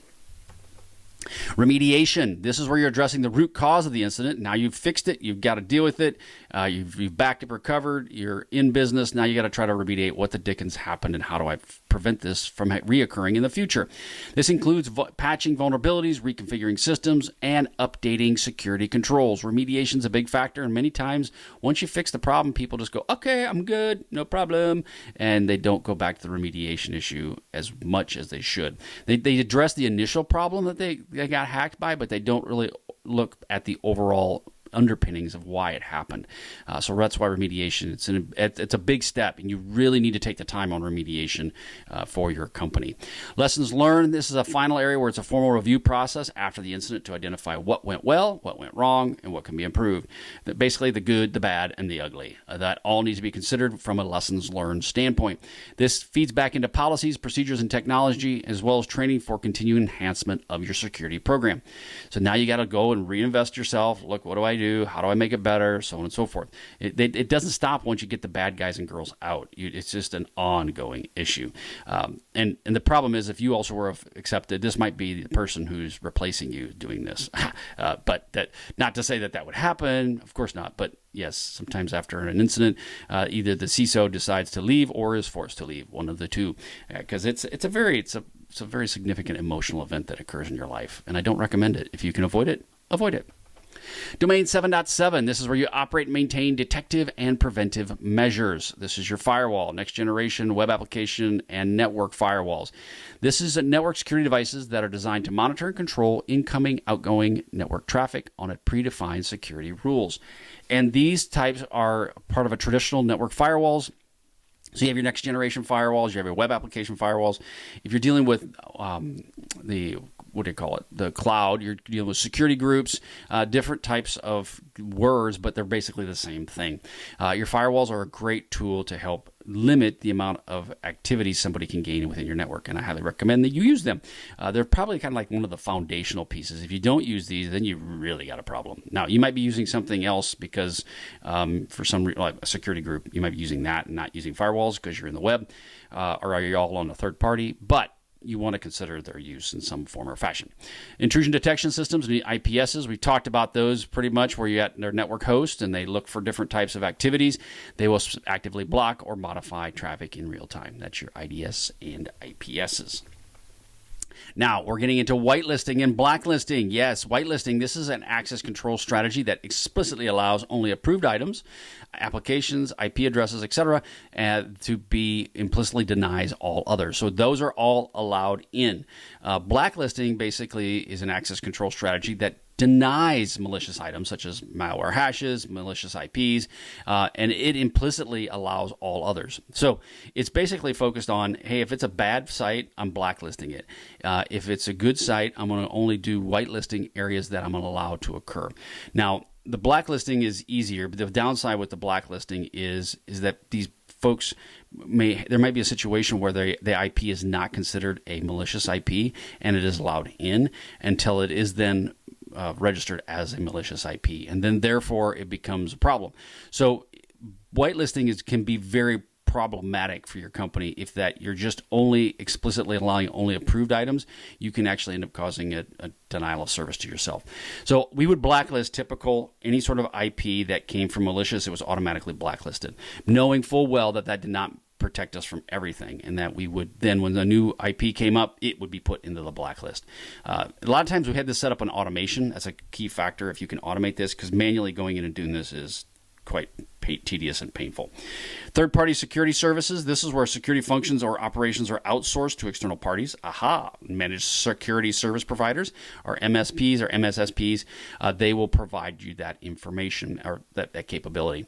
And so you want to, if you're not going to do it internal, you definitely want to outsource it. It can include services such as managed detection and response.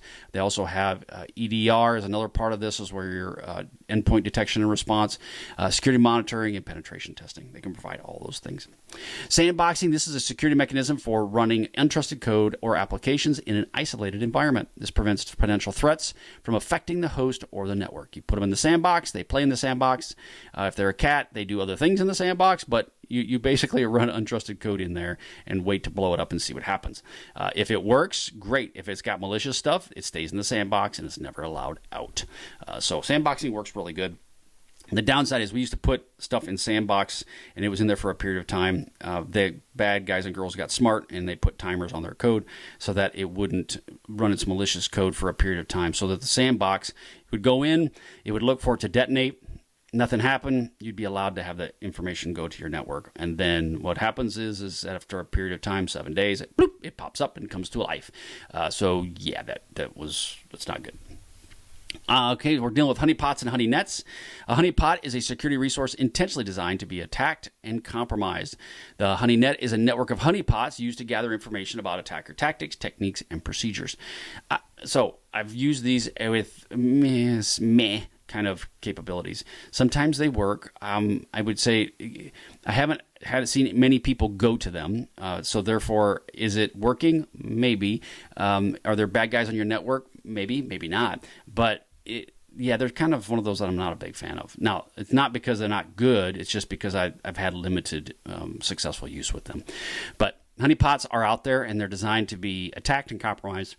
So if you're dealing with a hacker that is of any worth, he'll know it's a honeypot. If you're dealing with somebody who's more or less just kind of flies by the seat of their pants, they probably wouldn't realize that it's a honeypot and they would attack it. Anti-malware, this is software designed to prevent, detect, and remove malicious malware from a computer system. This includes antivirus, anti-spyware, and anti-ransomware capabilities. So this is your anti-malware part, and this works really well from your systems being an automated plan. Machine learning and artificial intelligence-based tools, this is becoming a bigger factor in our entire ecosystem. This is where you will leverage these the algorithms specifically to analyze vast sets of data sets, identify anomalies, and detect sophisticated threats. This works like a champ. This, to me, is where your tier one threat analyst that you're dealing with your SIM, this should be all AI based, because realistically, the tier one threat folks, they're missing stuff all the time, and it's not because they're bad. It's just because you're looking at so much data, you lose sight of it. So using AI tools and machine learning where it can correlate, much better solution. And it's used in areas like UEBA, where you're dealing with insider threat and threat detection, automated incident response, etc. So those are all important parts within the AI space. Domain 7.8, this is where you implement and support patch vulnerability management. You need to have a vulnerability management program within your organization, typically called a VRM. And if you don't have this, shame on you. Sorry, shame on you. You should have something. If anything, just put on Microsoft's automatic patch. Just do that at a minimum. This is where you'll implement and support patch management. This process includes identifying applicable patches, testing them in a non-production environment, and deploying them across the enterprise and verifying they have a successful application. This applies to operating systems, applications, firmware, and network devices. You need to patch everything. Yes, you do. And it might be in a situation, it's in a critical spot, which we can't really patch it because it'll cause an outage. Yeah, you do. You need to patch it worse there than anywhere else.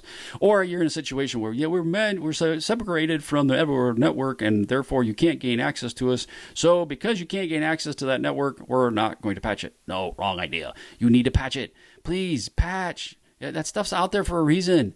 If you don't do that, you're basically saying you give up, and that's not a good place to be. Implement and support vulnerability management. These are different phases that you'd have to manage through this. The phases are identification, assessment, prioritization, remediation, and verification. So identification is using vulnerability scanners, pen tests, and code reviews, along with threat intelligence to help you identify the overall vulnerabilities that you may have. The assessment is analyzing the identified vulnerabilities for severity, exploitability, and potential business impact. Again, if you don't have a program, focus on the criticals, get the criticals taken care of. Then go to the highs, focus on those. Then maybe do the mediums. Lows, If you can't get to those, it's understandable because there's a lot of lows. There just truly are, and you would be doing patches forever. So, but if you don't have it, and if you're starting greenfield, brand new, then definitely put it in place at the beginning. Do not wait. Prioritization. This is ranking vulnerabilities based on risk, which is likelihood and impact, and critical or asset criticality. Remediation. This is where you're applying the patches, reconfiguring the systems, or implementing compensating controls to mitigate the situation. And then finally, you're dealing with verification, confirming that the vulnerabilities have been successfully remediated. Again, that's domain 7.8. Now, what are some key considerations you need to worry about with domain 7.8? Automation. Leverage tools for automated scanning. Please, that's much easier. Patch management and deployment, as well as tracking your efficiency and consistency. Now, I will say, okay, I'm going to take one thing back. Automating patch deployment should definitely be the goal, and that's where the maturity aspects come to. Doing that right out of the gate, don't do that right out of the gate, unless it's like Microsoft patches, because those are usually pretty good. But doing it yourself with your own tool, doing automated patch updates, not a good idea. You will break stuff, and then people will want you fired, and they'll bring out pitchforks and torches, and it would be bad. So you need to, if you're just starting into this, you need to do it slowly. It's like dipping your toe into the really cold, deep plunge cold thing, right? You don't want to do that. You should just jump in, but don't. That's a really bad analogy for patch management, by the way. But you want to make it slow. Like I think it's a hot tub, and you want to slowly just get into the hot tub. Do this slow. Policy procedures, establishing clear policies for patch frequency, remediation, and vulnerability scanning schedules. You need an asset inventory, very important. Must have an asset inventory. Again, it's really hard to protect something you don't know exists. It's foundational for effective patch management and vulnerability management. Change management integration, yes, we talked about that, where you have some sort of change management, and then finally reporting. If you don't report it and you don't track it, it didn't happen. And your senior leaders are going to want to know. Now, they don't want to know all the details like, we installed this JavaScript patch on X.1.2. No, they don't want to know that. As much as you may think they want to, they really don't. But you need to at least tell them, hey, how are we patched at an overall standpoint? Is it like 10%, 20%? What are we doing? They need to be aware of it because, again, it's all about risk.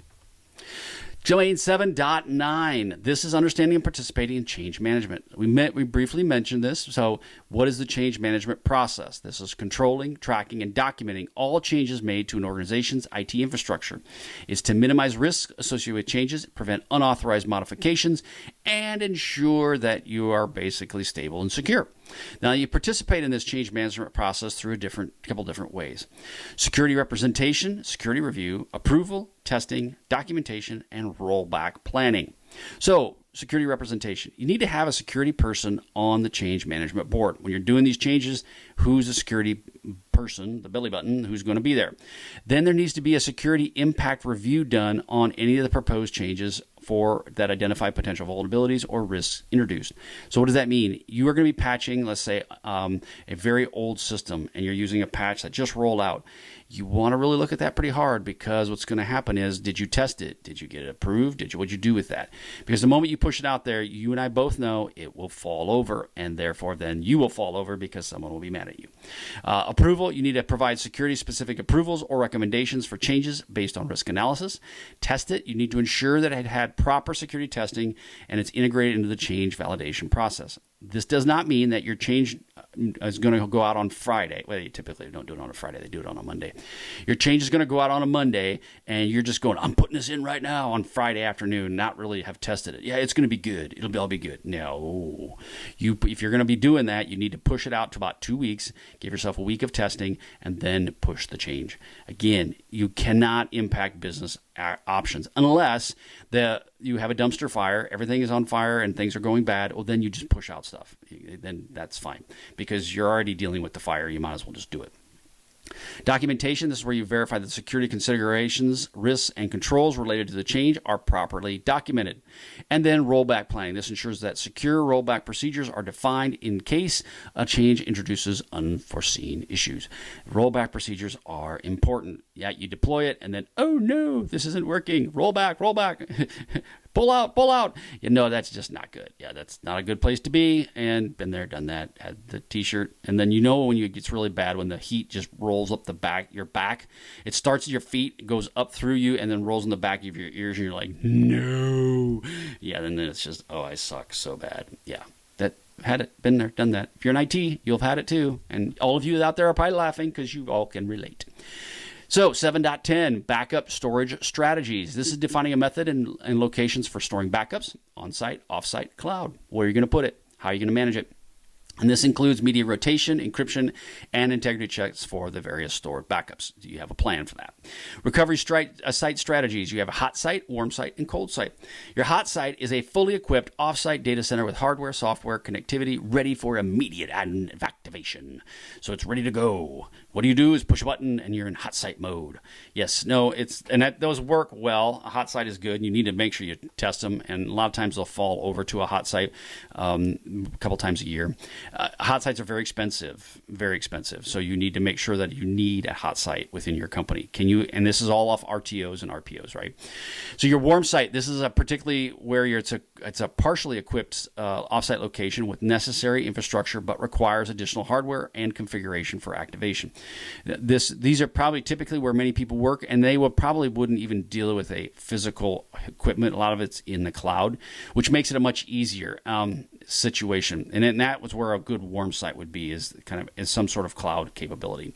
It takes some time for you to make sure everything's up to date. And what we do in these situations is about every 6 months, you would ensure that it has the most current software, most current systems, etc. So it's ready to go. Cold site is a basic offsite facility with infrastructure, i.e. power and cooling, but requiring all the hardware, software, and data to be brought in. This is where you would have like a location that's got the comms ready to go. You've got your cooling, you set up, everybody's ready. But what you do is you go, okay, our building is now no longer used. It's a hazmat situation. The septic tank exploded and now there's poo everywhere. Okay, so that happens. Oh no, what are you going to do? We're going to go to our cold site. And that's where you have an offsite area. It could be a hotel room, right? That has everything you need to be able to work. That is your cold site. So we're dealing with multiple processing sites. Utilizing geographic dispersed data centers, especially in the cloud, is really good to redistribute your workloads. It enhances resilience by allowing operations to continue from an alternate site if one goes down or fails. Now you're dealing with system resilience, high availability, quality of service, and fault tolerance. What are those? Well, our system resilience, you want to make these systems able to recover quickly from any sort of disruption and maintain acceptable service levels. High availability is you're designing systems to minimize downtime by eliminating single points of failure throughout redundancy and failure mechanisms. So your high availability systems that are already in place, you're going to utilize those.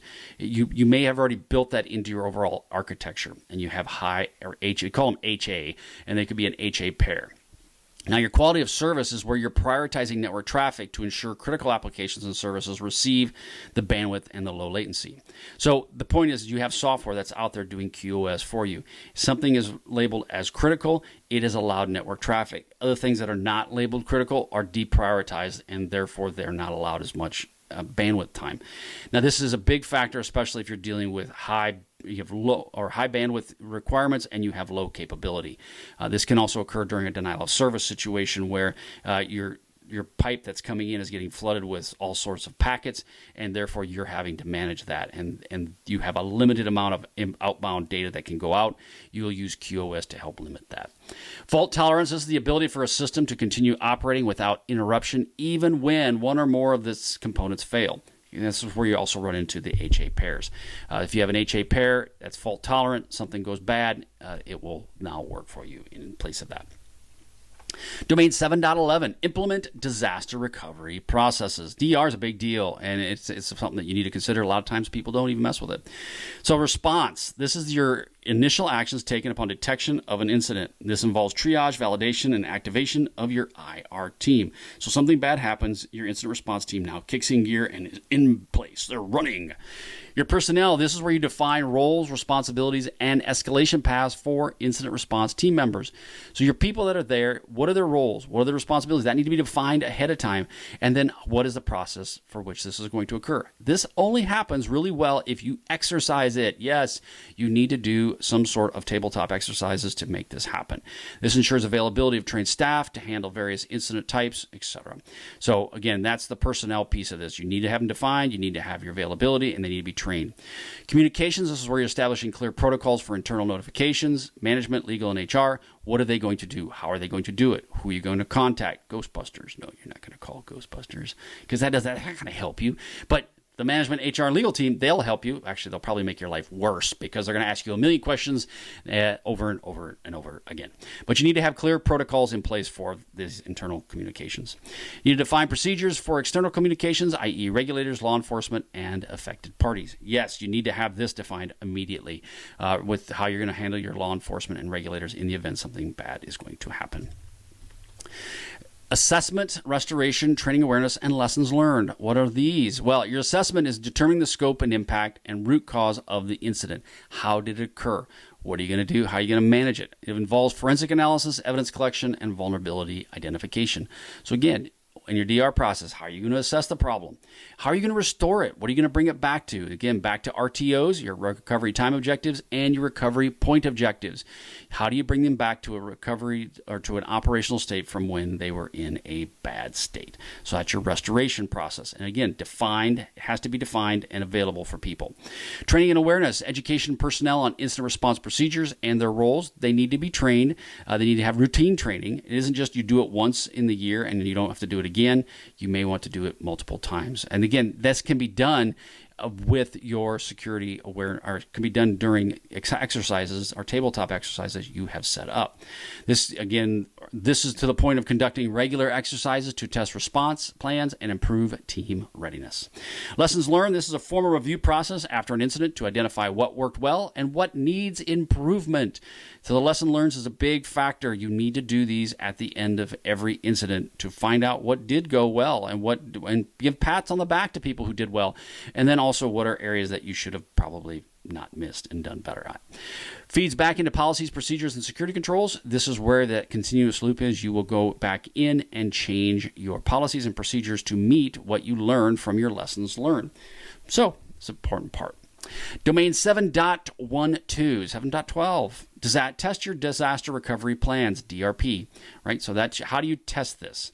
So this is a tabletop. We mentioned this just a little bit previously. This is a discussion-based exercise where participants walk through simulated incident scenarios. I know a lot of guys that do this very well. So if you need one, let me know. I can help you. It focuses on reviewing plans, roles, responsibilities, and communication flows.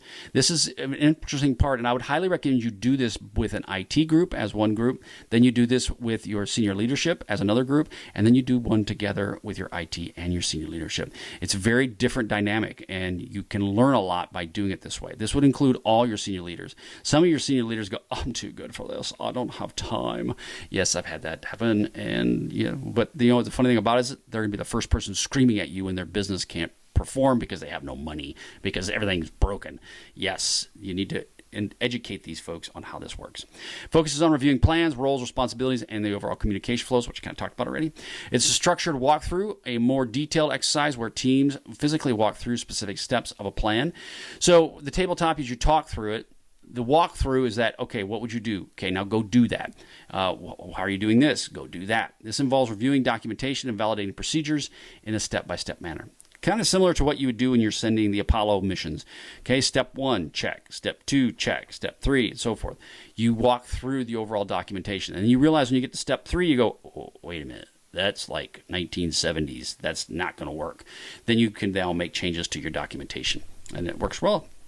Simulation test. This is an exercise that simulates real-world incident in a controlled environment. This would be where you set aside a potential network part, or we did this where we had an area within AWS that was represented our network, and we would then run through a real-world incident and see how people would operate.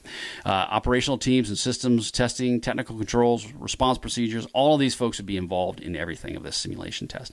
This is where you're not doing it on your actual network, you're doing it on a pseudo network that would look or some kind of seems similar to what you currently have. Now, understand that this can be extremely expensive in a large organization, so you may want to try just parts of it. But the ultimate goal is to see how do your folks respond, how do they find anything that's going on in your network.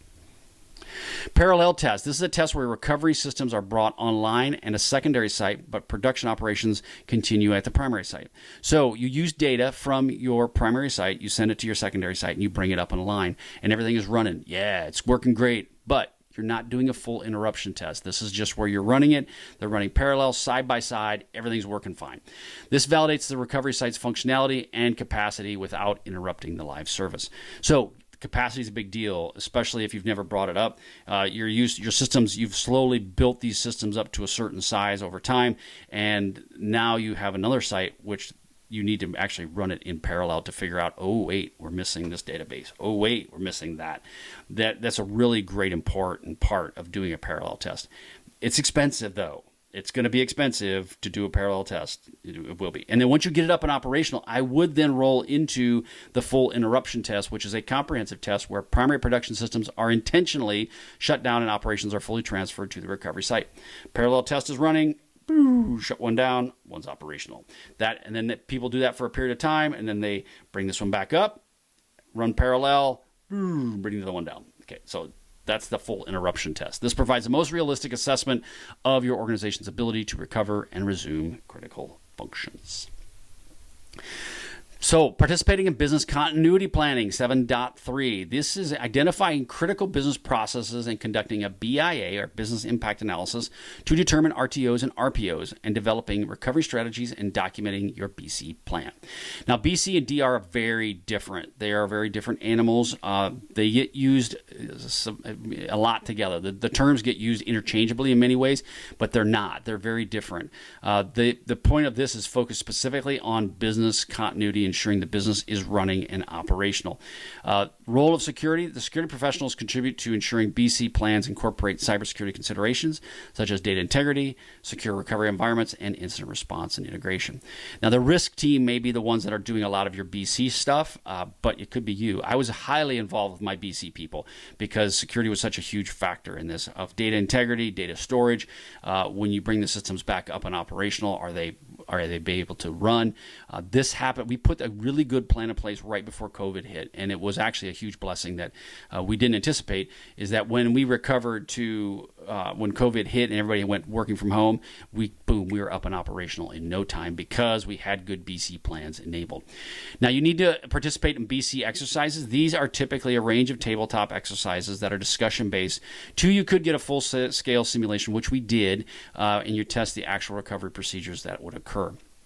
These are really great products, and I would highly recommend that once you determine your critical business systems, you do a business continuity exercise of some kind. Again, at the end of it, lessons learned. Post-exercise reviews are crucial to identify areas of improvement and update the BC plan. Once that's done, you need to update it. You have to.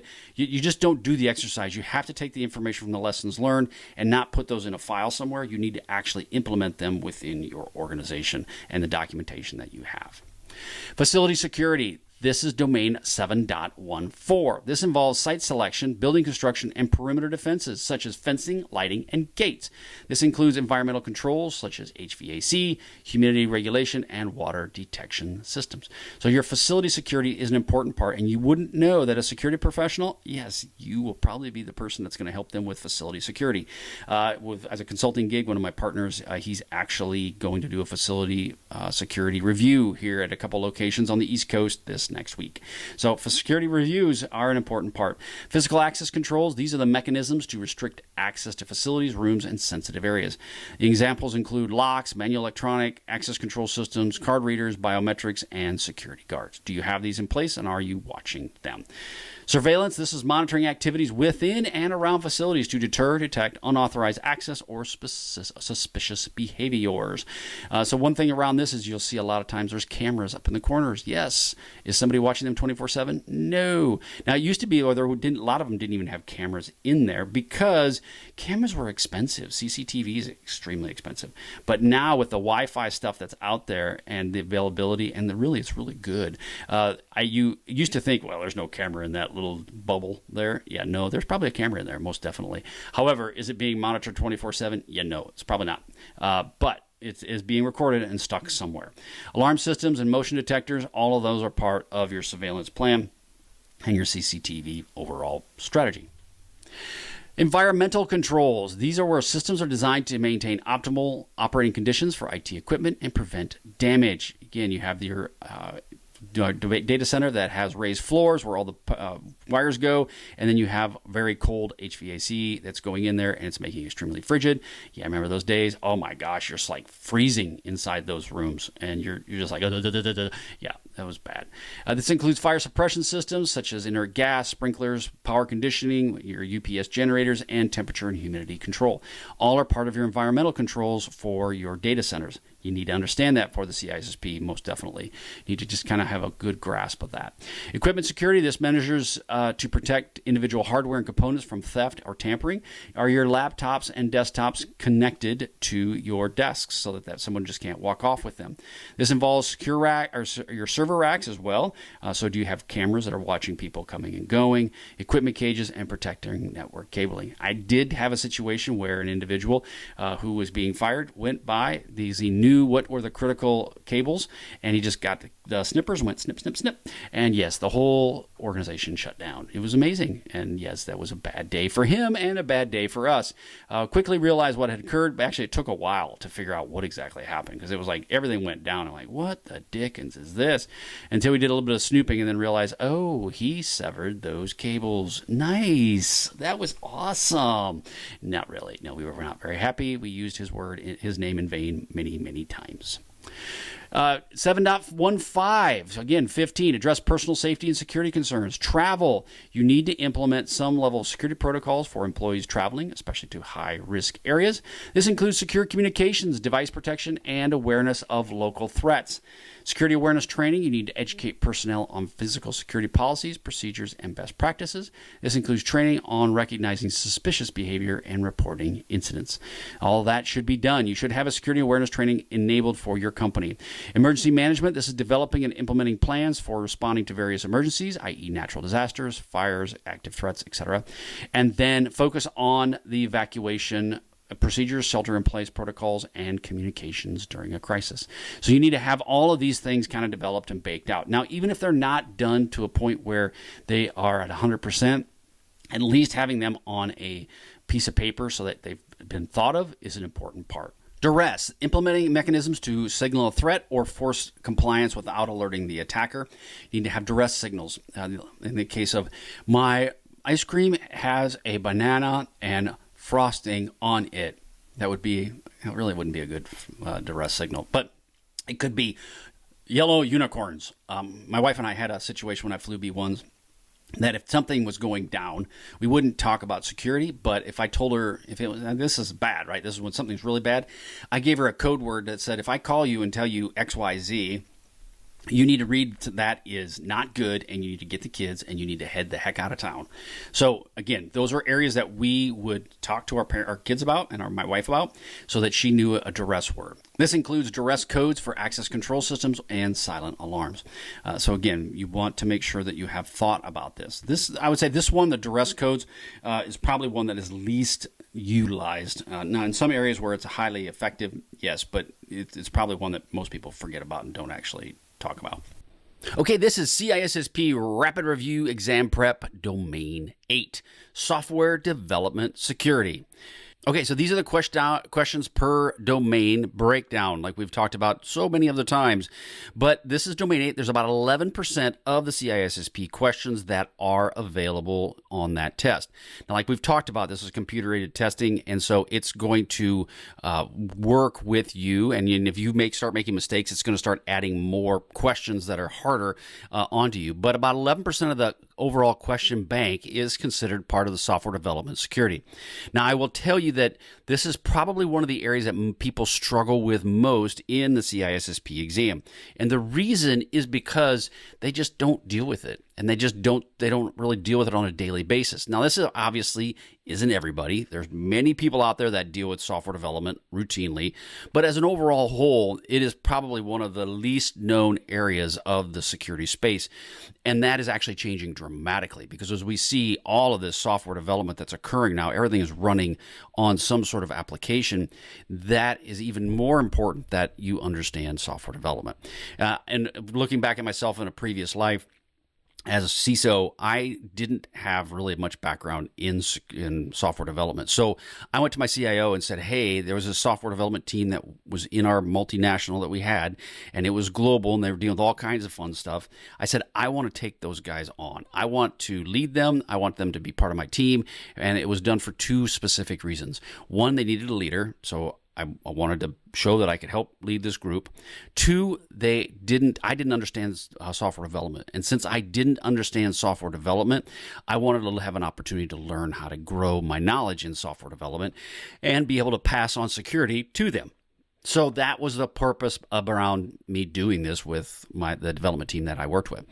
Now, that being said, it was a great opportunity, and I loved it, and I learned a lot from it, and I also learned what I didn't really truly know. And since then, I've learned to grow that knowledge. However, my knowledge is very small in relation to many others, and so I would highly recommend that you go out and you get as much knowledge around the software development side as you can, especially before you go and take the CISSP, because there will be questions on it, and if you're not prepared for those, they will bite you pretty hard.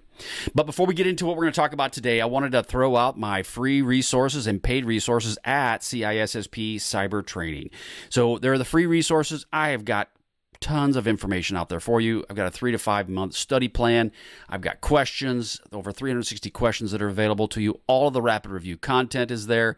You can get access to my blog. Everything is accessible through CISSP Cyber Training. Great content out there and available for you. If you need a little extra help, and you want a bit more of hand-holding and a bit more knowledge and depth, then you want to look at my paid resources. And again, I've got over 50 hours of video covering all the CISSP content, over 1,500 CISSP questions. I've got a 250 question quiz that you'll get at the end of your training, curated audio and video content. I got deep dive topics, all of those that are available to you. If you're needing virtual CISO, any sort of IT leadership or consulting, I have that through my partners that I work with that can help you from red teaming all the way up to virtual CISO to SOC implementations. So everything is there and it's available to you at CISSP Cyber Training. So go check it out. Go sign up for my free content. It does not cost you anything. And there's a lot of free stuff out there that I guarantee you will help you with your CISSP. And even if you're not taking your CISSP, it will help you in your cybersecurity training knowledge as you build this within your own organization. Okay, so let's start with domain 8.1. So this is 8.1, and we're going to understand and integrate security in the software development lifecycle. Now, like we've talked about this, about life cycles throughout these rapid reviews and throughout the CISSP training. They are an important part, and that's basically from birth to death. The ultimate point is you want to have some sort of development plan on how you're going to birth something and then how you're going to put it in the ground. And this is an important part when you're dealing with development methodologies as well. So you need to understand the various software development approaches, obviously waterfall, agile, DevOps, all of those you need to understand while integrating your security activities into each phase of this chosen methodology. So what methodology you want, waterfall, agile, whatever it might be, you want to then incorporate security activities into these. Now, one thing you need to avoid is do not do where some people are kind of gravitating toward, I'm seeing at least, is they'll implement security within these methodologies, within these frameworks. And what ends up happening is they just set it and forget it. And they don't actually then tweak the security implementations here, and it can then cause more drama down the road. So you're going to have to, it isn't something you just throw in place and move on to the next topic. You need to put it in, and you need to have some care and feeding with it. Now, there's maturity models that go along with this. These frameworks are used to assess and improve the maturity of your organization's software development security processes.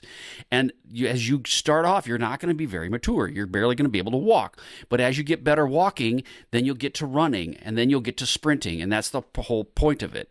Now, there's examples would be the CMMI, which is your Capability Maturity Model Integration, or BSIMM. This is your Building Security in Maturity Model. These are different examples that are part of the maturity models for DevOps. Now, you need to ensure that the ongoing security in the software is deployed, or after you deploy it, you need to make sure you maintain it and keep it up and going. This includes activities like continuous monitoring, incident response for application-specific issues, and performance management.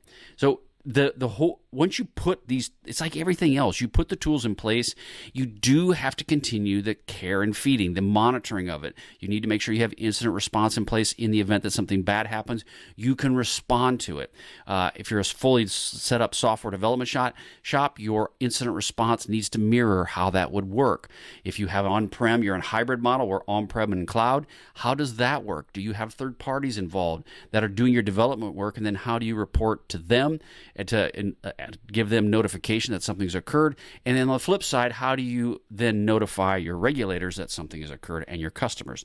So all of that has to be done and created for your organization to be successful in this SDLC.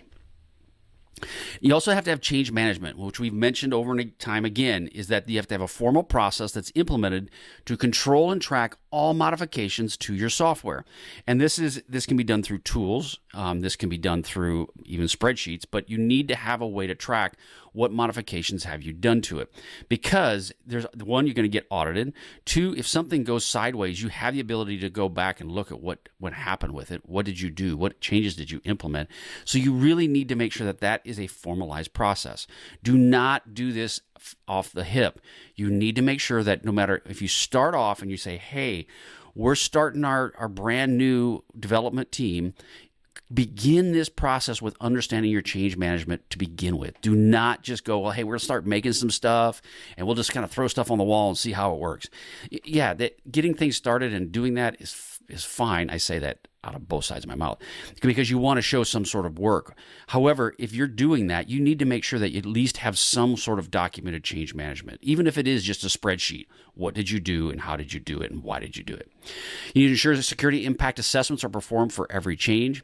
So this is something where, depending upon the location of where it's at, especially in software development, you need to understand the security assessment that may go into that. And it could be a very large change or a security assessment that you feel you need to do, or it could be just a couple questions that you need to ask yourself. So you need to understand what would that security impact assessment look like. Work with your CISO if you're a developer. If you are the developer and the CISO and the security guy and the analyst and the engineer, then just kind of think about what are some questions that you should ask yourself about before you deploy anything like this. The other thing to consider is that at some point, if you are just that one person or two people, you're going to grow at some point, hopefully. So if you do that, you want to at least put some of these processes in place now, so that way when the team comes on, they understand what they're doing. Integrated product teams is IPTs. These are they're a bunch of people that can know how to do stuff. They have lots of disciplines, right? They're a team that's responsible for the entire life cycle of the product system. So we would have product teams, and these product teams would come in, and you'd have a person from HR, you'd have a person from finance, you'd have a person from whatever, and they'd all be part of this integrated team. So when you're deploying this product, they have insight into what they want it to be. Now, there's user acceptance training or testing that occurs at the end, and if the user that is going to be accepting it is HR, then you would always just work with them. But in so many cases, when you're dealing with applications that are touching HR, legal, compliance, production, operations, all of those, you'll want people from each of those sections in the development process, at least in some form or fashion. The reason is because if they got any skin in the game, if they have any sort of insight, that would be the time for them to tell you that, hey, no, don't do that, because if you do that, it will cause an impact over here. That's why these integrated product teams are really important. But they do add a lot of headaches because it's a lot of opportunity cost to bring all these people together to be able to go over these types of development changes. So use them sparingly, use them wisely, but they are extremely valuable, especially if your applications do touch multiple areas. So this would include security professionals working alongside developers, operations, business stakeholders, all of them, so that security is embedded in the start. And it also is very helpful for the operations folks so that they understand what is security. Why should I be concerned? So often my operations teams wouldn't understand security. And so what would they do? They would then ask me questions, or they would just ignore us because they're like, that's a security guy. It's the geek sitting in the corner. That you need to make sure that everybody is engaged and involved. Now, this will take leadership from the top down. I mean, the CEO down is going to have to be the one that's going to help direct this, because in many cases, the minions won't want to do it because it's just added time. It's more time and more energy for them. Okay, Domain 8.2, identify and apply security controls in the development environments. So programming languages. The choice of a programming language can impact security substantially. Some languages do offer more memory safety or built-in security features than others. And so understanding language-specific vulnerabilities and secure coding patterns is crucial. So what does this mean? If you're already developing in C++, which is really old, but let's say you're doing that, you will have to work through some of the security challenges that may go along with that. And you say, I've been working this for years. We cannot migrate anybody off of C++. We're stuck with it. Well, then that's a different conversation versus going, we're greenfield. Let's get started. We can do all of this immediately. So those are different types of conversations that you may have to have. You need to understand the languages being used. And understanding language-specific vulnerabilities and secure coding patterns is an important part, because if you know the vulnerabilities out there, you can then head off any sort of questions that your development team may have, and it helps them to understand how should they do secure coding from the beginning. Now, libraries, these are reusable blocks of code that provide specific functionality. And you'll see this where there's just a repository that are all sitting there with different types of capabilities in these libraries. And you can pull from these libraries to put that in your code. The thing is with this is that there's code libraries you've created, and then there's open source libraries that were created by the masses. The problem is that if you grab open source libraries, they can be very, very valuable. They also can be very buggy. They also can have lots of issues with them, potentially malware. So you need to keep that in your back of your mind as you're moving this forward. You also must be very carefully vetting on any known vulnerabilities that could be potentially out there. There's software composition analysis tools, or SCA tools, and they can help work through your libraries to determine if you have some sort of vulnerabilities that might be associated with those. Tool sets, you need a collection of software tools used by developers. This is obviously your compilers, your debuggers, any sort of automation tools that are out there. These must be secured and configured to support secure development practices.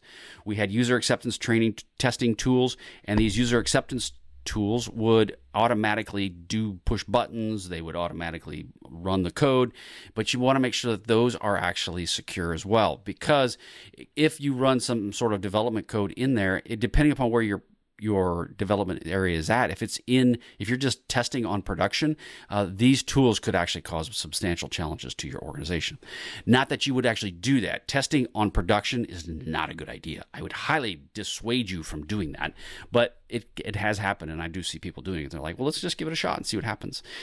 Don't do that. Integrated Development Environment, or IDE. This is where software applications that provide comprehensive facilities to computer programmers for software development. That's lots of big words. It's basically an area that they can operate in and that the computer programmers can play in to create their product. It's an IDE. They can integrate security plugins such as SaaS tools, linters, and also to provide real-time security feedback for your developers. So an integrated development environment is an area set up specifically for them to develop their tools and for them to develop their programs and have them available to test and to run.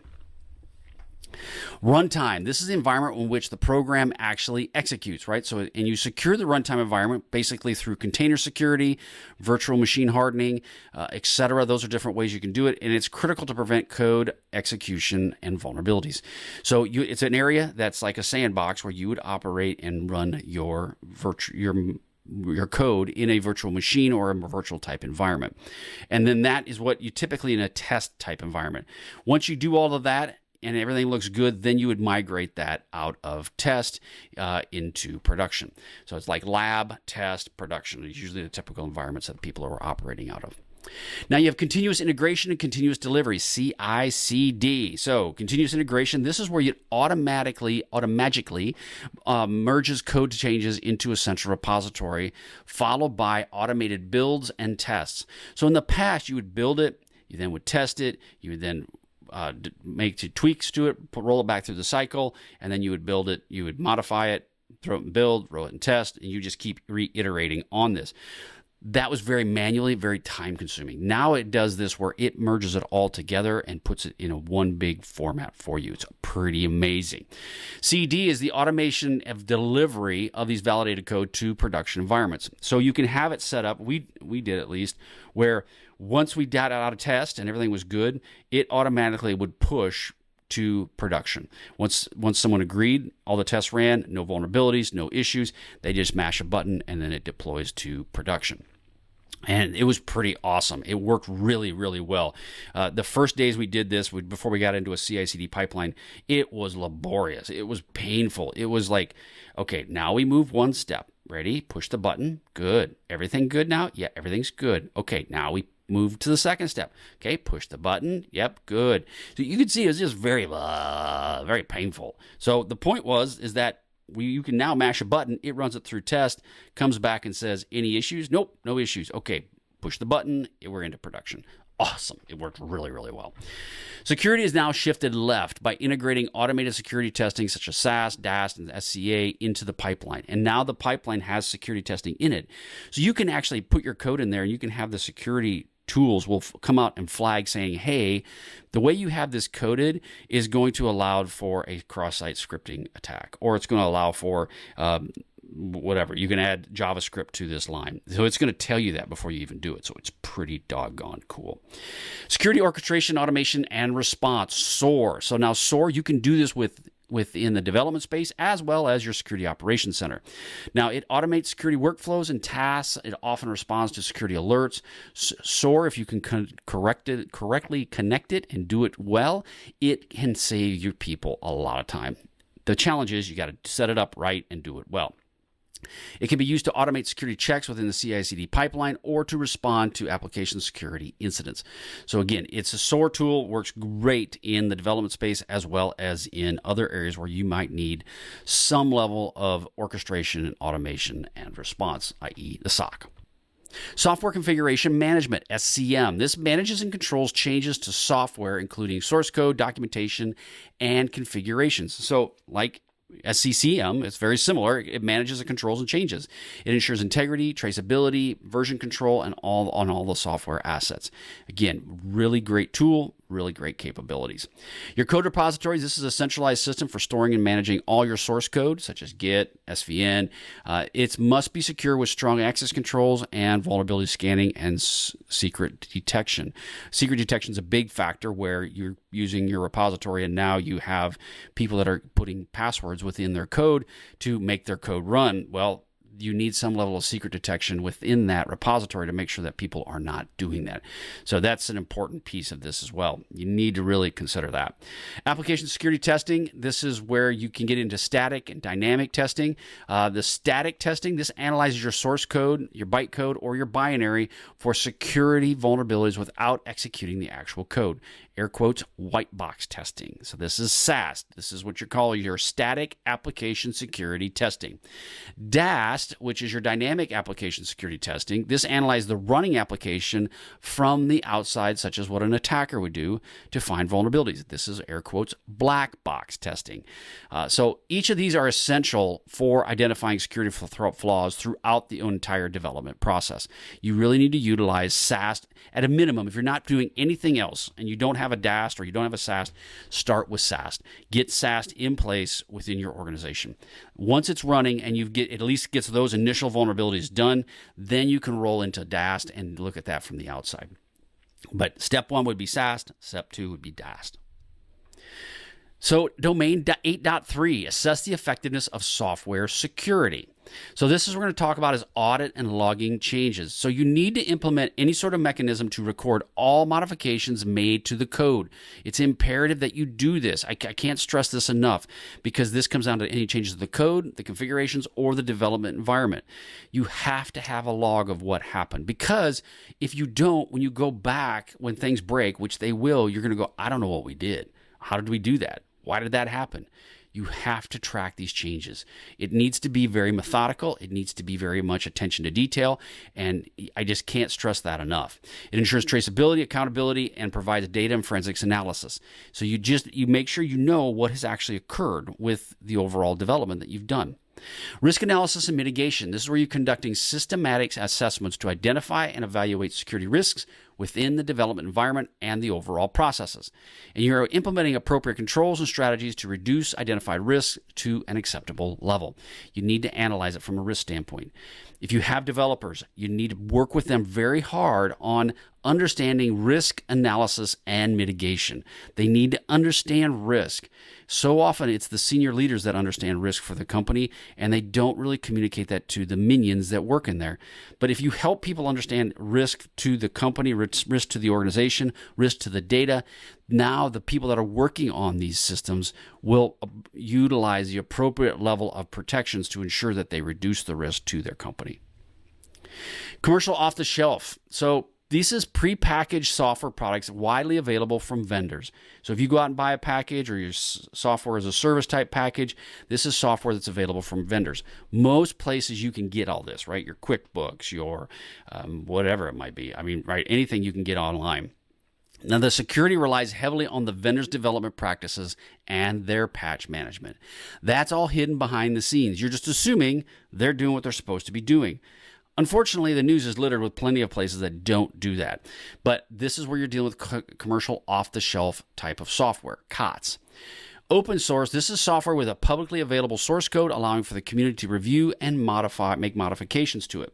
There's benefits, obviously, from a transparency standpoint, but it does require diligent vulnerability management and license compliant. So you really need to understand how your licenses are. You can't just express to your people, your developers, hey, you just can't go out and grab a library you want. One, maybe there's some sort of legal requirements around it, some terms and conditions. Two, where did this come from? Who gave it to you? It's like the guy in the street going, hey, little girl, I've got some candy for you. You don't know where the candy came from, so probably not a good idea to eat the candy. I'm not saying open source is bad. I'm not saying that at all. Open source is used everywhere, right? I'm just saying you need to be diligent with it and make sure that you have a plan on how you're going to utilize and orchestrate open source software within your environment. Third party, this is any software component obtained from an external entity, including COTS, open source, or custom developed by the vendor. So basically you're buying it from somebody, right? That's the third party aspects. This requires a robust vendor risk management, contractual security clauses, and ongoing monitoring. So again, you're dealing with purchasing third party software for your company. You need to make sure that all of your documentation matches up and that there are security clauses in place, especially if this third party software is running critical data or critical applications within your environment. You need to have a security clause within your legal review of your legal contracts. Highly suggest this, okay? Again, one great thing about these rapid reviews and also about CISSP Cyber Training in general is the fact that you're getting experience with all the content. If you take any one nugget out of this free stuff, is make sure that you talk to your legal team and ensure that you have security clauses in place for your critical applications. Knock on wood, stomp foot, important part, big important part. If you don't really know, if you're like, say, I'm just working to get my CISSP stuff and I'm just happy with that, go talk to your CISO, tell them, say, hey, I've just been studying for my CISSP. Do we have any security clauses in our contracts? And ask them. And if he or she goes, no, then you go, great. Have you considered that? If they go, yeah, we're on top of it. Awesome. Thanks, boss, whatever. And then now they go, oh, hey, this person's pretty smart. He's looking into stuff. That's good. So again, I'm telling you, that's one great area that you can do right now, depending on where you're at, that can help protect your company and also show that you have a big brain and you are very good at what you do. That was a lot of talking there. Sorry. All right. So 8.4, assess security impact of required software. So we have managed services such as software as a service, infrastructure as a service, and platform as a service. SaaS, this is a cloud-based applications that are accessed over the internet, such as Salesforce, Microsoft 365, etc. IaaS, these are cloud infrastructure services such as virtual machines, storage, or networking devices. Obviously, your AWS EC2, which is your elastic cloud compute, Amazon virtual machines, and so forth. So this is your overall virtual aspect within the various cloud environments. PaaS is a platform allowing for customers to develop, run, and manage applications without building and maintaining the infrastructure. So it's all set up, all ready to go for you. You don't have to do the infrastructure to make sure it works. AWS Elastic Beanstalk, Azure App Service, and so forth. Now, the shared responsibility model applies where cloud providers manage security of the cloud and the customer manages security in the cloud. So, as an example, AWS is responsible to make sure that their infrastructure is secure. That's what they do. But they provide you these different servers and virtual machines and whatever else. It's yours, baby. You get to do whatever you want with it. However, so you need to make sure that you have it properly secured for you. Amazon is not liable if your site gets hacked because that is not what they're doing.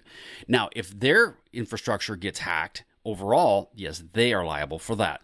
But that's what they have their security teams designed to do. They're just giving you a platform, something you can go and play with and have fun, and you can give yourself as much rope to hang yourself or not. Depends upon what you want to do. Domain 8.5, define and apply security coding guidelines and standards. This is where security weaknesses and vulnerabilities at your source code level. This includes common flaws like buffer overflows, integer overflows, race conditions. All of those aspects are there. And this covers injection flaws such as SQL, command, LDAP, all of those types of injection flaws, as well as cross-site scripting and insecure deserialization. So again, those are just different kinds of weaknesses that you can have at the source code level. This encompasses insecure direct object references and improper error handling leading to information disclosure. So you need to understand what is a security weakness around at the source code point. Now, security of application programming interfaces, APIs. If you've been listening to CISSP Cyber Training for any period of time, you know I love/hate APIs. And the reason behind it is obviously because they are a great tool to provide data in and out of your organization. They're also a great tool to provide data in and out of your organization. So they're just like VPNs on steroids. This is focused for authentication and authorization of API endpoints. It's a big factor. Authentication and authorization of API endpoints. This includes rate limiting, input-output validation, protection against mass assignment, and as well as address API-specific vulnerabilities like a broken object-level authorization or excessive data exposure. What that basically means is that is it authenticated? And if it is authenticated API, if it breaks, will it still work? And then excessive data exposure basically means, are you allowing a lot of data to be shipped out of your organization and you're not inspecting it? So again, APIs are amazing. They work great. They help everything just kind of connect together. They're the connective tissue that makes everything run. However, yeah, they also can make your life extremely painful because now instead of having maybe a VPN between one vendor, you now have VPNs between 50 vendors. And that's a challenge. So APIs, they're awesome. You will live or/die by APIs. Secure coding practices. This is where you adhere to the principles like least privilege, defense in depth, and secure defaults. This is where you implement robust input validation, whitelisting, and proper output encoding and secure error handling. This ensures secure memory management as well as control and cryptographic best practices in your code. Again, you want secure coding practices, come up with them at the beginning, make sure your people are aware of them. You want to make sure that they understand how to properly code in a secure environment. Software-defined security, SDSs. This is where you manage security policies, configuration, and controls as code. So if you have a policy, instead of having a typical application where you'll go in and you'll click buttons to actually implement some level of policy, this is where the policy is set up specifically around code. So it's in the JSON format that you might be already setting up the policy for it. This leverages infrastructure as code and principles for security provisioning and automation. It enables consistent, repeatable, and audible security deployments through the version control and automated testing. It's a much better solution than having to go in there and click buttons if it's already built into the code. That being said, not everybody can do that. And so therefore you have to be able to understand what applications can I do this with and what applications can I not do this with. So again, software-defined security, very, very good capability for your organization to help secure your software.